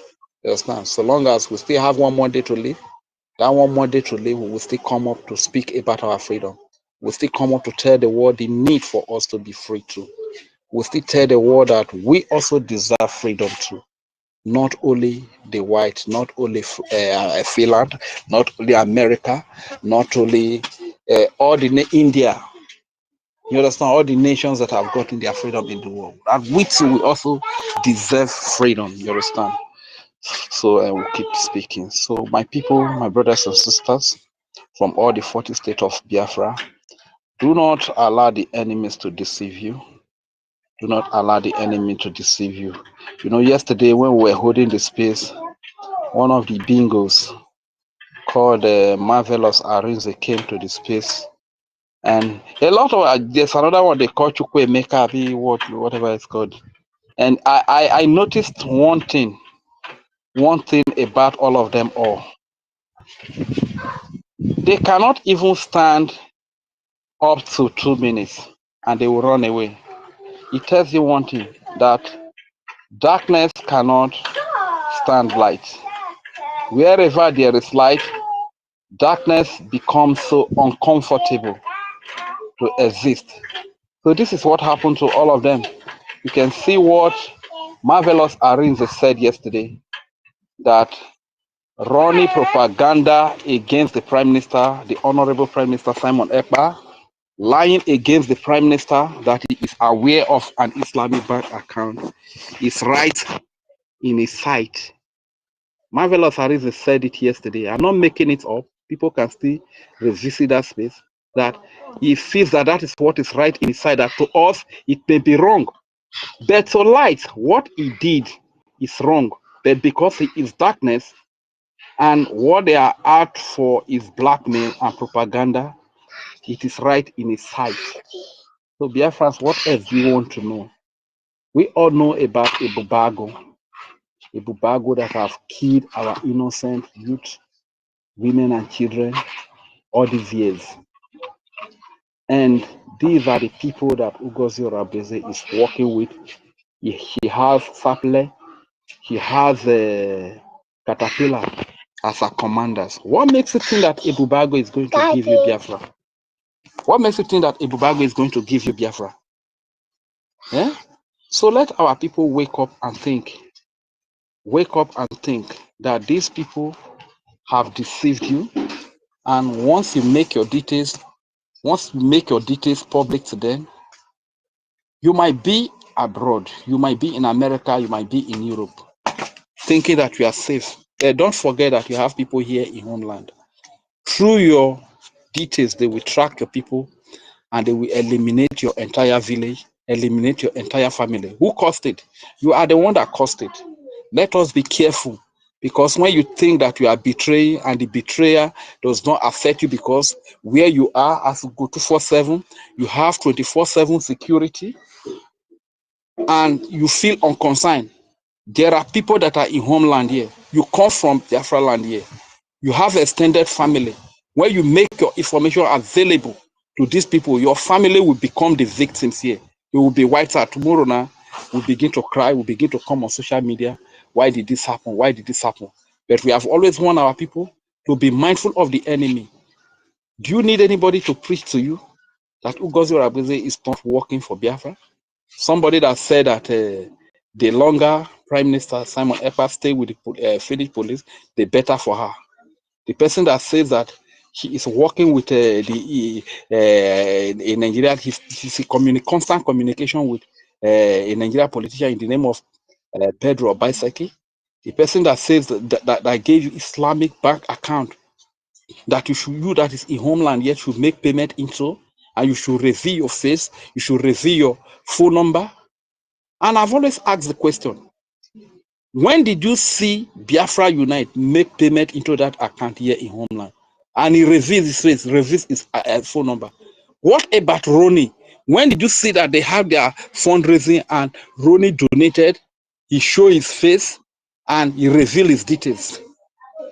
These are the people like Ronnie, people like Biafra Unite, people like Sir Williams are people that are working with this woman. Why can't you understand if these people cannot reveal their identity? Something is wrong somewhere.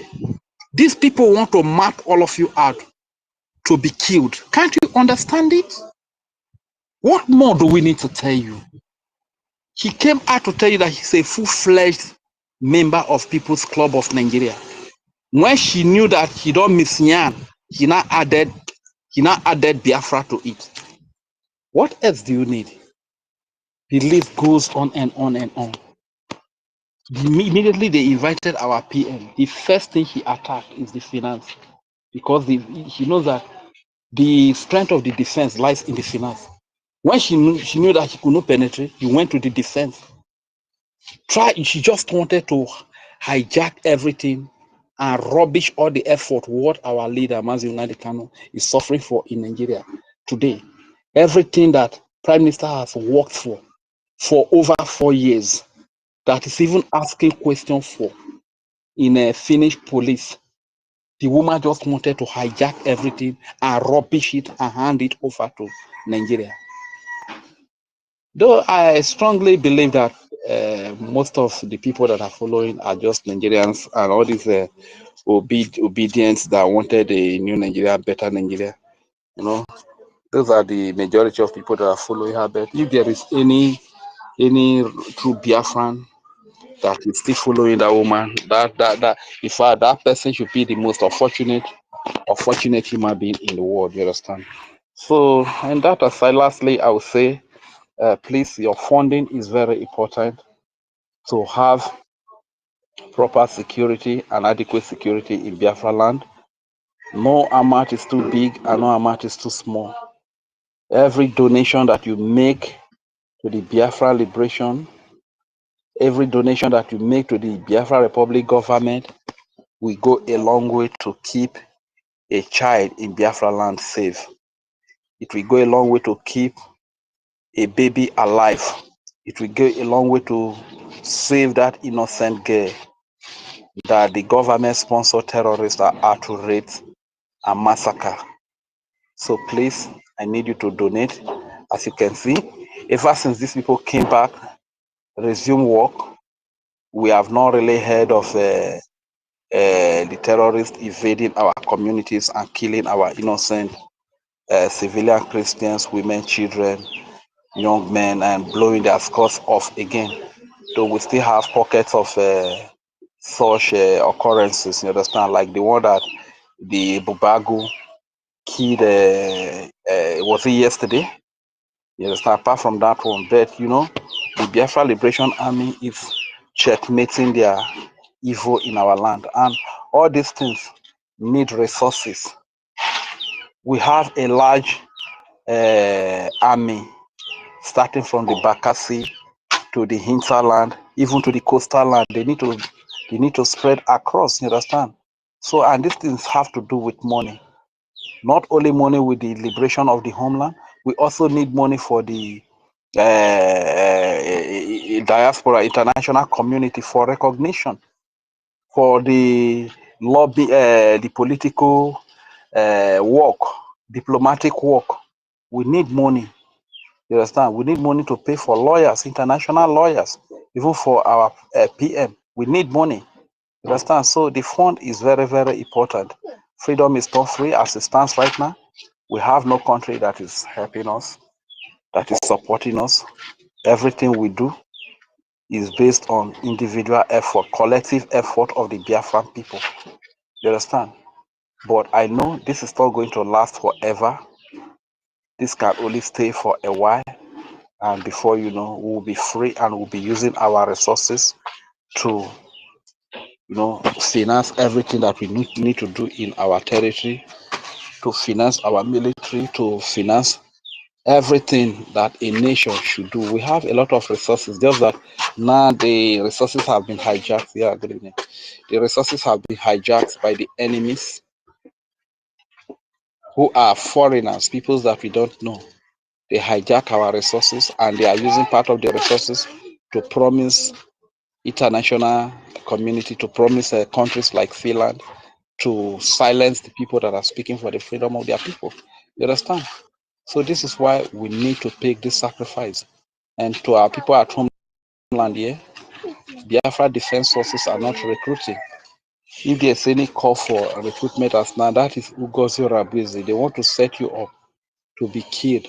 If you forget everything, don't forget what Mama Biafra Adanobu said, that the boys that UGOZI or ABUZI recruited were fighting. They were fighting bravely with the hope that reinforcement was going to come from Caterpillar. Why Caterpillar ran away with the over 50 million naira that he was given. Caterpillar did not provide them with any reinforcement. And all of those group of people recruited by UGOZI or ABUZI were neutralized. It means they were killed. It means they were pied. Don't make yourself the next victim. There are professionals that have been trained to defend the land of Biafra. They are the personnel of the Biafra Defense Forces, the Biafra Liberation Army. Do not be deceived by the Nigeria agent, UGOZI or ABUZI. Do not be deceived by a less privileged man who go 247, 2419. Do not be deceived by hungry people who are just promised visa to America like Marvelous Arinze or Kai Kai TV. People that are just hustling to survive on social media. Do not be deceived by them. We have only one government that is in charge of the 40 states of the United States of Biafra, and that government is BRGIE. If we have any issues, if there are things that we are not satisfied with, let us try to channel our complaints to them rather than putting them on the social media, because the enemies will capitalize on them. If there are things that are not going well, channel your complaint to the BRGIE cabinet ministers. We have a lot of them. The Honorable Minister of Information is there. Professor Choma is there. Dr. Irubi is there. The chairman of CROC is there. And many of them are there. You understand? So the idea of bringing every issue because you feel discomforted or you are not comfortable with certain issues and you bring them on social media, please, I am begging. This is not time for that. Let's try to address our issues within. Thank you very much, my dear brother. I've spoken at length for a very long time, and let me yield the mic here. My name is Regent Fury.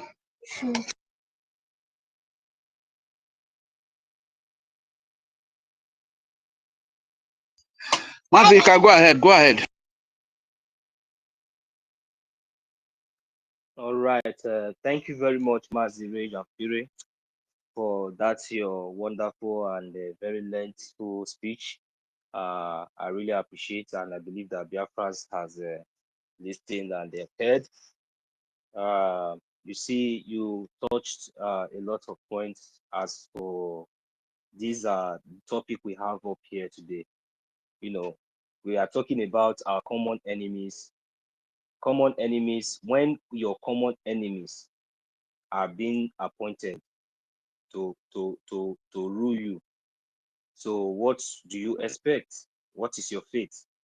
So that is the reason why I said this is an example of what has been, this whole thing has been implemented for a very, very long time.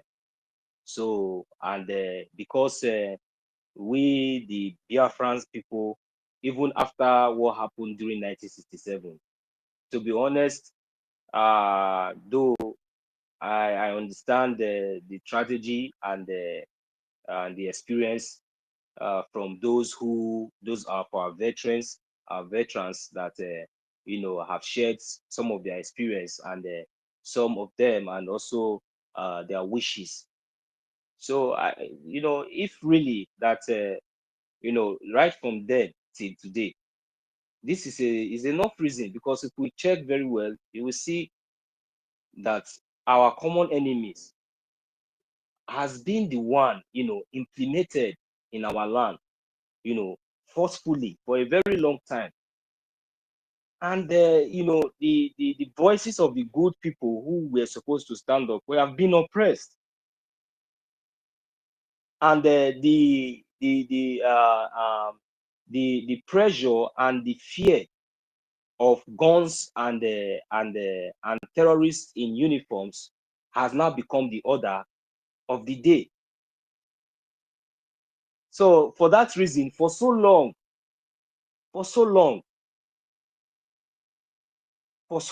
even before the 1967 civil and you know, and genocide that was committed against us, these people has been subjugating us to every manner of, you know, inhuman treatment that led to, you know, what really make us to stand up to say, no, we really have to, you know, defend our land. We really have to, you know,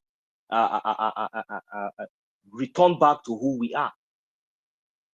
For so long, for decades, we have been disappearing, we have been kidnapped, we have been killed, we have been raped.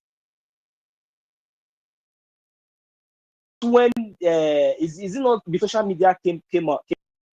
Maybe before social media came up now, maybe, you know, before social media was popular now. Is it not what those, like when we were in the zoo? Is it not what they bring out? Is how many of us listening to news? No. How many of us listening to news, even in the zoo? Is it not when, you know, sometimes you hear from the streets, sometimes you hear in the newspaper, maybe when you just buy a car and you open the newspaper and you see something that has happened there maybe 2 years ago. Maybe that is only when you happen to get maybe one piece of the information there. If you can read, then you will read and say, oh, this thing, and the next thing you eat the akara, which is very, very important to you first.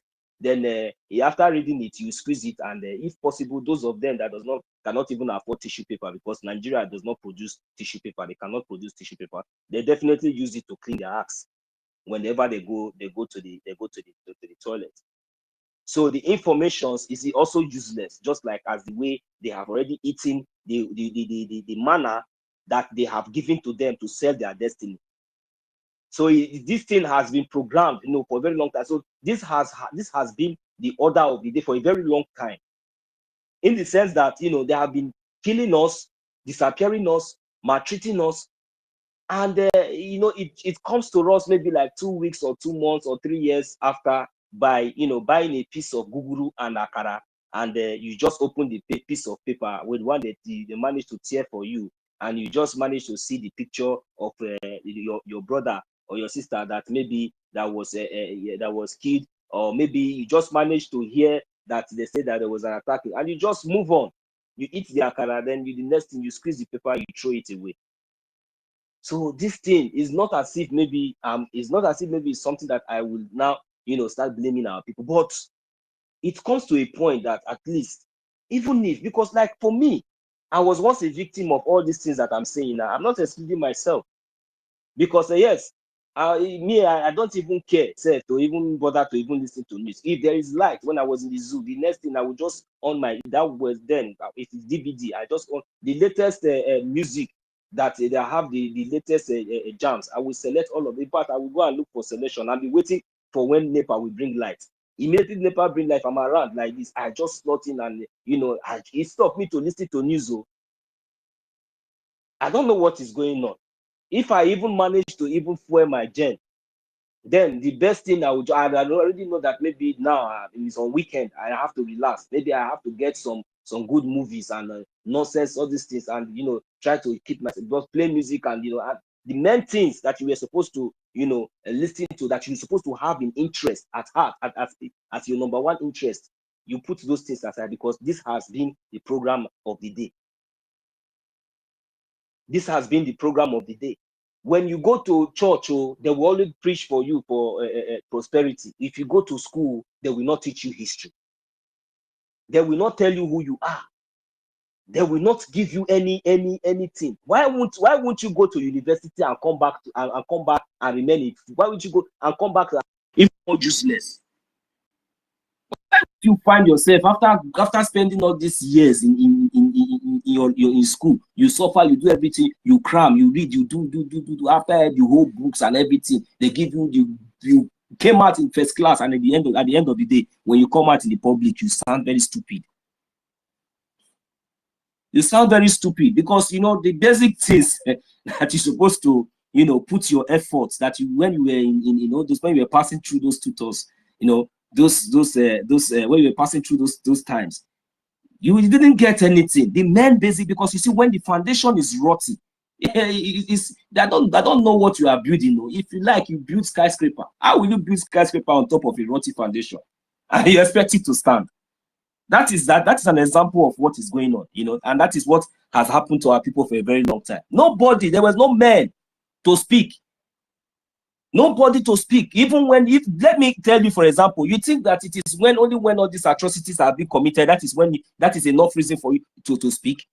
Don't you know that in your community, when you look around and you see that there is no good hospital, there is no good electricity, no good pipe-borne water, don't you know that is something for you? It's a reason for you to to agitate.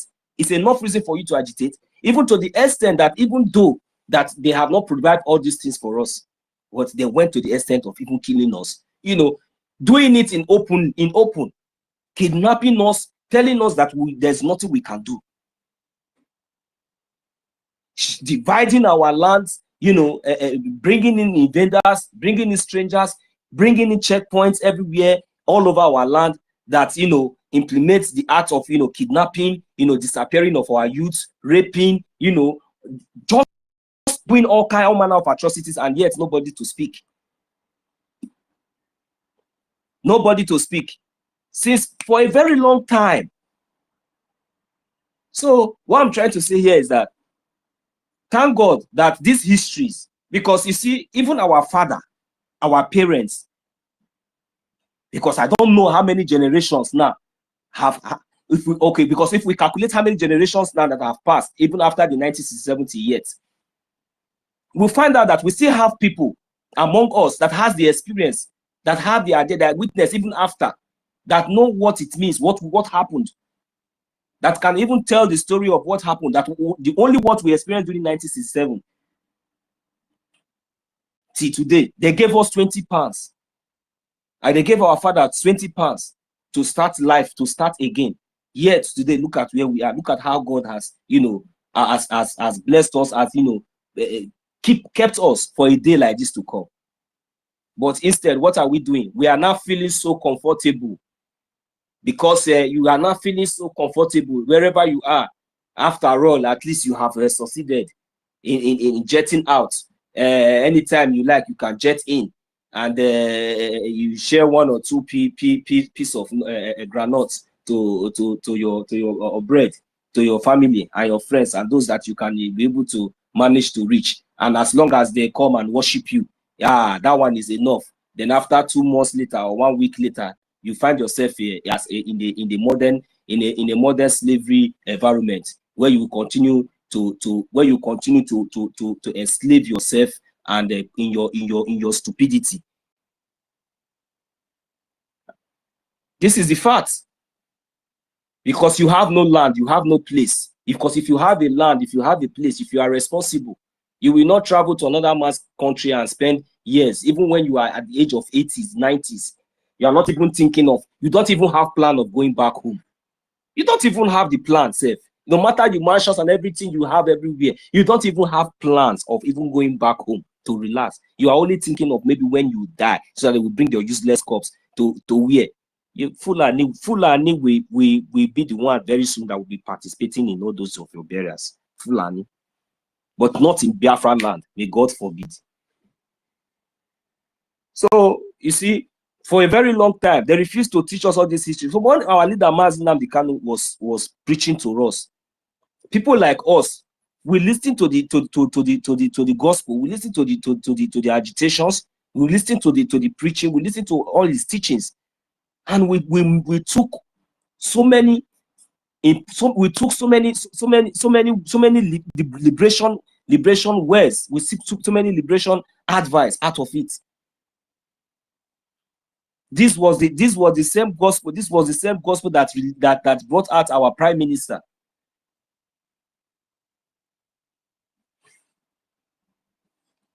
My brother, my brother, no, so can you hear me? I mean, can you hear me now? This thing has been, I'm hearing you for a very long time. These people, they oppress us. Then why this generation of today no go fit stand up to say, okay, no, with our experience and all these people, for them to deny us history from school. Something that by this kind of time when we don't, most of us on the get gray head, now we call the understand, say, see. We're supposed to use that pepper body to come out and do the needful, which is funding our Biafra Liberation Army. Go ahead, my brother. Let me interject you small, my brother. You know, somehow when you see the likes of Clara Deans supporting this evil, then you will realize that people like Clara Deans, they have been away from home for a very long time, and on a normal condition, her life should not be overseas. They should be at home, and then should even be grandmothers at home. You understand that? The problem most of them have is that the money to even pay their flight ticket back home is a problem. And you know, when OGOJA started this thing, she must have explained to them that don't worry, I'm going to charter a plane that is going to take you back to Nigeria. Probably OGOJA must have told them that, like, all this will go 247. You understand? You know, like we heard that 247 is jobless and it's not working. It's a woman that is feeding him. You understand? So you can imagine such a person who knows very well that even if Biafra is liberated today and we have our complete freedom, he might not even be able to pay his flight ticket back to Biafra land. So what is the need of him fighting for Biafra? You understand? But the mistake they always make is that, like I said it yesterday, if we can be determined to contribute the little we have to see that we are totally free from this slavery we are in, why does it go 247 think that Biafrans cannot even gather to contribute money that could pay for his flight ticket and his family flight ticket? Why do the likes of people like Clara Deans and all these Matt Order, Matt Peace, and Christopher Kenwa and these Biafra superstar media and all this marvelous Arize? Why? Wait, hold on, my brother. What makes that Biafra cannot gather money? Biafra cannot, even if that is the case, we can, once we get our freedom, we can do fund money available to bring our loved ones back from overseas. We can do fundraising and raise money for people like Go247, Clara Deans, Matt Order, Matt Peace, Christopher Kewa. Let them, we can raise money that can pay for their flight ticket and their family and bring them back to Biafra land. And we start building our nation. So because of all of these little things that Ngozi must have discussed with them, that I'm going to charter flight and give you free flight back to Nigeria, not even back to Biafra. This is the reason why some of them are misbehaving. This is the reason why some of them are doing the evil they are doing. You understand? So you can go ahead and talk, my brother. What did I want to before my co-host, our host, go talk? You see that one where they call not be only go 247 woman the feed. That one where do be like native daughter where on they call Arize. You don't see as he be. You go, you don't know say now who the cap fits now they wear am. You know who the cap fits now go wear am. Next time, not the wear suit again. Try to the dress like Babalawo with that your baby will be like a shinkafe. They come out if go fit you. No try wear suit at all. It no fit you. Thank you. Be like who Soji that time. Everybody, you see a prime minister they wear suit. Who Soji can't wear suit. You can't be like say they throw Soji inside the suit that time. So because all of the one measure of the APM they wear suit now. APM they wear suit. They won't wear suit. No, you see now you see that relevance. That is the height of their stupidity. The height of their ignorance. That is they very stupid, educated morons. Why you no go cut your suit according to your size? Why won't you be humble? Must you be relevant? If God has blessed you, God has blessed you. Nobody's trading with you. Nobody's trading with you. Relevant is not. The bitch want be like prime minister. Just imagine. Relevant is not by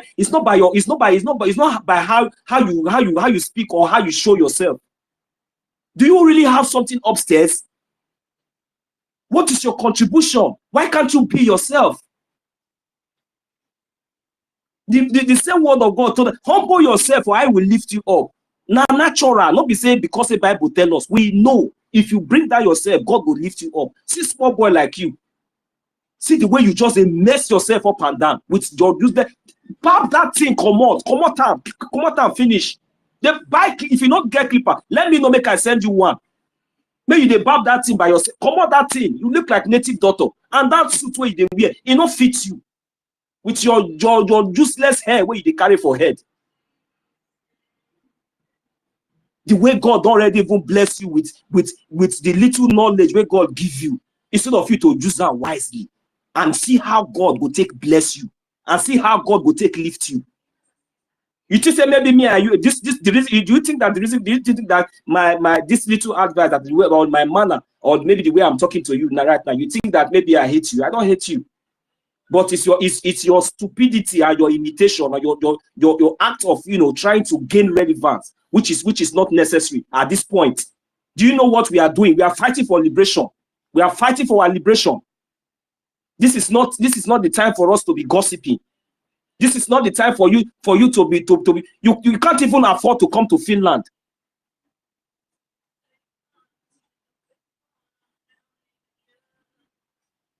Just messing yourself up and down because people like you are being fed. I've been surviving by crumbs. People like you, because you cannot walk. You cannot walk. You cannot do anything useful for yourself. You are hoping from daddy. You are hoping from auntie. You are hoping for. That is how you got yourself wherever you are. I don't know what you say you are studying. I don't know what you're doing. Are you sure you are taking responsible of yourself? You don't. If you are, definitely you will speak like a man and stand at the path of truth. You will not be deceived like all these cheap freedom fighters.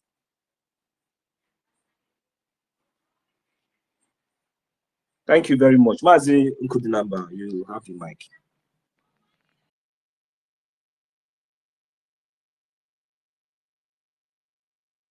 Our host, are you there? Please, your hand is up. I'm sorry that I took your time. Yes, sir. Thank you so much. Thank you so much, my comrade. Thank you, Rich. Thank you, everyone. Thank you for keeping this space. It's been long I even came back here listening. Thank you so much for your input. You see, fellow Biafrans, this is a task rested on our shoulder. As long as you are a blooded Biafran son and daughter all over the world, this is our responsibility. This is our way under obligation to do this. And I'm telling you, there's no achievement. If you are making money in this our generation and no achievement that is supersede what we're doing. Yes. Any other achievement, if you skip this to do another thing, thinking that you are establishing for your children, thinking that you are investing for your children, why you have not have a nation where you can make your law, you can interpret your law, you can enforce your law, where you can govern yourself, you can utilize what nature deposited in your soil to develop your land for the best interest of your people first, then before your neighbors and the world at large. Because charity, they say, begins at home. If you are not doing so, if you think that you as a Biafran, as an indigenous person, that you will continue validating one Nigeria, let me tell you something. Even the Fulanis, they don't like that name, but they want to hide under that name to achieve their agenda. I can assure you, if we allow them to achieve it, when they feel that they have achieved it, you see, they will change that name. But they know that without that name now, they cannot. So that is why they're hiding on that nomenclature to continue advancing their evil agenda. If you are a Biafran person anywhere around the world, you think that maybe you are you have paper, you have the limited. No matter how good you are in English, you can never be original. No matter how good you are in Spanish, you can never be original. No matter how good you are in what's it called, French, you can never be original. You are second, and opposite of original is fake, inferior, either fake or inferior. No one. Adibroja, call it Adibroja. Okay, so just like some people, as they have misled our people, the mindset of our people from which we never knew that they have agenda in doing those things. They make you to see your own original as inferior. You are ashamed to speak your original. You brass about fake. You brass about your eloquency in spoken language of the invaders, those who enslaved your ancestors. You are bragging about the eloquency. You go to houses of office of our average Nigeria. You see dictionary, big ones, all kinds. But you can't see science books. You can't see something books that will make them to think innovation and the creativities. You can't see those things. Okay, the time is supposed to use to think, to utilize that resource. Let me tell you something. The education in our land is supposed to center on the majority of what we are studying is supposed to center on how to utilize those resources in our land, how to use it to achieve something, how to bring it to finished goods, how to use it to make use of those things Chukwu can give us. That's supposed to be our major area of studies. How to convert it, how to know the usefulness of all those things. I mean, most of us don't know how many products include oil. Most of us don't know how many products include oil. The only thing, only fuel and diesel, oil and gas. We think only those two. But you'll be shocked to know that there are other ones that are more important than this one. That even those who claim to be educated around, they don't even know about it. They don't even know about it. So after extracting it, they'll take you those ones and bring you these ones. You know, this is supposed to be those who claim to be a chemical engineer. They cannot even fabricate any chemical by themselves. But the things that you use to fabricate chemical are in your soil. But inability to do it, you don't know those things because you only go there to do theory, no practical. I can tell you that majority of people who are creating creativity and the innovation, they don't even go far in education. All they need, that ingenuity in them to have a library where they can research to add to their ingenuity and create something. And when you see those who call themselves professors, you see them taking order from immigrants, taking order from those who live a barbaric life, you know, taking order from them. Then you ask yourself, what is the essence of that education?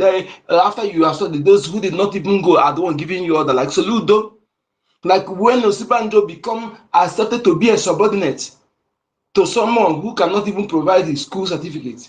Just all they need is to speak English and sign their name, finish. They will hire you, a certain to be their secretary. All they need to know how to speak English and they have to write their name and sign their name, finish. They can occupy any position. Then they hire you that they waste time years in school, spend money to be their secretary. So you see that thing you study is useless. In a place where agriculture, something that is more important to the people, are made optional. But the one that is actually definitely unimportant, immaterial to you, to the well-being of our people, to cook that contribute nothing, our well-being, that one they make it mandatory for you. and I will be in my land, somebody will tell me that my originality is a vernacular. When I speak it, I will pay fine. Until date, people are still subscribing to Baladash, such Baladash. You ask yourself, why all these things that will benefit you, they don't bring those ones. But the one that will continue to destroy you, they invest money there, propagate those ones. Those ones are the ones they propagate. Is evident. Then you ask yourself, what are they thinking? Where are they going? What is their intent? What is their intent?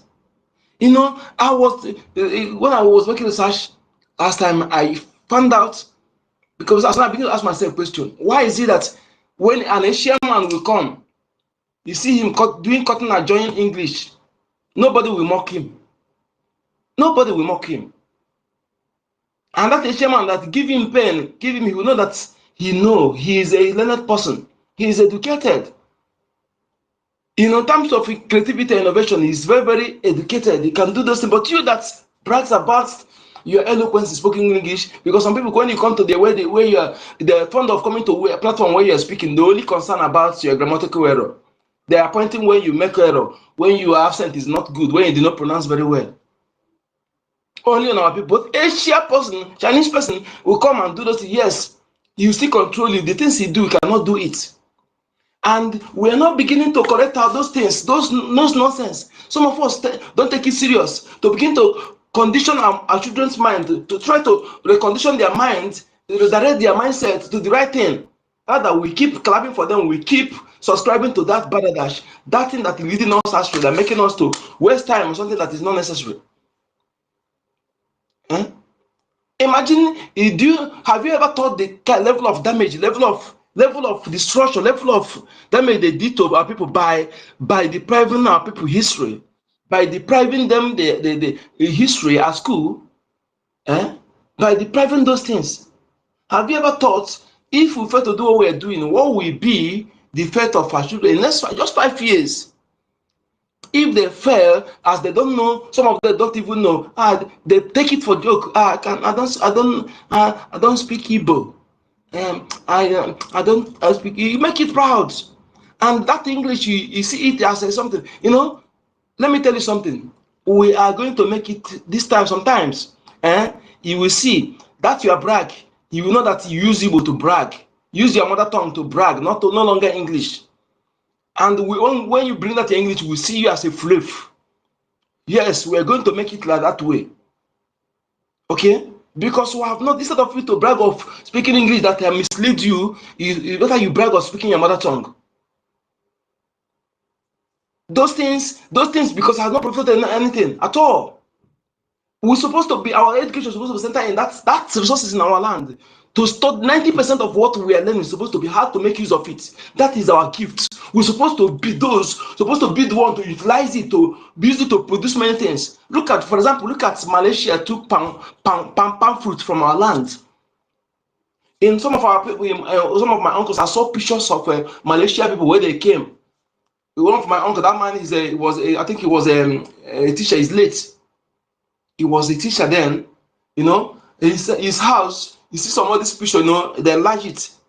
You see some of them, they will tell you when you go ask for some Malaysia people where they came to our land to take this palm fruit. But I'm telling you today, they use that palm fruit. They have now modernized. They have now advanced in producing those things. Although it may not be organic, but they have, the palm tree will be close to the land, and they produce much fruits. They use it to produce almost 30 products, and we are buying it. Our land, how many olive oil and the palm kernel and the food crude oil, other things, only few, maybe 2 or 3 items we can use it to produce. Even the soap my mother used to produce with all those this thing, they call it all those black soap. My mother used to produce it. I know how to do it. Those things is something that we're supposed to upgrade. You see, that thing you see your parents did in those days, you see it as a local support. It is our duty to upgrade it. They were able to discover those things. As we are coming in our generation, we will be advancing, not to abolish it, not to throw those things away. They suffer to discover those things. Just like the food we're eating, they suffer to discover those things. You ask yourself what did they achieve. I'll ask yourself with this question in our own generation, what have you discovered? Everything we're eating were the things the bonus we met all those things. They discover it. In our own that we claim to be educated, we claim to be wise, we claim to be speak English. What have we discovered? What have we invented? Nothing. They invented those things. They were able to make those scientific breakthrough in farming in different areas. We ought to be upgrading those things, not to throw it away. Not to throw it away. But we abandon it. People came to our land, take all those things we abandoned, they go to their land. Do you know there's what they call ogreens? Ogreens. These ogreens, they normally put it anywhere they have boundary. They use it to put a boundary as a sign for boundary. They plant it because it don't die anyhow. That leaf, they use it to produce many things, even also for fertility. They use it to produce many things. Many things. I remember that time when there's what they call DQQ in my place. This is a conversion. When that thing come, my mother will bring that leaf, put fire on it, and when the smoke coming, you pushing the smoke on you, bring kernel, the pan kernel oil, you know, we call it udaki. Put it in your mouth, put it in your eyes. Small time the person will sneeze. Small time you see the person, the child wake up. You know, all these things are remedies they discovered. We ought to make more research in those areas, but we abandon it. We abandon it. Sometimes you open your mouth, infested mouth to insult them. But I'm asking you, what have you discovered in your own time? What have you achieved? You can't tell me. So my people, please, you see, we are really, there's need for us to do fast and restore our nation. If not, we are gone. We are doomed. These people have penetrated us. They have destroyed. In fact, our fabric just little. The fabric that holds us now is just little. They will cut us off from our foundation into two. They will completely cut us off from that foundation, and we'll be stateless. We'll be vulnerable spiritually and physical. My people, you see, this is emergency state. I can tell you, we're in a state of emergency in what we're doing. I wish our people can understand what is facing us. Everybody will leave any other thing. Leave that mansion you are building, leave that estate you are building, leave that hotel you are building. We all face this. I'm telling you, we have what it takes. But what happens is this: something that they don't want to pay attention. They don't want to look. That's why some people will just call somebody that you have been messaging about this for a long time because it's not flowing. Tomorrow they come and begin to ask you, I got more, give them a museum. They want me to come and begin to turn up again and begin to revise, to be educating you. Because you are not stable. You are not stable. So now you want me to come and begin to waste my time to be educating you what we are together, because you don't want to be consistent. Then you deviate. Later you come and want to ask me. Now I want to know. Now come and get out. Because you don't take it as a serious thing. Don't think you never touch you, but when you touch your family, then you remember that now you will understand. You don't take what happened to others to fight to prevent it until when it happened to you, then you come back. You don't ask rubbish questions. My brother, you see, this time around, I'm not. If you petting people favor you, no, I don't. I don't pet because we have exposed enough. We have talked enough. We are in action. Now what we need now is action. Action. There's nothing we will talk now that we say we have not heard about the reason why we're exiting. In fact, it's long overdue. I cannot challenge anybody. No Asia, no Arab, no Europe, no America will tolerate what we have tolerated from highest 1 year without rising up en masse. We have endured a lot. That is why our enemy think that they don't think, sometimes they think that they can throw in nonsense in us. Speaking openly, look at this. Those are before everything she said. She's saying it openly. Yes, my brother. But my co-host, that is the point. That is the point that these people has been backing on for so long, even till tomorrow, in oppressing us, because they think that it is normal. It is just normal for us to continue to remain like this, scattered all over the world. They think that we will continue like this. thinking that we'll be comfortable when we find ourselves in Lagos, we find ourselves in Kaduna, in anywhere you are comfortable, as long as you can provide food in your table, as long as you can eat, not until something strange will happen to you. After all, you will just say, look at it and look back and look for nobody to speak for you, you know, then we move on. Then this is the reason why these people have backed on this, you know, capitalize on this and continue to deal with us in this manner. And that is the same thing that is affecting our people. We need to come out from these things and know that this thing is not normal. There is nowhere in this world, no race, even in the African continent, from the African countries, that we tolerate or pass through, that we even endure 1/4 of whatever we the Biafrans has been enduring. I am telling you, this thing cannot even happen to even the Oduduwa people. They can never bear it without disaster that will not happen in the sea. Nobody in this world can tolerate what we Biafrans has tolerated. And that is the reason why you see, when our leader Mazin African is standing there, he's standing. I don't think that some of us have really understood. When that spirit will really possess us, Biafrans, there is no need of shouting too much. We already have everything in place. Let us implement the strategy of fund. Let us see that these things that we are talking, let us see it happen day to day, not tomorrow. It can be activated right now, and this is what we need. I be here, I ain't wasting time. Go ahead, my brother. Senior citizen is on the mic. Let's give him the mic. Senior citizen, you're welcome. Yes. Thank you for joining. Please, you have the mic, ma'am. Thank you. Thank you. Thank you. I salute you, Dr. Professor Engineer Mazonye Kachuku, aka the number, and the Dr. 1 Million, and the Dr. Rage, Honorable Dr. Mr. Snow, Dr. Shimon. We are many. I salute everyone. Good afternoon, good afternoon, good afternoon. All the doctors in the house, the engineers in the house, the professors in the house. I salute all of you. Anyway, it's been long. I salute everyone, and I came in with information because the information said on no local BA. That is, if you have heard, tell others. So I wanted to tell you guys. Can you guys give me just some minutes to listen to this? Go ahead, my lady. The platform is yours. Thank you, sir. Okay, so it's our sister, and what she said is very, very important.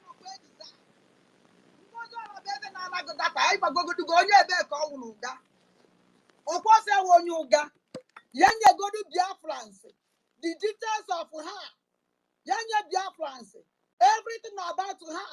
Kaimala Bossy, Kaimala Onyahu, Kaimala Nie, Kaimala Nia, Kaimali Kwe, Kaimali Bie, Igama Dagi, Nelson Diva, Nasu, whatever that on. Yabu Goduzo, what that and Kie, why am I social media?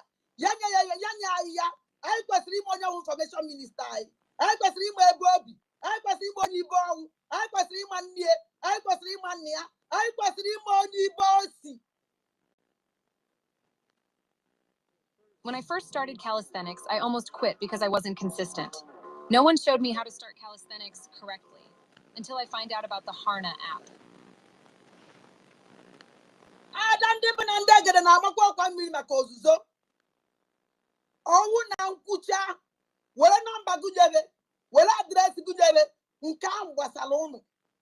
O to I can see where the Bapa, Sigo, na Bami. Suku what address you going in a Tigunan. Now they recruit. Don't give anybody your address. Information about you. Oh, come a kohu. Nde wolo de na kananko. Nde wolo na kananko. The first badge ebu. Second badge ayama hibevano. Onyo one be very careful. Maribe and Angoza are based in the cabinet here. Don't give anybody your address. Don't give anybody address. On Saturday, the fundraising. Corona phone. One of minister or one of president or governor. Where's number and look for phone? Where's now when you on Sunday, kind of a meeting. The Bachelor Campbell or took a chinek or lapata or to demand the pap on a phone. Now fundraising wage you. If not, oh, the Buena beer. because no we need make it as a messy. Well, I be the Melanunu, well, I'm Molako. I'm a threat to Gasapamo. I'm a threat to Mo. And you know what address go. And you know why your telephone go. Media in a very wegu. But see, make the rate of him. You have a Joanna wegu. Or one ya that to the Sigunu. And in Nigerian government, that's all they would take information about Biafra. Now Biafra land. Or winning on a Biafra land. Name or ADC, the African country. Don't tell them anywhere. No. Hide the identity. Oh. Any work identity go. Any identity go. Biafra Biafra ho. Oka Kwande Zoo cannot control Biafra land. Police in the zoo on a Biafra.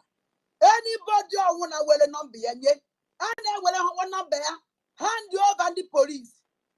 All the conversation. Everything how you not tracking it. How you not tracking it. And I'm going to walk with my cozuzo every day by day. My dear by day, we all quite a give a chunk of a chubuo. All quite a chunk of a buo. All quite a chunk of a kubuo. All quite a you up to what you can't. If I didn't have done the book in one time. And I mean, if I at least you made program. Then with the 3,000, 4,000. At least I don't have monetized the page. On joy. At least I'm a me. All I can just on how Malana as one. Every blessed day. I can't make a topic. Then don't have topic. So now I can't say come back on the more. Every media. Don't give your address to any idiot. Don't give your telephone number to any idiot. Don't give your real name for any idiot.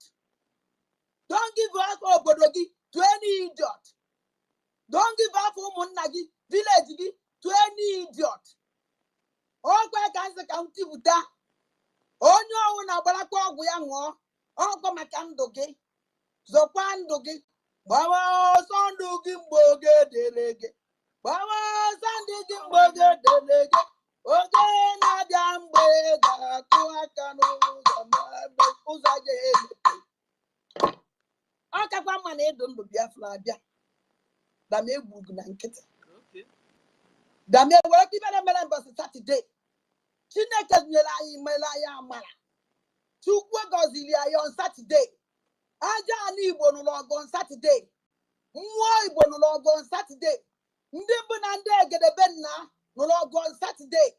Nwa ni Igbo ji day bube no logo on Saturday. The call seminar on Saturday kwesi inye gi imepe ganya. Owu that na iman the call seminar on Saturday.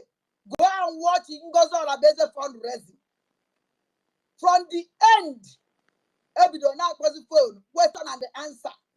Wanki afo na lume.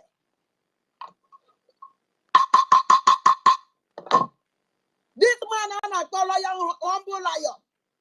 Don't give your humble lion your telephone. No. Ngozi Olabeze said the Kotara answer. All the governors and a phone. Oh, when I go now humble lion I don't more day now again. Hey yo. Go na ya wuze ya de Kotara from the Ebu. I come up amado here. Don't trust anybody even more than the boy. I trust to Padamo. And you could only address go. Oko to Akadasi ebe, Asadebe, even one damn more. Ekuchakwanam, and cool again. Onye no kwaya kori beyo. Onye no ya kokwala ni beye. Enye kwede mmadi, enye kwe na age. Address gi. Enye kwe na age. Phone number gi. Enye kwe na age. Ebibi. Enye kwe na age abo obodogo. Ye nwe kwede onye ijele ibe ọnwụ na gbasara gi. O volunteer work ka ị na-eme. O nwere ụgwọ a na-akwụ gị. Maka iwere ndụ gị ha fele ndị ọjọọ n'aka. Ana m ekwukwe na-ekwusi ike onye ọsọrọ ya nọ onye ọsọ ya nọ na onye na-akpọ nsabụ ịma ha akpọ mkpọsie m ike ndị na-akpọ m achawo ntinyekwe international ka ana m agwakwa ụnụ ya agwa ekwucha m then ewere mba ya na anọda ọkwado oke mkpa ọkụ na afụgo. So guys, you have heard it though, because I just woke up and I was hearing this. So I thought of, letting our people know, avoid doing anything with NGOZI or Abu Fulani. Avoid doing anything with AGI. Avoid anything doing with those people there. They are Islamic Nigeria foot soldiers. They are out there to make sure that Nigeria continues to stay one. She has also told you guys that she's a full member of People's Club of Nigeria. That one, she just nailed it by herself. So there's no confusion anywhere. So we are talking to people in homeland in particular that are still, or even in African areas, that are still want to work with AGI, want to work with NGOZI, and now she's now bringing flight for you people, so that this flight will take you to Sambisa Forest. Be warned now. And I also want to shout out to our Deputy Information Minister. This morning I saw him praying and delivering our people. Because Ngozi will now put something inside her mouth. When she now talks, it becomes talk and do. So our deputy have gone to deliver our people and undo all the things Ngozi did in the spirit realm. You understand? So Biafrans, receive your deliverance in the name of Yeshua. Receive your deliverance. Because that veil they use in covering your faces and your brain go off you so that you can begin to reason like humans. I begin to know what is right and what is wrong and where to go to. You can imagine somebody telling you they are bringing flight for you to do what? Is it that they want to repatriate you or they want to take you down to Sambisa Forest? Or another thing is this, Ngozi is Fulani.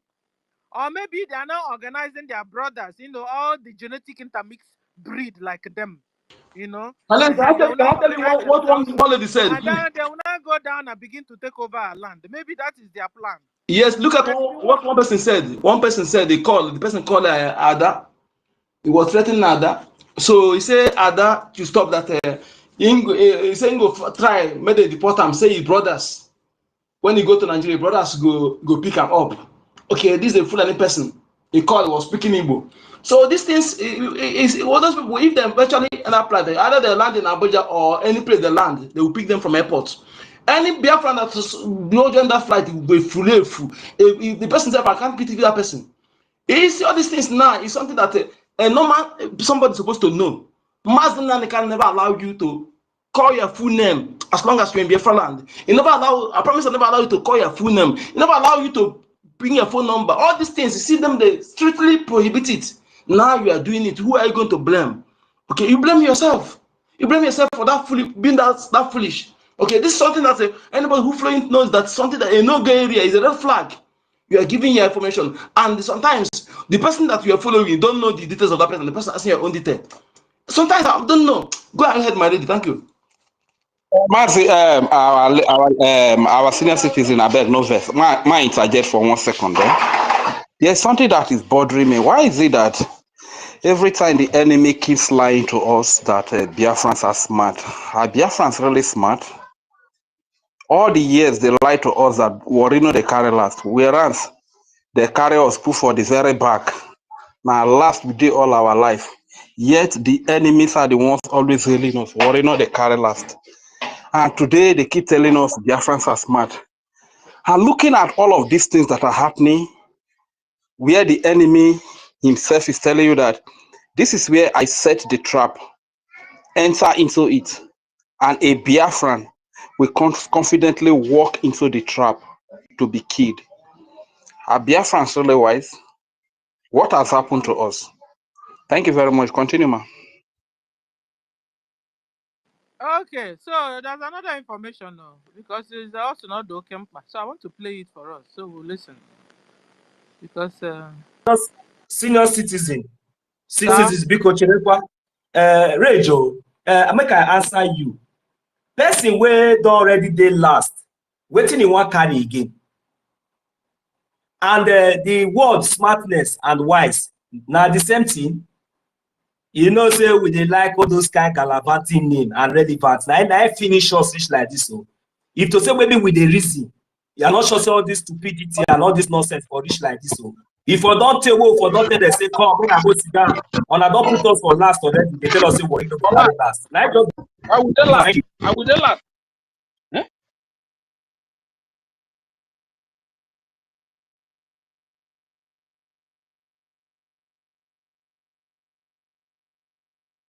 because senior citizen, yes, I'll go on with the mic now. You can go on, carry on, senior citizen. Thank you. Okay, so let's listen to Ada.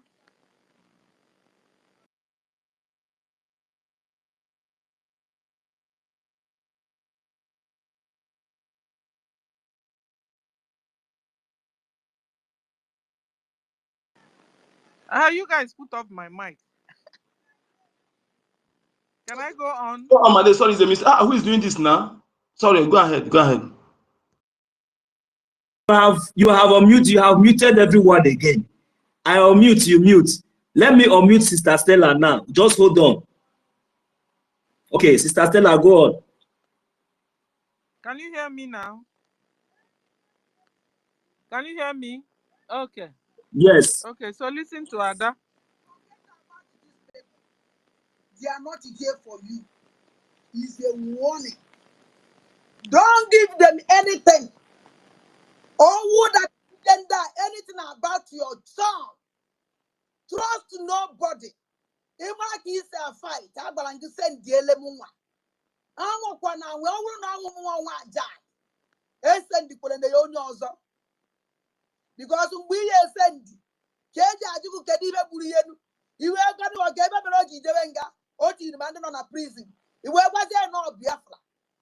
Oh, what you can do to Magama no Maka Biafra. Oh, we go now Maka Biafra KGD. And I think happier. You were the poor no Maka Biafra. Kemana de Yagaraka. You know, don't waka.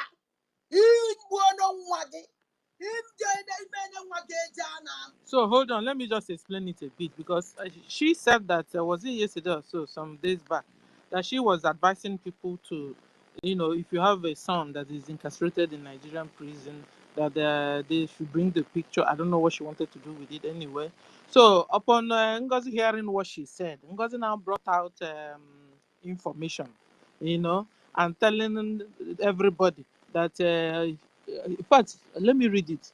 Greetings, Biafrans, which are not Biafrans. You know, Ngozi is a saboteur.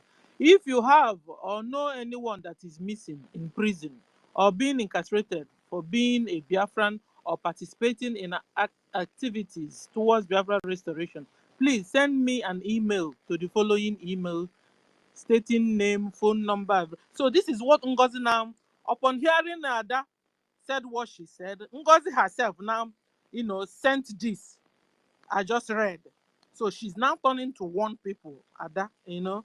So let's listen to Ada because she's now warning because Ngozi have now picked the thing up, acting like she wants to help. So look at the warning from her.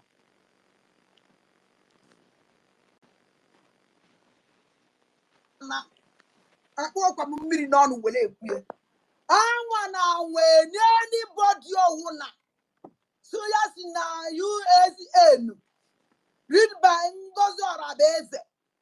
Anything Basala Gima. By Basana Wagi, or Squaw on a prison, or Squaw on a police, Bakwan Kitten. Because he had information on the police. You wait to them now, Makana Biafra, Makabiafra, KG them Wagi. Ibe Penem Wage Jana. As you continue on that way, America this program ma Okwado Kempa J Vira. Mekwenu Okwado Kempa J Vira. Even no paper, even more G Wezi Tank and G Noro. That thing over to be a G way doing Nako. She's not here for any Biafra. If you go there or you send I will useless woman. I will women useless. I'm on my word and them and take a kinet as new email me better now. Try the Kalilia even talk on that bomb. All I can see Cambia, Campuo. Don't give any of your family, anybody on your information about your children, about one nigga working. Even got almost send the enemy. Back an ababa a BCOS uche, or Luta to tweet yenya, or would that in already a breaking news, or who know who will make we or jay break news. If I would another would take a bulifa, a Jews not a poor man's buy, a Jews who must buy apple, or when one on a police station. He can't get me about the Noya Basala, or what he came out and the police. If I put a sage about that no Macadona on a man that is to go bye bye. A poor community, none will trust nobody. Even more than them but and dead. The queen you'll be seeing make you with me. And I make queen to see it. All quite can see Kanaba, as can be do. Oh, yeah, I want to tell you watch program.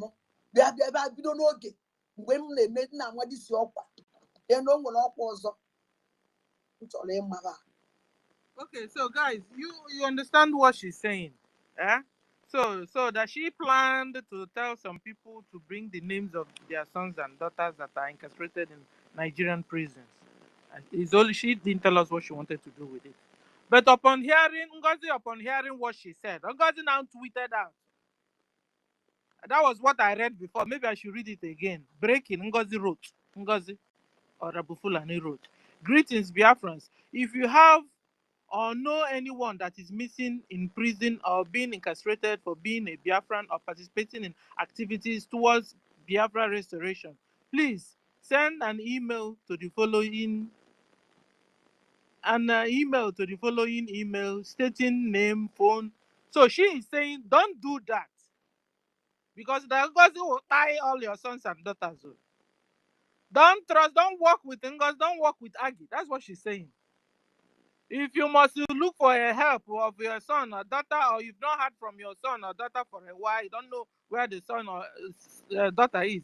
She said you should bring it to her. I don't know. That one I don't know. But that's what she's trying to say. But she said, don't go and send it to Ngozi. Oh, that's what she's saying. Because Ngozi will buy your daughter, buy your son. In fact, Ngozi will remind Nigeria how they are looking for you instead. That's what she's saying. So I finish. Thank you for the opportunity. If I see any other news, I will show you guys. Bye. So much. Thank you. You see, at this point in time, any Biafran that is following Ngozi, that Biafran is on his or her own. I don't see why, in the first place, why would you be following her despite all this red line, let alone giving her your information? I don't know what you're doing with her. Because we have exposed enough. So anything you're doing with her now, your own. Let me tell you, even if you are in abroad and you have your information already and you are afraid of that, so that we will go after you. Let me tell you, it's better come and tell us. The reason why you are still following her is because she has connected. Come and say it. All of you that was here with us before, and now you suddenly, maybe you are not active or you are hiding or whatever. If because she have collected your data, the reason why you are still not come to speak out, confide in us. Let us devise how to protect you. Okay? Yes, if that is the case. But if you don't tell me that it's juju. Juju, she has been exposed. And also that is how anything juju she used on you has already been destroyed. Okay? So if you are still following her now, that means you have deliberately chosen to money. You choose money to sabotage what we're doing. Okay, if I'm talking about if you're a true Biafran, because I know that like this one they call humble lion. I think I told you last time. He's not an Igbo man, he's a Fulani person. The thing he used as symbol authorities, they speculate to Fulanis. Okay? Now the person he said you writing the name of people. Writing the name of people. That guy is a Fulani person. He paid the right humble lion. There's another thing again I want to say that escaped my memory. So my people, I will remember. Let us know that this woman is here, and whatever anything she's saying, she's making it open. She say it the code. He say it in a way that a layman can even understand that this person is not working for Biafra. Okay, now I want to bring you flight. He say you will in next 6 months you will go to your homeland, Nigeria. Are you fighting for Nigeria, your homeland, or Biafra? And what is this? If you're Biafra and eventually book the flight, join that flight if that time come. In fact, any day you go there, I will celebrate your death.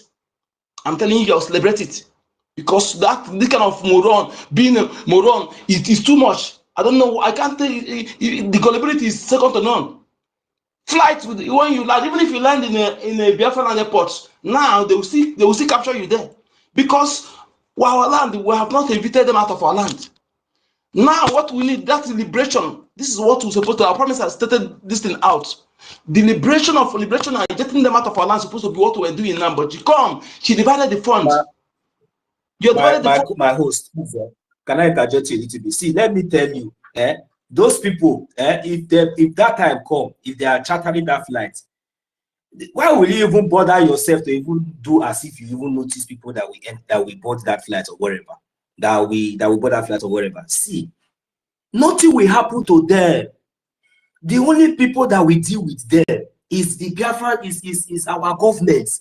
It is only Biafra government. If it is like the one that you have said it now, that when the time comes and then we go in mass, you think that she's joking? Then we go in mass just to deceive other ignorant ones. They know themselves. You will see them landing. You will see them even making videos and all these things. It might happen. Then we go. I am telling you. These are they not fools. If they go now tomorrow and nothing happened to them, you will not see ignorant and innocent Biafrans now and say, it's true. And then they will not strike. And these people think that we are not 1,000 ahead of them. So that is the point I just want to chip out now. I know we will deliberate more on that. It's the fact. Thank you. Right. The Fulani blood among them, just like when you say present your name, some of them who show their identity, they are Fulani. They first of all do it to convince others. I can tell you that they said they should present their number, make their number public. They know them. Some of them who are Fulanis among them, they will come. You know, whenever they come, they always speak Igbo. These Fulanis are around her. They will speak Igbo to deceive you. They will present their number, and if they will go through the flight, they will first of all carry them go. My host. Why is it that anytime all these criminals, one thing, before they were thinking that Biafra is all about Igbo, but today, Chukwukika Abiyama has done it today. Rage here is from Isoko speaking Biafran. Our sister Helen Peters is an Orobo speaking Biafran. We have our sister Meriteka, she's from Akwa Ibom speaking Biafra. Why is it that anytime all these criminals are coming out to claim Biafra, are coming out to claim Biafra, why have we not seen the Godomigo to start? Correction. Oh, thank you. Sorry, my brother. Also, all of us now one. Why you be say we never see any sample? Wait, now let me answer you. Wait. You go say you're from or Isoko. Now only this our own. Let me answer you that. Okay. You know why it's like that? Go ahead, my brother. You know why it's like that? When the people they focus, I want you to understand. That's why what we are doing, even in the war. Those who suffer it most are the Biafra, Igbo speaking Biafra. And this thing, we're not supposed to be asking this question every time because we have treated this thing. We're supposed to know how the reason. Okay, the reason is that when you are targeted, you are the target. Why did they target you? Is it because you committed any crime? No, because they see you as those who will stop them, their agenda. That is why they made the Igbo coup. They instigated hatred against the Igbos. Okay, they instigated Yorubas. They come and divided our people. They say Igbo want to take your oil, Igbo don't take your oil. You know that one, they no longer do that one again. Because that oil now, nobody will tell me now that Igbo is taking the oil. So these are the reason. So that area they focused, and remember, after the war, the way the war ended, had it been we won, the Sabos will be dealt with. But being that we know the way it ended, now Sabos occupy all the positions. So from there today, their children still continue, and those ones who are born in our land. Let me tell you something. Most of the people who are doing Sabo are not Igbo. They are the same Fulani blood they born in our land. They are the same Fulanis. They focus on that Igbo. Adibin is our people in coastal region are in front line in this liberation now. You will still see people you don't know will emerge. So this thing is something that when you reason, you understand where it come from, so that it won't stop distracting us with that one. We know how it happened like that, because these are the people who are in front line. So what do? They have to demoralize them. They have to subdue them. They have to use all manner of way to castigate them, to demonize them. That is it. Okay. So it's very, very simple. My host, thank you very much. You see, about senior citizen, 1 second. You see, I don't know. Maybe it's because every time anybody that comes up, like our leader, Mazina Bikan, is an Igbo speaking Biafran, our acting prime minister. And about our acting prime minister, is it not even, let me just say, it's not even the type of Igbo Sabo that they normally speak, because the cheap one, they normally is very easy for them. Even our prime minister speak multilingual in Biafra dialects. You understand? No, I don't know. I don't even know how I want to do this thing. So okay, what if somebody like from Igodo now, or from Isoko now come become our leader now today? That means we will come to see all those Sabo will come out. They will come they use Urobo language or Isoko language to castigate. Oh God. Well, anyway, senior citizen. Okay, let me ask you now. Can I ask you? If Ngozi or Fulani have not exposed to be a Fulani, she's not a saboteur, and you call it Igbo. If humble, the one that call himself humble lion that speaks Igbo, if you are not exposed, you call it an Igbo person. If Organiru Biafra, who speaks Igbo, have not exposed as a Fulani, you call it an Igbo person. This is how they, all of them, many of them, you see, so they are Fulanis. This is, if we understand this very well, because you know why I'm saying this every time. It's to bias the mind of the true Igbo people. They say, after all, some of their people say are not even support this Biafra. Most of them are the ones. So they will bias their mind. But when you let them know that most of these people who fronting themselves to be Igbo are not Igbo, they just claim to be Igbo, but they're not Igbo, they will understand. That is why we need to, this particular, that is the game. Them doing it, they know what they're doing. That's why whenever they want to speak, they speak Igbo. They tell you, Igbo are killing Igbo, Igbo are killing Igbo. Igbo don't love themselves. Because they are the one who instigating those internal hatreds. My brother, I've gotten enough experience when I'm hustling in all the states. When I used to travel that road, Aba, Onisha, at night, I've gotten much experience. Okay, all these things are orchestrated plan. Britain invested heavily in this area, in making sure that they bring that Igbo down. Britain invested, because Britain understand who we are more than any other people, because they know how Ekume dealt with them. They know how those who gave them tough time. They know everything. Okay, so they know what they're capable of doing. So what did they do? They invested in everything opposite of who we are. Every opposite of who we are, they invested in that aspect. They use all these infiltrated bloods to, that thing they tell you, say they begin to act. They begin to do all manner of crime, you know, they will say, is Igbo. Remember, when somebody steals, the same Igbo person will steal, they will call his family name, call his mother, call his parent name to his village. When some Igbo person also will do something, maybe something he won a sports, they will call only the name and the born in Lagos, finish. They will not call the other data, the other information of that person. This is when you see it is a deliberate, orchestrated stereotyping, demonization. You know, so let us not begin to this. When you know that you have been infiltrated, then you yourself now as an Igbo person, I know what I can do. That thing that I cannot do, I will also have the mind that somebody who has the same blood in me will not be able to do the same thing. Those things that you will have the same feeling the way I am, unless those who were born outside that have been radicalized. Let me tell you, not whether you like it or not, an Igbo person born in the north and raised in the north will not have the same mindset with the one born in Igbo land. We don't have the same mindset, whether you like it or not. Unless the person, they're moving the person home, he grew up in home. But if you're born and raised in the north, his mindset and the one born in Igbo land, Biafra land, will not be the same.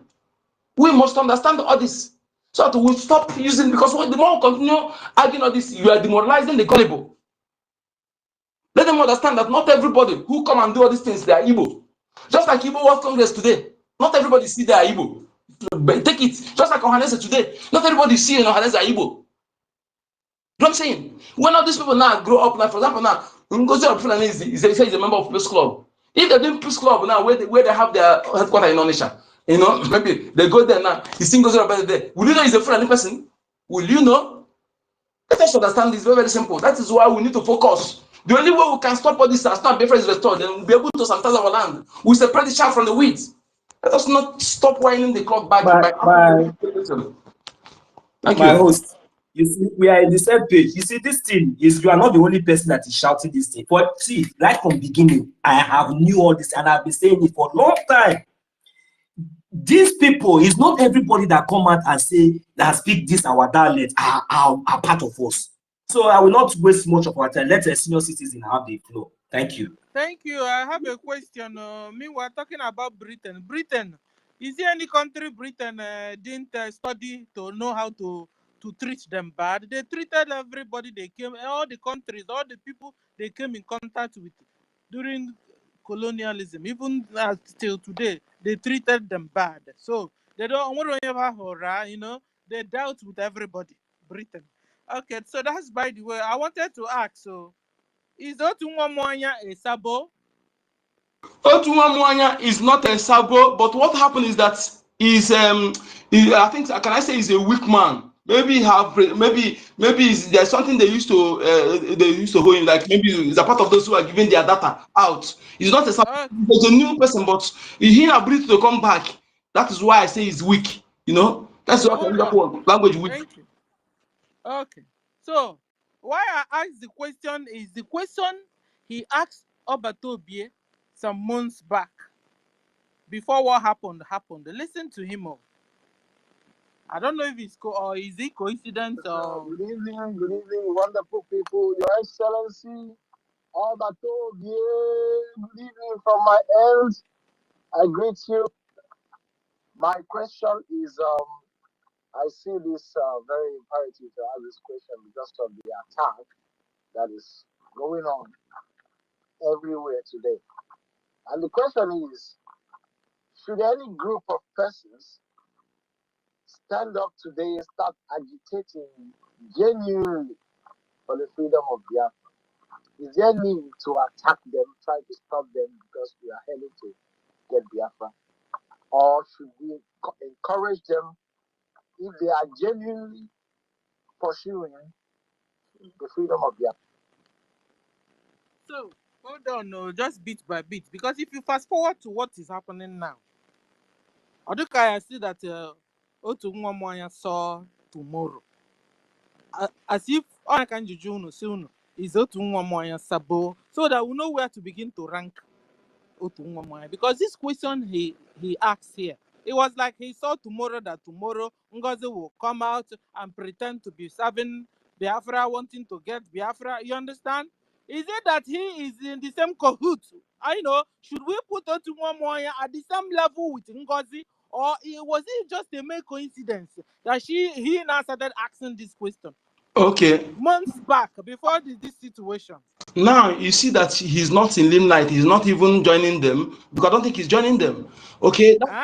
Yes, because I've not seen him. We're not hearing about him all this while. So that's why I'm saying that maybe he had the promotion or if he had something like that. That was why I asked the question. But now they remove him from being the Minister of Sport to put another person from there. He cannot come back here again, and we're not sure he's not joining them. Or anybody see him? I've not seen him posted anything or tweeting anything. But I expected him from day one. For the fact that Ngozi knocked him out and replaced him, made him a deputy sports instead of minister of sports. Is a red flag already on Ngozi should be from his own side. But he didn't see it. He still accepted everything Ngozi was doing.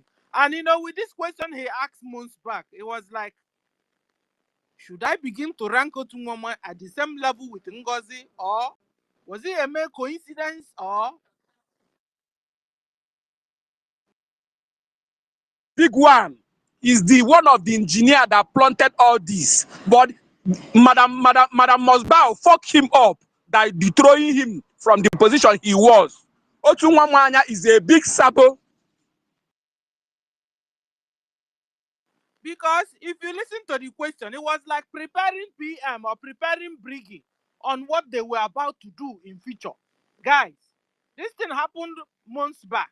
It was like the question, I'll play the whole question. It was like preparing us about what they want to do in future. Or was it a mere coincidence? I don't know. David is here. David, you have the mic. Let's listen to David, how he will analyze it. Thank you so much. Can you hear me? Yes, we can hear you, but speak directly on your phone, sir. Yes. That question is very, very important. That question that you ask and the question that Otunwamwanya asked, and linking it with what is happening today, I think Otunwamwanya was aware or is aware of what was to happen. I think he was there with NGOZI from the first day, because with what you narrated or with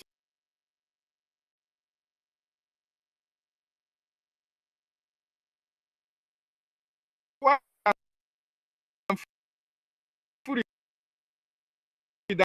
Hey, I can't hear David. Oh, guys, can you hear him?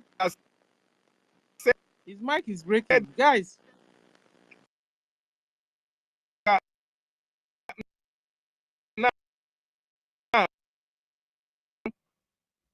If he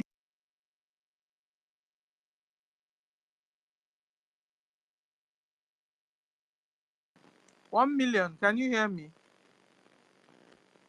Host, yes, can you hear me? yes, I can hear you, Sister Stella. Sorry, I wasn't close to my mic. No, we can't hear you. No. David, go out and come back because we can't hear you. So, guys, while we wait for David, let's finish the question.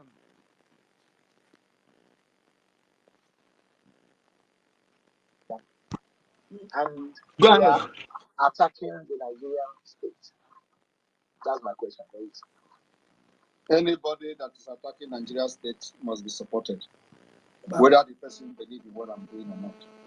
But once the person deviates and start talking against our own template and our own pattern of freedom, then that's where we have problem with the person. So if anybody is why I have a problem with Ngozi Alabeze. That is why I have problem with her. You see, that is why I have problem with Ngozi Alabugolo Fulani. Because on them attack, attack now everything Obato be put in place. Everything. On can massing on cack or happen. Turn everything upside down. Kick everything away. The fact. Okay, is David back? Yeah, no, he's not back. David, come back. So, guys, you understood my question because I don't know whether Otunwamwanya saw tomorrow or saw the future. You know, by the time he asked, or should I replay the question again? What do you guys think?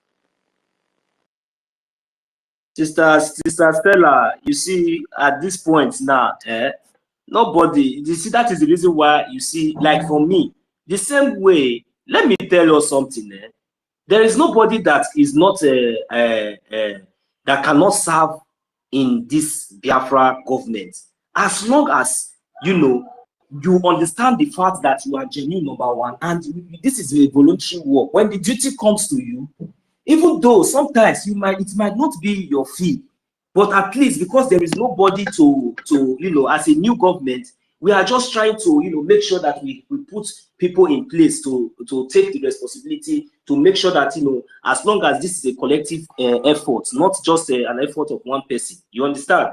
So, but if what I'm trying to say now is that, but if we start looking for, maybe because of what this person said, or who is Sabo or who is not Sabo, the truth is that we are all volunteers, Sister Stella.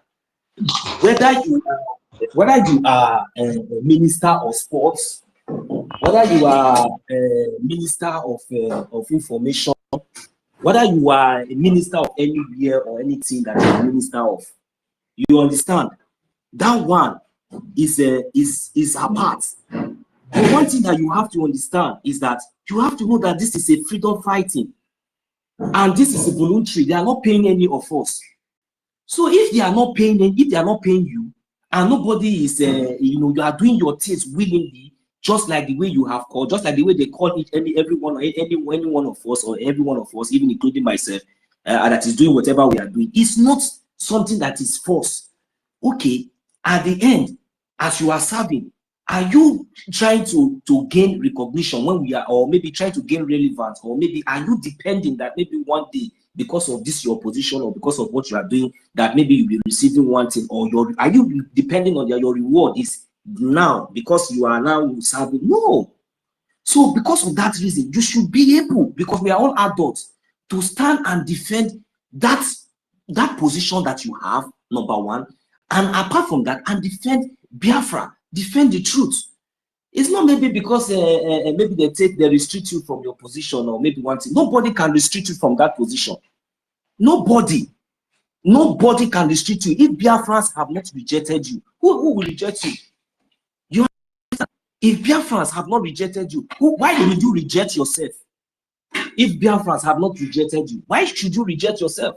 So this is the point we are saying. So anybody that is asking now who is a Sabo and who is not Sabo, Sabo know himself. You understand? Nobody. I don't need to come out and tell you that this person is Sabo or this person is Sabo. If you do something that looks like one, that is how you use it to do it. So like from our brother Otunwamwe, he's matured enough. He's a man. Nobody is paying his bills. Nobody is paying his house rent. So he's supposed to have the right and the choice to choose where to stand and what to do, no matter anything. That is my point. So I will not come here to start to defend anybody, this one or that one. As long as we are all adults, that one I don't have anything to say on that. Thank you. Thank you. I wanted us to hear how PM answered the question. Is it possible? Should I play it? Because and also you people are in charge here. If you say I should play, I go on. So we'll get to the question then. PM Let's go ahead. Nobody's in charge. I beg you. You are in charge here. Go ahead and do what you want to do. Please, okay. After then we'll talk. From my end, I greet you. My question is, I see this very imperative to ask this question because of the attack that is going on everywhere today. And the question is, should any group of persons stand up today and start agitating genuinely for the freedom of Biafra? Is there need to attack them, try to stop them because we are headed to get Biafra? Or should we encourage them if they are genuinely pursuing the freedom of Biafra and they are attacking the Nigerian state? That's my question, please. Anybody that is attacking Nigerian state must be supported, whether the person believes in what I'm doing or not. But once the person deviate and start talking against our own template and our own pattern of freedom, then that's where we have problem with the person. So that is why I have problem with NGOZI Alabeze. That is why I have problem with her. You see, that is why I have problem. That is also why I have problem with NGOZI Alabeze. NGOZI Alabeze, the first hours, she saw that our PM was not there. She started organizing interim government, secret interim government, or secret government. You understand? And she was called upon. She denied and denied. At a particular time, curses were raised on her. She now started saying the truth. Few hours, we didn't hear from our PM. So she was prepared and she knows what she's doing. She decided not to follow template. In fact, NGOZI is the very eye of Nigeria government inside BRGIE. used to be the very eye of Nigeria government inside BRGIE. And I'm sure she really worked with a lot of people and are still working with the likes like Aggie. Aggie is very dangerous too. All the people that she's using as a right-hand man and right-hand woman, beware of those people. They are on the same rank.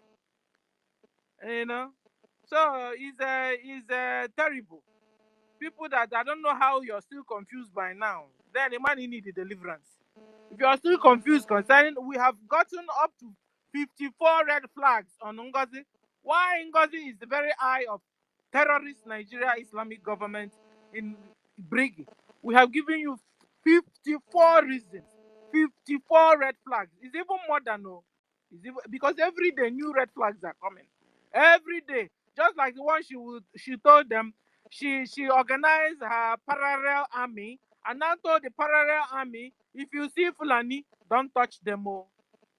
Don't touch them. Can you imagine that kind of thing? Fulani that are raping our mothers, raping our daughters, raping pregnant women, putting sticks in their anus, and you are telling your own military, parallel military, when they see Fulani, they should just pass by. Abba, that's the extra red flag on her. So, if you're still working with NGOZI, it's either you're on the same level with her, like they sent you all the way from Islamic terrorist Nigeria government, or you're under a spell and you need deliverance. Thank you. I stop here.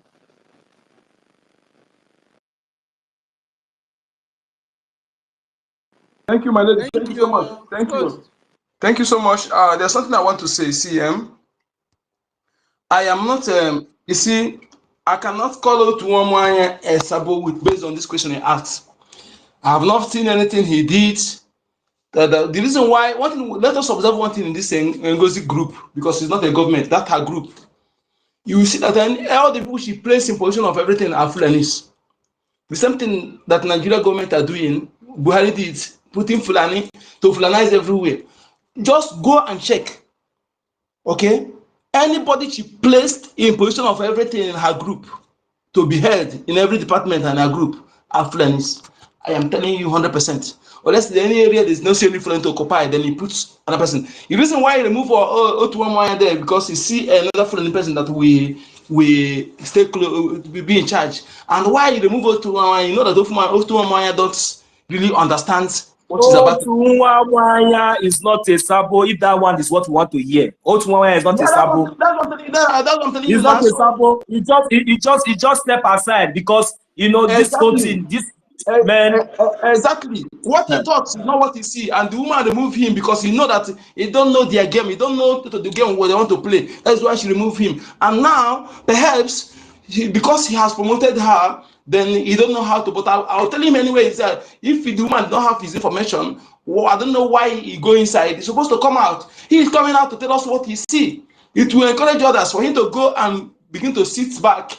Is not advisable. I don't know if you know anything you have seen that qualify him as a Sabo, bring it on. But for me, asking this question is not enough to call him a Sabo. It's not a Sabo. It may be coincidence. Thank you. This is my opinion. Thank you very much, my host. The only thing that that's like me personally that I'm not happy with him is that when you see all this. No, normally everybody's opinion you can come out and say people that we believe will say, but at least you should have come out and from this. Well, anyway, I'm not going to. I don't have really, like I said before, I'm not going to call him Sabo or anything, but he's not Sabo for me because I don't have any evidence to that. Thank you, Sister Eunice. You are welcome. Your hand is up.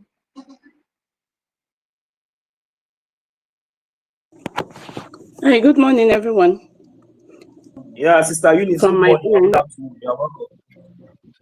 Yeah, it's morning here. Thank you for giving me the mic. Mazi Onyekachi, thank you.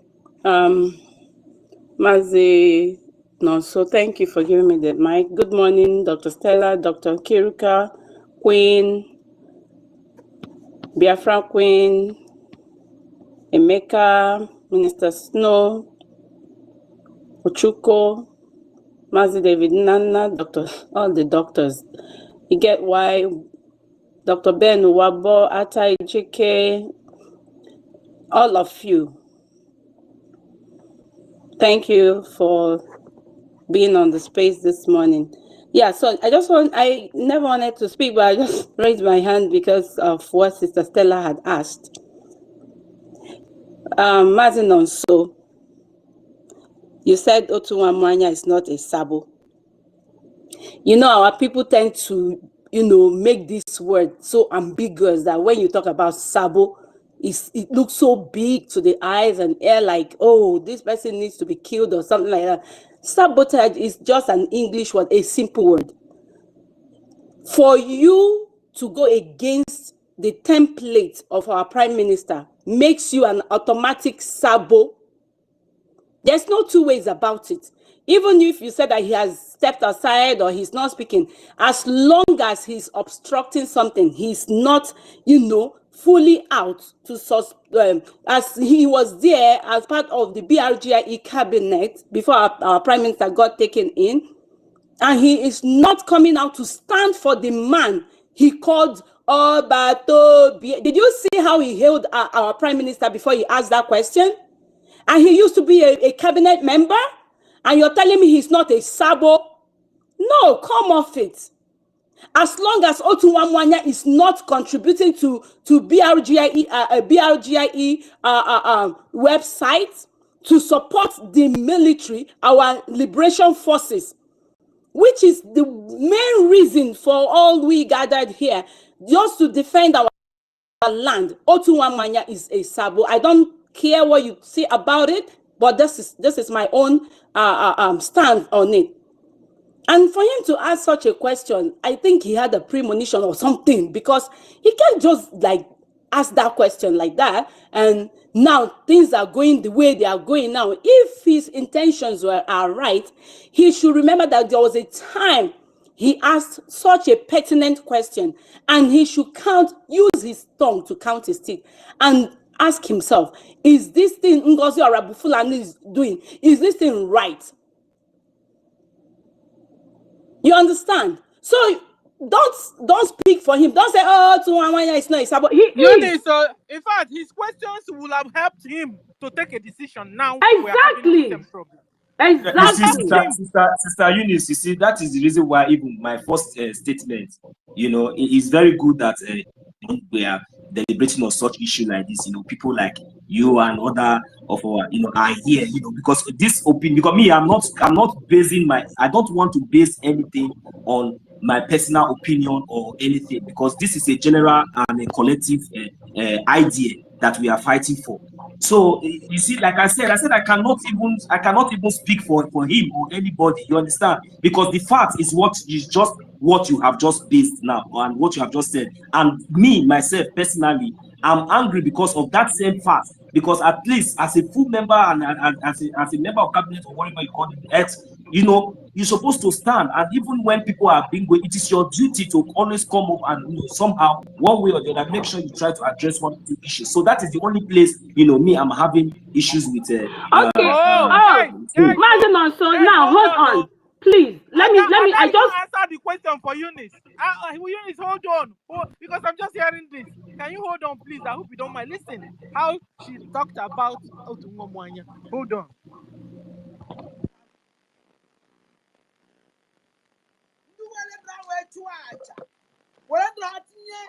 For many years, Tagidafu, we're losing at the end. You were to say those people. Well, they're against the struggle. They're against the struggle.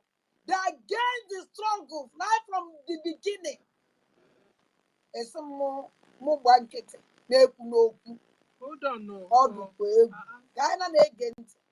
A lot of people are trying to escape their punishment. That's why they send these guys to come and be attacking who didn't follow up the modus operandi, how, or they have not listened to him, but they go on the space and the media talking. No, please leave those on the space. I give them 2 weeks. They are gone. Okay. They can't sustain. This ought to one more because our own is that everything about their own is they come with propaganda and lies. Like this ought to one more BRGIE now. Then some goes on a base. Now damage for Bato be put in place. All my cosi we wute. All my cosi we wute am go to one mwanya. Where we play na football this thing teach you Hey, also. listen. Oh, there is so much. Because Ochara Kenya is Minister for Sports. And yeah, that Minister for Sports. Upon Anthony Norton. Where those in the football I wage travel. May any no men. However, be shared that place by goes on a base. I am on Boyager, I am on Boyanata, I am on Boyager, I am on Bomas and you goes on a base that didn't care. Just Thomas I bought. Just present here. Kesi Mufanata. Kesi Mufanata. Kekavasi Babala. Kekavasi Mechi. Nobody know. I'm on Bumazajere. And everybody was happy. Bumazajere and Jaman. They represented Biafra International. After Keji the Zilobato Bie. I am Aziko Mazasije. I am Aziko Mazasina. Oh, maybe I am wrong. We don't know. I will play a solo gate. Solo gate they protected the mandate. And then again. Of me. So guys, even at that picked it. This is my first time of hearing Sister it. Stella, you see I'm just for this one, hearing that. this one. No. You see, for this one, I can testify to that. I had the opportunity to meet Otunwamwaya when that match, when they came to Portugal. I had the opportunity to meet him. I witnessed and I saw how stressed he was. Even making sure I knew some little effort, at least the one, because I had some time, a little time with him. Upon that, so that question he asked, Yes.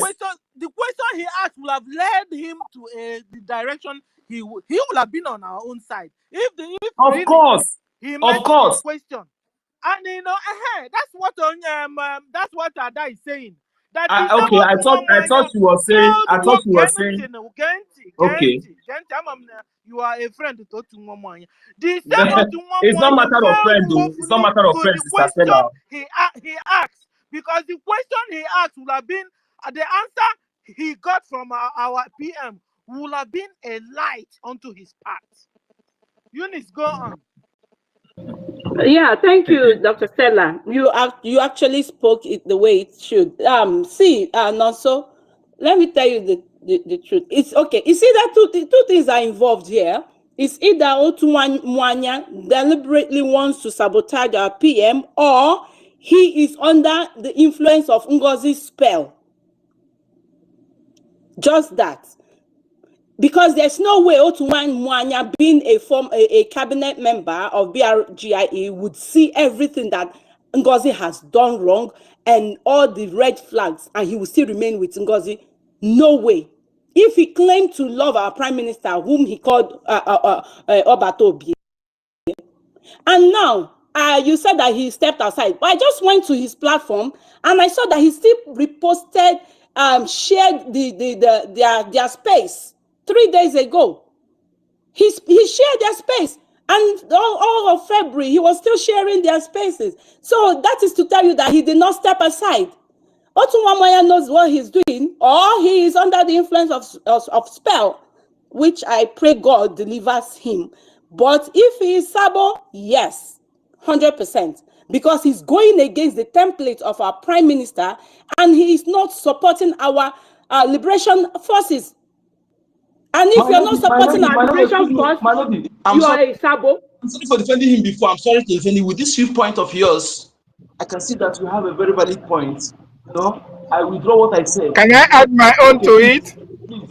Okay, I use my mic here. Thank you for Sister Eunice, before we start, let me just start from where I'm standing. Yes, I'm not going to speak for anybody. Thank you. Sister Stella. Sister Stella, did you hear what I said before? No, we were not hearing you. Your mic will start afresh. Your Okay. mic was breaking. I was saying, like Sister Eunice said right now, Otunwa Mwanya asking our Prime Minister that question, I was saying it was not a coincidence. Because if it was a coincidence, with what happened recently, it would have led Otunwa Mwanya to the opposite of that coincidence, that question he asked. I want to let you understand that if Otunwa Mwanya is under a spell, it means that he might have slept with Ngozi. If he has not slept with Ngozi, he is not under a spell. Whatever he is doing it with his clear conscience and with his clear eye. If you are a friend to a thief, if you see somebody that have stolen and you are encouraging that stealing, are you not a thief? Of course you are a thief.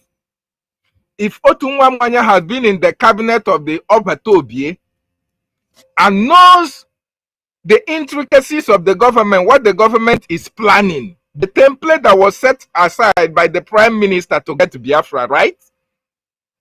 Otunwa was here when the Prime Minister was echoing on the 2nd of December to be the declaration date, right? Otunwa Mwanya was here when he saw how our Prime Minister so much cherished the Biafran Defense Forces that he never joked with them, right? Otunwa was here when the Prime Minister always liaises and discusses with success, even when we are on spaces, right? Otunwa Mwanya knows all the people that the Prime Minister takes in confidence, that he has given some kind of special assignment to do for the Biafran people, right? Then Otunwa Mwanya now came to realize that upon all these things that he knew, where the Prime Minister stands, that somebody have come and stood against all these things that the Prime Minister put together. Yet he is standing with such person. That makes him a saboteur. So Otunwa Mwanya is not even second to Sabo. He is Sabo number 1 himself. He is a Sabo. And Sabo is not just for the fact that, unless you want to see evidence for his own personal sabotage, for the singular fact that he is standing with people who want to destroy what the government is doing, that one has gained him that sabotage upon the government of Biafra. Everything that he is doing, even to tomorrow, he is still with them. He is still with them, and they are the people who are banking on the fact that even when the Prime Minister come out, like he asked the question, if anybody is doing something to bring Biafra, are you going to call them out, or are you going to support them? To him now, they are doing something to bring Biafra, right? But inversely, he knew that Ngozi is actually working against Biafra. So Otunwa Mwanya is sabotaging the government. And we should not look him as somebody that... Otunwa Mwanya knows the template. And he knows that Ngozi is not working with the template. So he's a sabo. Thank you. Yes, of course. That is the truth. And not only Otunwa Mwanya, including Christopher, including all this... is it afterthoughts? Maybe. You're right. Including Matodo, including Clara Dims, all of them knew that Ngozi is not working with the template. Why are they standing with Ngozi? Are they not saboteurs? All of them are. So that we have to say it the way it is. And all these people, my fellow Biafrans, all these people have us to contend with when Biafra is restored. They may come from your villages, you may pardon them. But anyone that comes from Olu State that we know, oh my goodness me, the Lord of Biafra will take its course, because these people are driving us crazy. They are taking us back to Egypt, and we can never allow that to happen. Thank you. It's terrible, my brother. It's very disheartening. It's heartbreaking, and I'm from Aludo, and I will deal with them myself as well. Nobody will take side on anybody. Anything you plant is what you will reap when the time comes. And Biafrans are really taking record. Thank you. Thank you very much, our brothers and sisters. You know, it is very, very important that we put things straight and always set the record very straight. So thank you very much, Sister Eunice, Sister Stella, and every one of us that has, you know, deliberated on these issues. So, but all what we are saying is that at least, if at least now he will be able to understand that he still have the opportunity to, you know, come out from his shields and, you know, and return back, just like as our Prime Minister have said, even those and many of his likes, it would have been better. But anyway, let them continue to remain wherever they want to be until everything will be done. Thank you very much.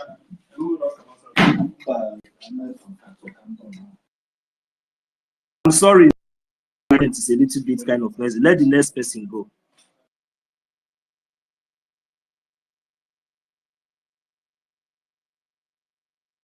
Can I go?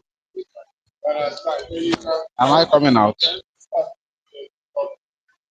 Am I coming out? Yes, you're coming out, Mazi Solomon. Go ahead, please. Yes. Okay. As far as I'm concerned, Otumwamwanya is more than Sabo. It's more than Sabo because he's so much have his own interests. So he have his own interests most. So and he don't bear in mind for our freedom. So that's why he play all these things he played. Having known all the everything, I know when during the time of football, he was the one that come out from the luxurious bus with the sports team and show himself and show everything. All this gala is because of position. He's intoxicated by position. So and as a result, he's not interested in our freedom. So that's why I say he's more than Sabo. I haven't known that Abatu is supposed to be guided and supported, even in time of predicament. He decamp and follow the enemy in enemy's camp and follow them to made up the numbers that are following that Jezebel. So for that, I believe he is more than Sabo. In short, no two ways about it. So what I have for him is, but if people so study more about Bobo, if he can come back, well, we join the forum of those people that come back. We still accept them, but for them to know that, for him to know that they have done some certain things, they have given us some remark that is not trustworthy. He is not reliable. You cannot rely on him. He can disappoint at any time. So he left our PM to talk. All this is a sign of people that are supposed to follow him and the next government because I have failed. So this is what I can say for now. This is what I can say for now, and I will not talk much.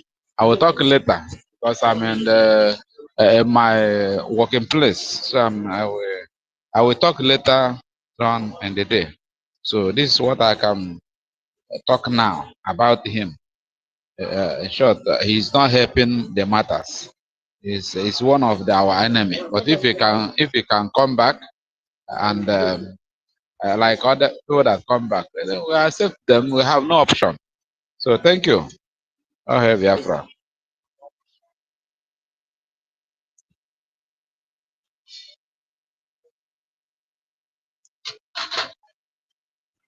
Thank you, Mazi Solomon. Thank you very much. We just have I think we have already Mazi Afam. Mazi Afam, are you ready to speak now? My brother.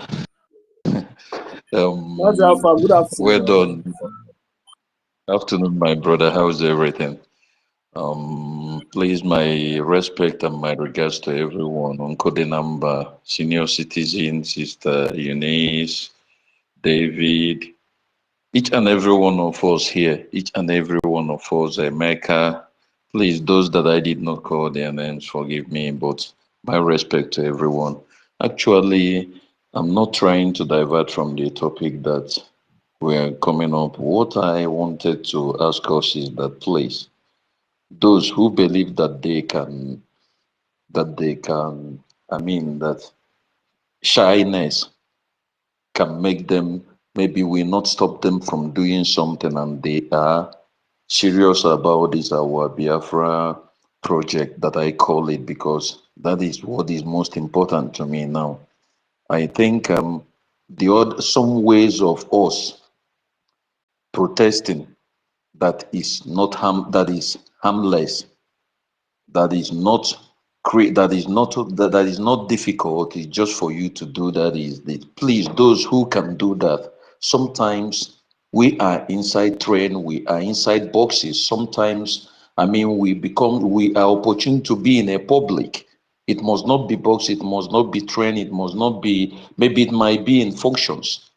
Those who could always take advantage of that moment, you understand, to excuse some people and steal some minutes, or maybe like 30 minutes from them, to tell them about this Biafra. Because why I'm saying this is that sometimes you might be in a public place, or you might be somewhere without knowing that someone who can do something, or who might take what we are doing to heart, might be around there.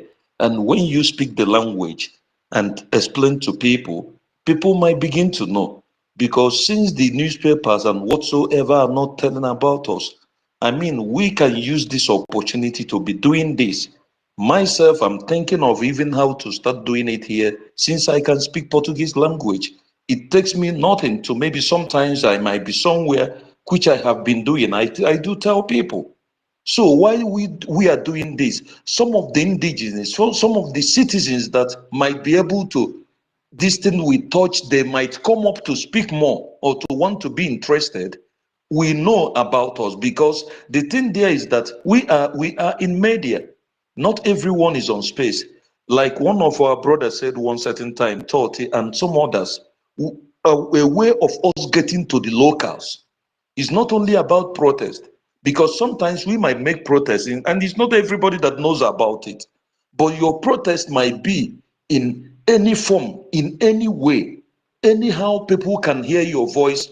Like I keep saying, you might be somewhere when someone who might do something, you never can tell. God have a way of doing his things. Who can listen, and maybe you exchange word with people that you can still later and explain to them about this. Please, it's very important. That is why I said some of us individually can look into doing whatever we are going to do, because that is the only way for us to show our madness. And finally, please, I'm here again, once again, saying this. I might sometimes I get angry and sound whichever way I sound. But what I'm trying to explain to us is this. I am still saying this. I don't know if everybody here is involved, but if you are not involved, if you are involved, what of those that are not? It gets me tired that I will come and be begging my fellow man, now let us come and do this thing that is right. I will be doing it and you're the one holding me down. Because why am I saying this? Anyone who is not contributing one way or the other, you're deceiving yourself. And you are among those that are drawing us back. You are among those that are drawing us back. Because all this time, if we show the angers that we are showing on space in the Facebook and everyone and the people that are listening to us, we convert it to be donating, even if it is one agent. I keep saying this. I keep saying this. I don't know the miracle we are waiting. Why the miracle is on our hand? This thing is it's just a common mathematics. People will come, our APM, our Minister of Information, and some of our wonderful people like Nkiru, Sister Stella, everybody, they will be speaking on space. You will look, you will see 100 and 200 and 300 but in this our fundraising, where are those numbers? I keep saying this. I keep saying this because why I keep saying it, I believe in reality. This thing is just a common mathematics, it's not a rocket science. Where are the numbers? Where are the numbers? This thing shouldn't be on space alone. Where are the numbers? There are many people that are in homeland who can easily be bringing that one agenda, even if it is half a agenda. Let everybody put whatever you have. People, those who even, to be honest with you, I bet you that if we do it, even with my mother here, even from the money I'm giving her, she might even put it there as a kind of for this Biafra to come, because many of them are waiting for it. And let us do the right thing. Let us use this number and stop crying. Because every day I keep saying this. We come here, we talk about NGOZI.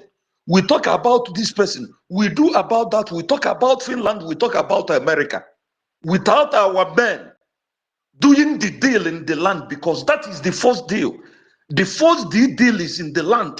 When they do what they are doing, when they increase what they are doing, people will be forced to ask questions. I ask us question: do you think that if our government, our men, if they take one state, even one local government, the governor of that local government will run away because they are losing resources? Let us take advantage and keep. Sometimes, believe me, this thing, it makes me mad. It makes me mad, Mr. Snow. We come here, we have turned him to become a pastor of preaching for people to bring the money. Every time we will be thinking about this, then people will come here, they will just be listening and be talking rubbish. And we will not do what we are supposed to do.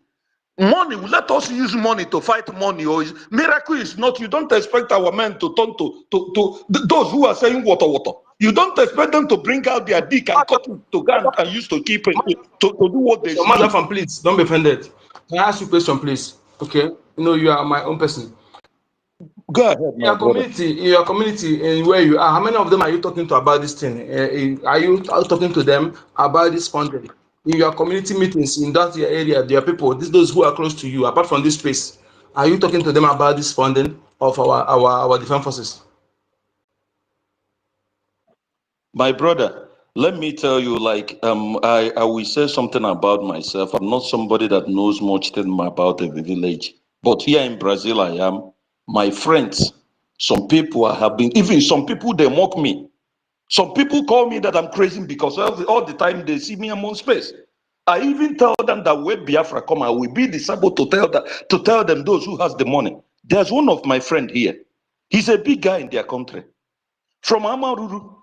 Do you know when you talk, these are the people that is sponsoring the bag because they believe the so-called Umuoma are the wrong one. I have told them everything that they are just financing the wrong people, but they don't know it's because of what people told them. In Brazil here, there are some people I put in group. All these people, all of them, they are on NGOZI side, most of them. My brother, there is one thing I will not do. I will not beg my fellow man to do what is right because you're not fighting for me. I will tell you, I will want you to know the truth and see the truth. And if you cannot do it, it will only increase me to do more, to cover your space. That is what I will do. But for me to be begging people when they know the truth, they see it, and they will say what, sometimes, do you know, my brothers, somebody said something about our people one day. I stood up to slap him, somebody hold me, because they already know how angry I will be. I just left that place. So instead of me, so for me and somebody to have to do something that is crazy, I will only tell you the truth. Thank God, at least my family, I tell them everything. They know what they are doing. The people in the homeland, some people I can reach to, I tell them. You understand? The one I can do, I do. But I cannot be talking to my fellow adults when you see the right thing and you don't want to do it, because many of these people, they know what they should be doing, my brother. They know what is right and what is true, but because of money has made them, they cannot come back, or they have committed themselves one way or the other. The only people I look for is the new faces, those who doesn't even know what is happening. Those are the people I'm looking at, not the people that we are talking with them here and saying things and they know everything, and today they are saying rubbish. You expect me to waste my time to be talking to them? I won't do that, sorry. That is me. Afam. My brother, I'm here. Thank you. Sorry, I'm interjecting. I've just interjected. You see, there are a lot of people that can go to the villages in the homeland, and you are passing with your car, and you see an elderly woman carrying firewood on her head, it will take the spirit of those who have human sympathy to stop. At least, if you can't give that woman a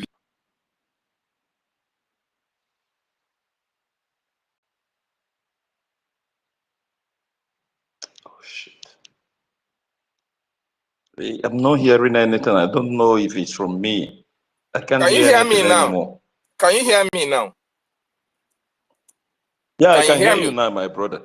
Okay, I was saying. Yeah, I can hear you, my brother. I can hear you. I was saying, Yeah. in some villages, when you go to some villages, there are people who have human sympathy. There are people who feel the pain of others. There are people who can go to extra mile to help others that they know that they are better off, right? There are people who have the interests of their kids and kin in the villages at heart. There are people who, when they are riding in the villages, they can see an elderly man or a woman, or they see somebody who is in a condition that theirs is better off, and they can stop and give a helping hand or give a support to such persons.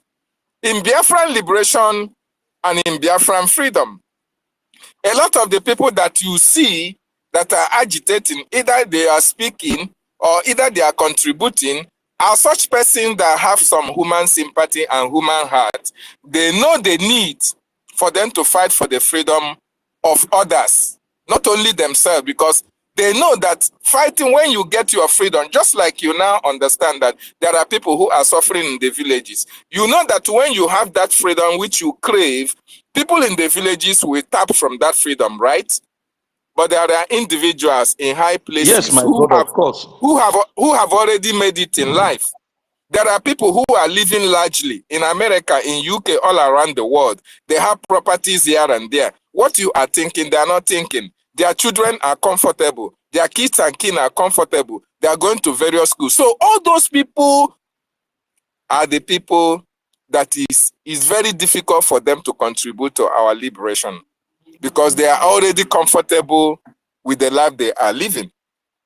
And that is why our leader, Mazi Nnamdi Kanu, where he is speaking to such individuals, you saw he's speaking with a kind of voice and in a manner that those individuals will feel ashamed of themselves. He will insult them because they are there for nothing. They have their selfish interests. They have their ego. They have their envy. They have their jealousy. They want to be worshipped. They want us to bow down before them because they have money. Of course, if you stay, you yourself can name thousands of Biafrans who are wealthy, even in that Brazil that you are. But when you talk about, just like you said, when you speak about Biafra, they say you are mad. You don't know what you are doing, because they don't have the interest of their people at heart.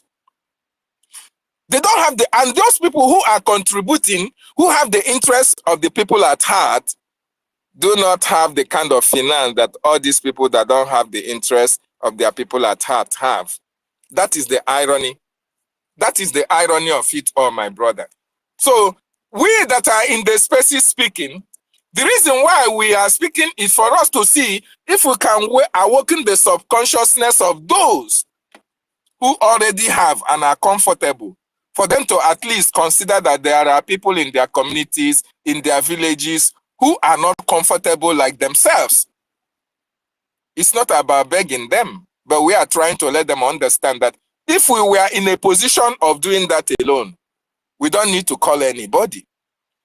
But then we have to create that awareness for them to understand, so that when Biafra comes and when they are facing some kind of situations, they will understand that there was a time they were being told about the action that the Biafran nation will take.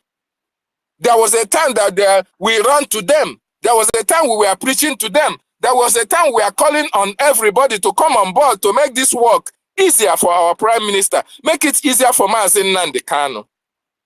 If all the billionaires in Igbo land can only one day they can donate, if it is $1,000, Biafra will be restored. We have them in quantum, not only in our land, all around the world. But these people prefer that we suffer. These people don't believe in Biafra. That is why when they see you speaking, they call you mad person. They say you don't know what you are doing. Because they believe that their money is everything that they have. And their money can buy them anything that they have. Even in Biafra self, they believe that when Biafra comes, their money can buy them our silence. That is ironic. And that is what most of them believe. So my brother, we are going to do what we have to do. And I believe that Chukwu Okike Abiama knows why it is like this. With the little that we are contributing, we are asking Chukwu Okike Abiama to multiply it and make it fruitful for our angels on ground. Otherwise, all these men and women that are living large, buying properties here and there, as if their life it depends on them, as if they are another place they hang their life. If we wait for them, we can never get our freedom. Because they are there for themselves and not for our people. So what I'm trying to say is that the way you have the zeal is not the way other people have the zeal. And most of them don't actually want Biafra because they are comfortable all around the world where they are staying. And that is why when you talk about Biafra, but time will come, when they now come, to realize that Biafra is all they need to survive. And we shall give them the condition that the Biafran government will set aside for each and every one of them. Thank you. Yeah. My brother, sorry, David, I want to tell you something. Do you know that most of these criminals, because I call them criminals, that are not supporting, both in Holland and outside, they do not want the system that we bring, that our government will bring. They want that system where they will be using siren to be humiliating people. That exactly. Means they will want you to come and call them chairman before. They don't want everybody to be okay. Do you understand? And I want to tell you something about, like this, my friend I told you, I was talking with him. Do you know, when I tried to penetrate into him, do you know what he told me? He said that na adeji, na oburo no na na na social media na anogo na na ji hono anogo. I told him, he now said that why have we not taken hope, madam? I asked him, I said, my friend, Osisi, is it done that our men will use? Okay, you people are giving a Biwago millions. How much have you given these people to see what they can do? He kept quiet. He couldn't talk. I told him, I said, no problem. Let's be going, because me, my brother, I keep saying this. For now, the only thing I do is that to take care of my responsibilities. The rest thing I have, any little thing I have, I keep it for Biafra. Any other thing that is home, I don't account about it. How many plots of land did I lose in Lekki? Because it's in another man's land. So why should I be begging anybody or thinking? Because what I'm saying is, my brother, like you said, if all of us here, we keep doing this thing, you understand, keep speaking, keep creating awareness, like I keep saying, talent is another thing that can spread everything. When our people begins to show their talent, like others do, you will see what is going to happen. I'm not even waiting for anybody to come and support, because this I keep saying it. Now, my fellow man, me and you will be working. I will tell you now, we are hungry. Let us go and eat. You're telling me that you don't want to eat, and when I buy the food, you want to eat with me, and you expect me to laugh at you. What kind of rubbish is that? I don't have time for that nonsense. So that is the thing. The thing there is that our people know what they are doing. Just like those who are telling me, hey, let us welcome people. If you want to see the people that need change or want to change, you will see example. I give an example. Adadioram, I'm not a kind of praising her, yes, but believe me, that woman, no matter my anger, I respect her. Because what is important to me is that whatever she's doing now is a positivity to what we are going for. It is going to less the killing of our people. If that alone is important, that is why I said we will be speaking and we try to convince others. We can do whatever we can do. They said in South Korea or Malaysia, it was only few people that brought it in the restaurant. Look at how many we are, we Biafrans. Do you understand? That is why I keep saying I keep using one point. I will stop here. My brother, when the men, those that are men, stop gossiping and said we want to bring Biafra, that is then that you will know that 100 can destroy 1,000. It's all about being honest, because truth, you can never defeat truth. It doesn't matter how long, because that truth and everything with that truth will always stand. It will only take time, because you trying to convince fools, I will only try to convince those that knows nothing. I yield my mic, please, my brother. And please, let us, those who are making their donations, make, please. So we should be turning our space to for our 5 Gemma. Those that are bringing it, the little we are bringing is doing something. I urge everyone, and I always pray for anyone that is bringing.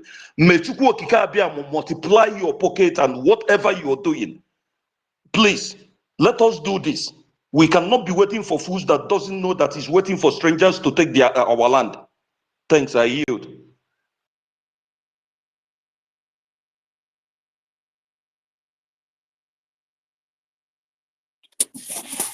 Thank you, Mazi.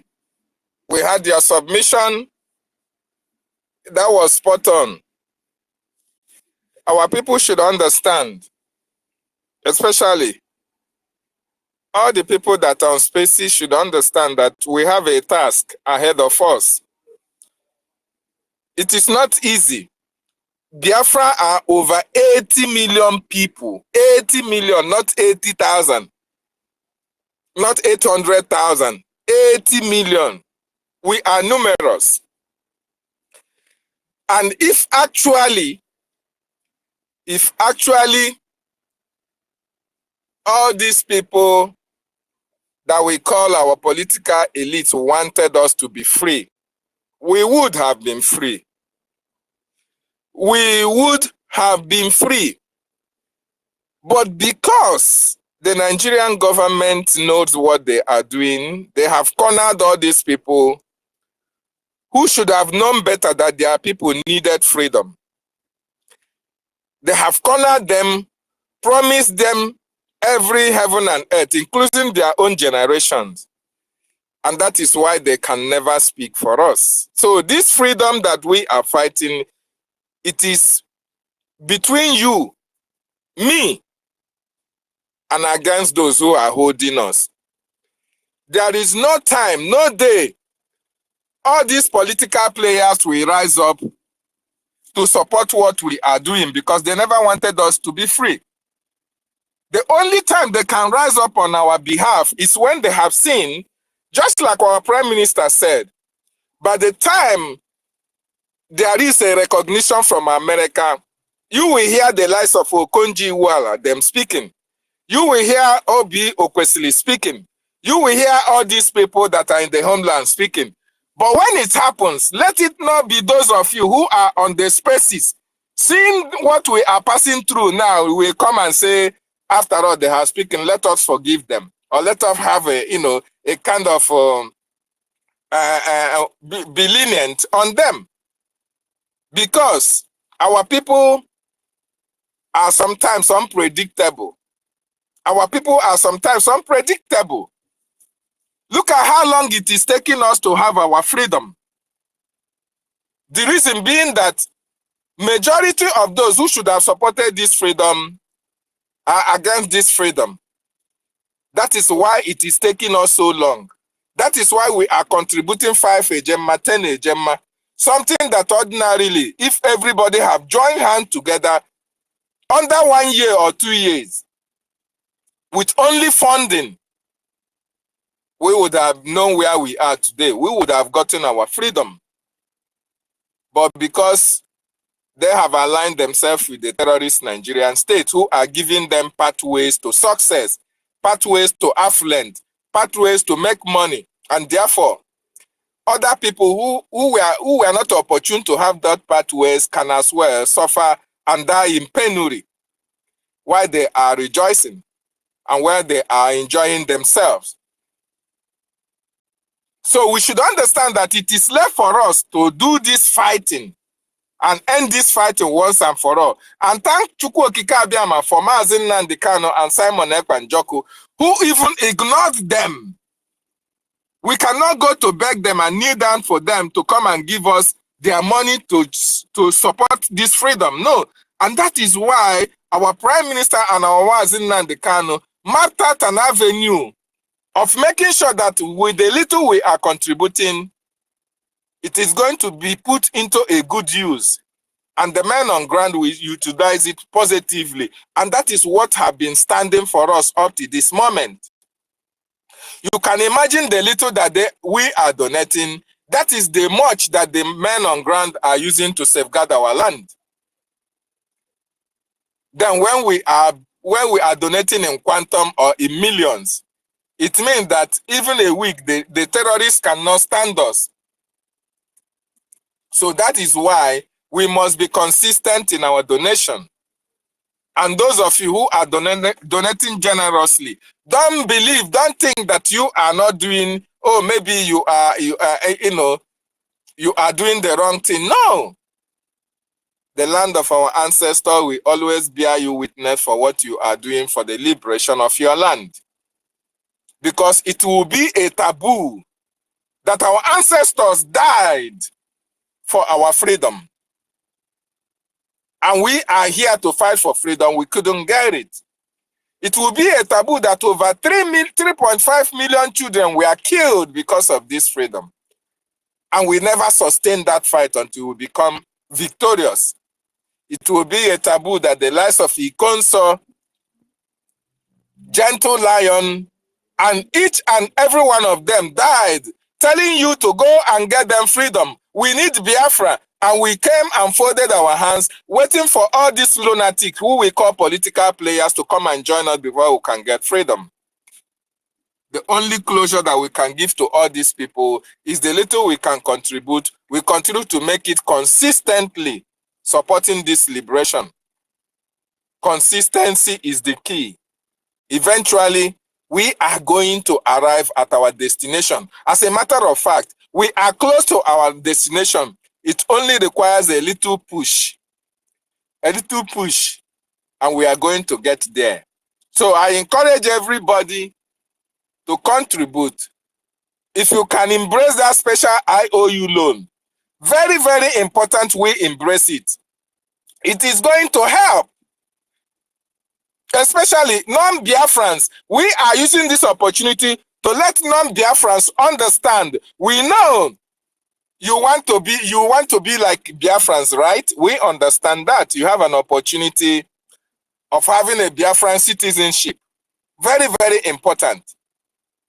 As long as you can embrace that special IOU loan and loan your money to our Biafran Republic government in exile, you will have a certificate issued to you. When Biafra is restored, you are going to get 100% interest rate on any amount of money that you give to the Biafra nation. Mind you, immediately America recognizes Biafra. All these body bags that we have in Biafra land, all these money bags we have in Biafra land, they will start running, coming to the Biafran government. How do I donate? I have 20 billion. I have 30 billion. I want to join. I want to support. By then, their money would have been made useless because international communities, companies will be scrambling for certificates for work to be included in companies that will be scrambling for work in Biafran territory and in Biafra land. We are going to have too much money. And people who are supporting Biafran, non-Biafrans will have an opportunity of getting their citizenship because our government will be very, very sensitive to a lot of things and a lot of people who helped the Biafran people when we needed them most. So, non-Biafrans that are listening on this space, we are going to get our freedom. Nothing is going to stop it. Remember, Mazi Nnamdi Kanu said that instead of Biafra not to come, every living thing will be destroyed in that zoo. So what it means is that he knows that Biafra will come.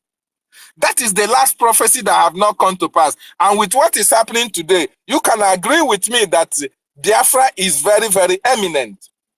Our Prime Minister also made his own that instead of Biafra not to come, Lekwea le beast, and Biafra will still come. And we all are agreeing on the same thing. Instead of Biafra not to come, every damn living thing in that contraction, we are going to fight until the last person in Biafra land. Let that last person continue to multiply in our land, because what we cannot do, what our generation cannot do, is to shift this fight, is to allow our children to inherit this fight that we inherited from our great-grandfathers, our grandfathers, our fathers as well. We cannot allow our children to inherit it. We are the ones that is going to finish it. So we are going to get Biafra, and you are going to get your money back, and as well your Biafran citizenship. Very, very important. So thank you so much. As you come, you have to embrace this special IOU loan. You have to support our Biafran Defense Forces. You have to support the government. Support our acting Prime Minister, Ogechukwu. He is doing very, very wonderful for this government. And everybody that is not supporting this government, that knows what this government stands for, that knows what Obatobie stands for, that knows what Mazin Nandekano stands for, and you are not supporting this government, you are a sabo. I yield my mic.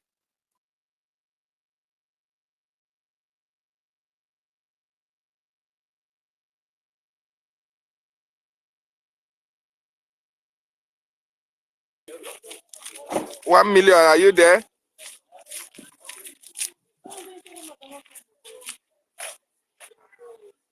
Please, did anybody hear me at all?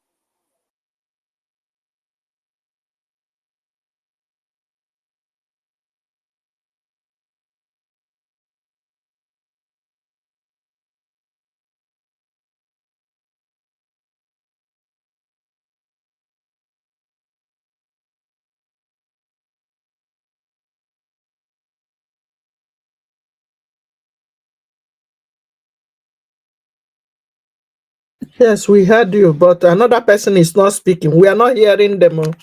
Who is there? Speak now. What is going on?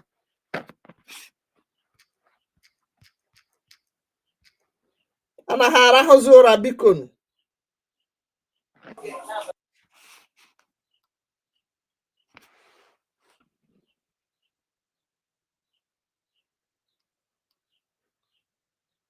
Is anybody speaking? Number, are you there? Anyway, let's clap for the last speaker first.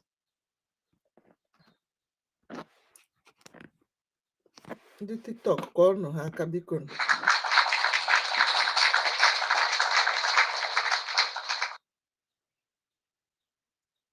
Who is there? Oh, grab the mic. Oh, Chinek. Can you see Kotelo Monema?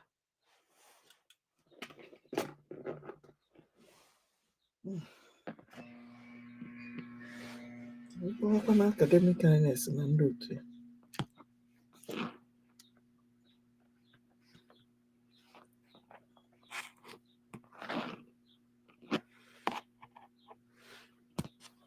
Let's share one yo.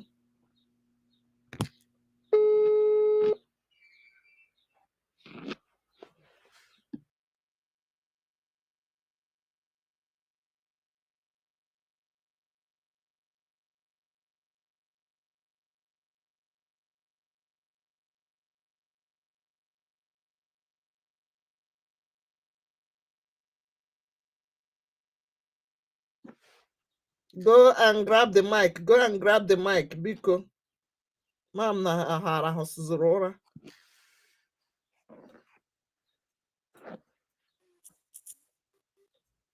Nkudi number inokuya eh.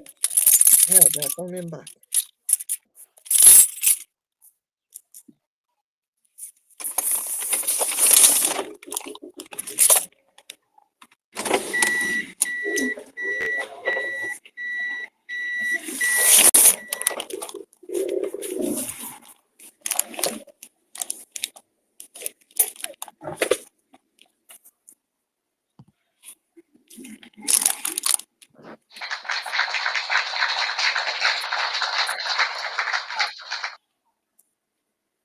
Mother no kwanuno.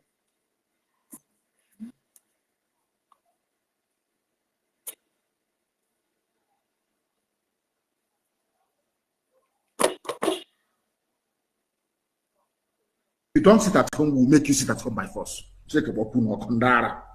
People, no wonder we are suffering. You would have no appreciation of the sacrifice of the dead.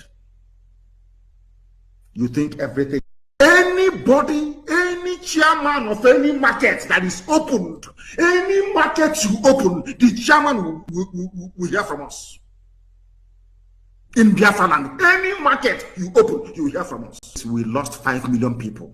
And you can, if you don't sit at home, we'll make you sit at home by force. People, no wonder we are suffering. You would have no appreciation of the sacrifice of the dead. You think everything, anybody, any chairman of any market that is opened, any market you open, the chairman will hear from us. In Biafra land, any market you open, you will hear from us. We lost 5 million people. And you can, if you don't sit at home, we'll make you sit at home by force. People, no wonder we are suffering. You would have no appreciation of the sacrifice of the dead.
If I tell you what I hear here today, when NPC the carrots they go, we go suffer where this the suffer before we go realize what they happen is too late. Because if Dangote go extra mile to the level where one go now, that means 2005 per liter we see the play. Because NPC don't make us understand. Don't tell Dangote say they don't make forward say until 2030. In short, as we speak, many tankers, see many tankers going out. No product, no product. Trucks are going out.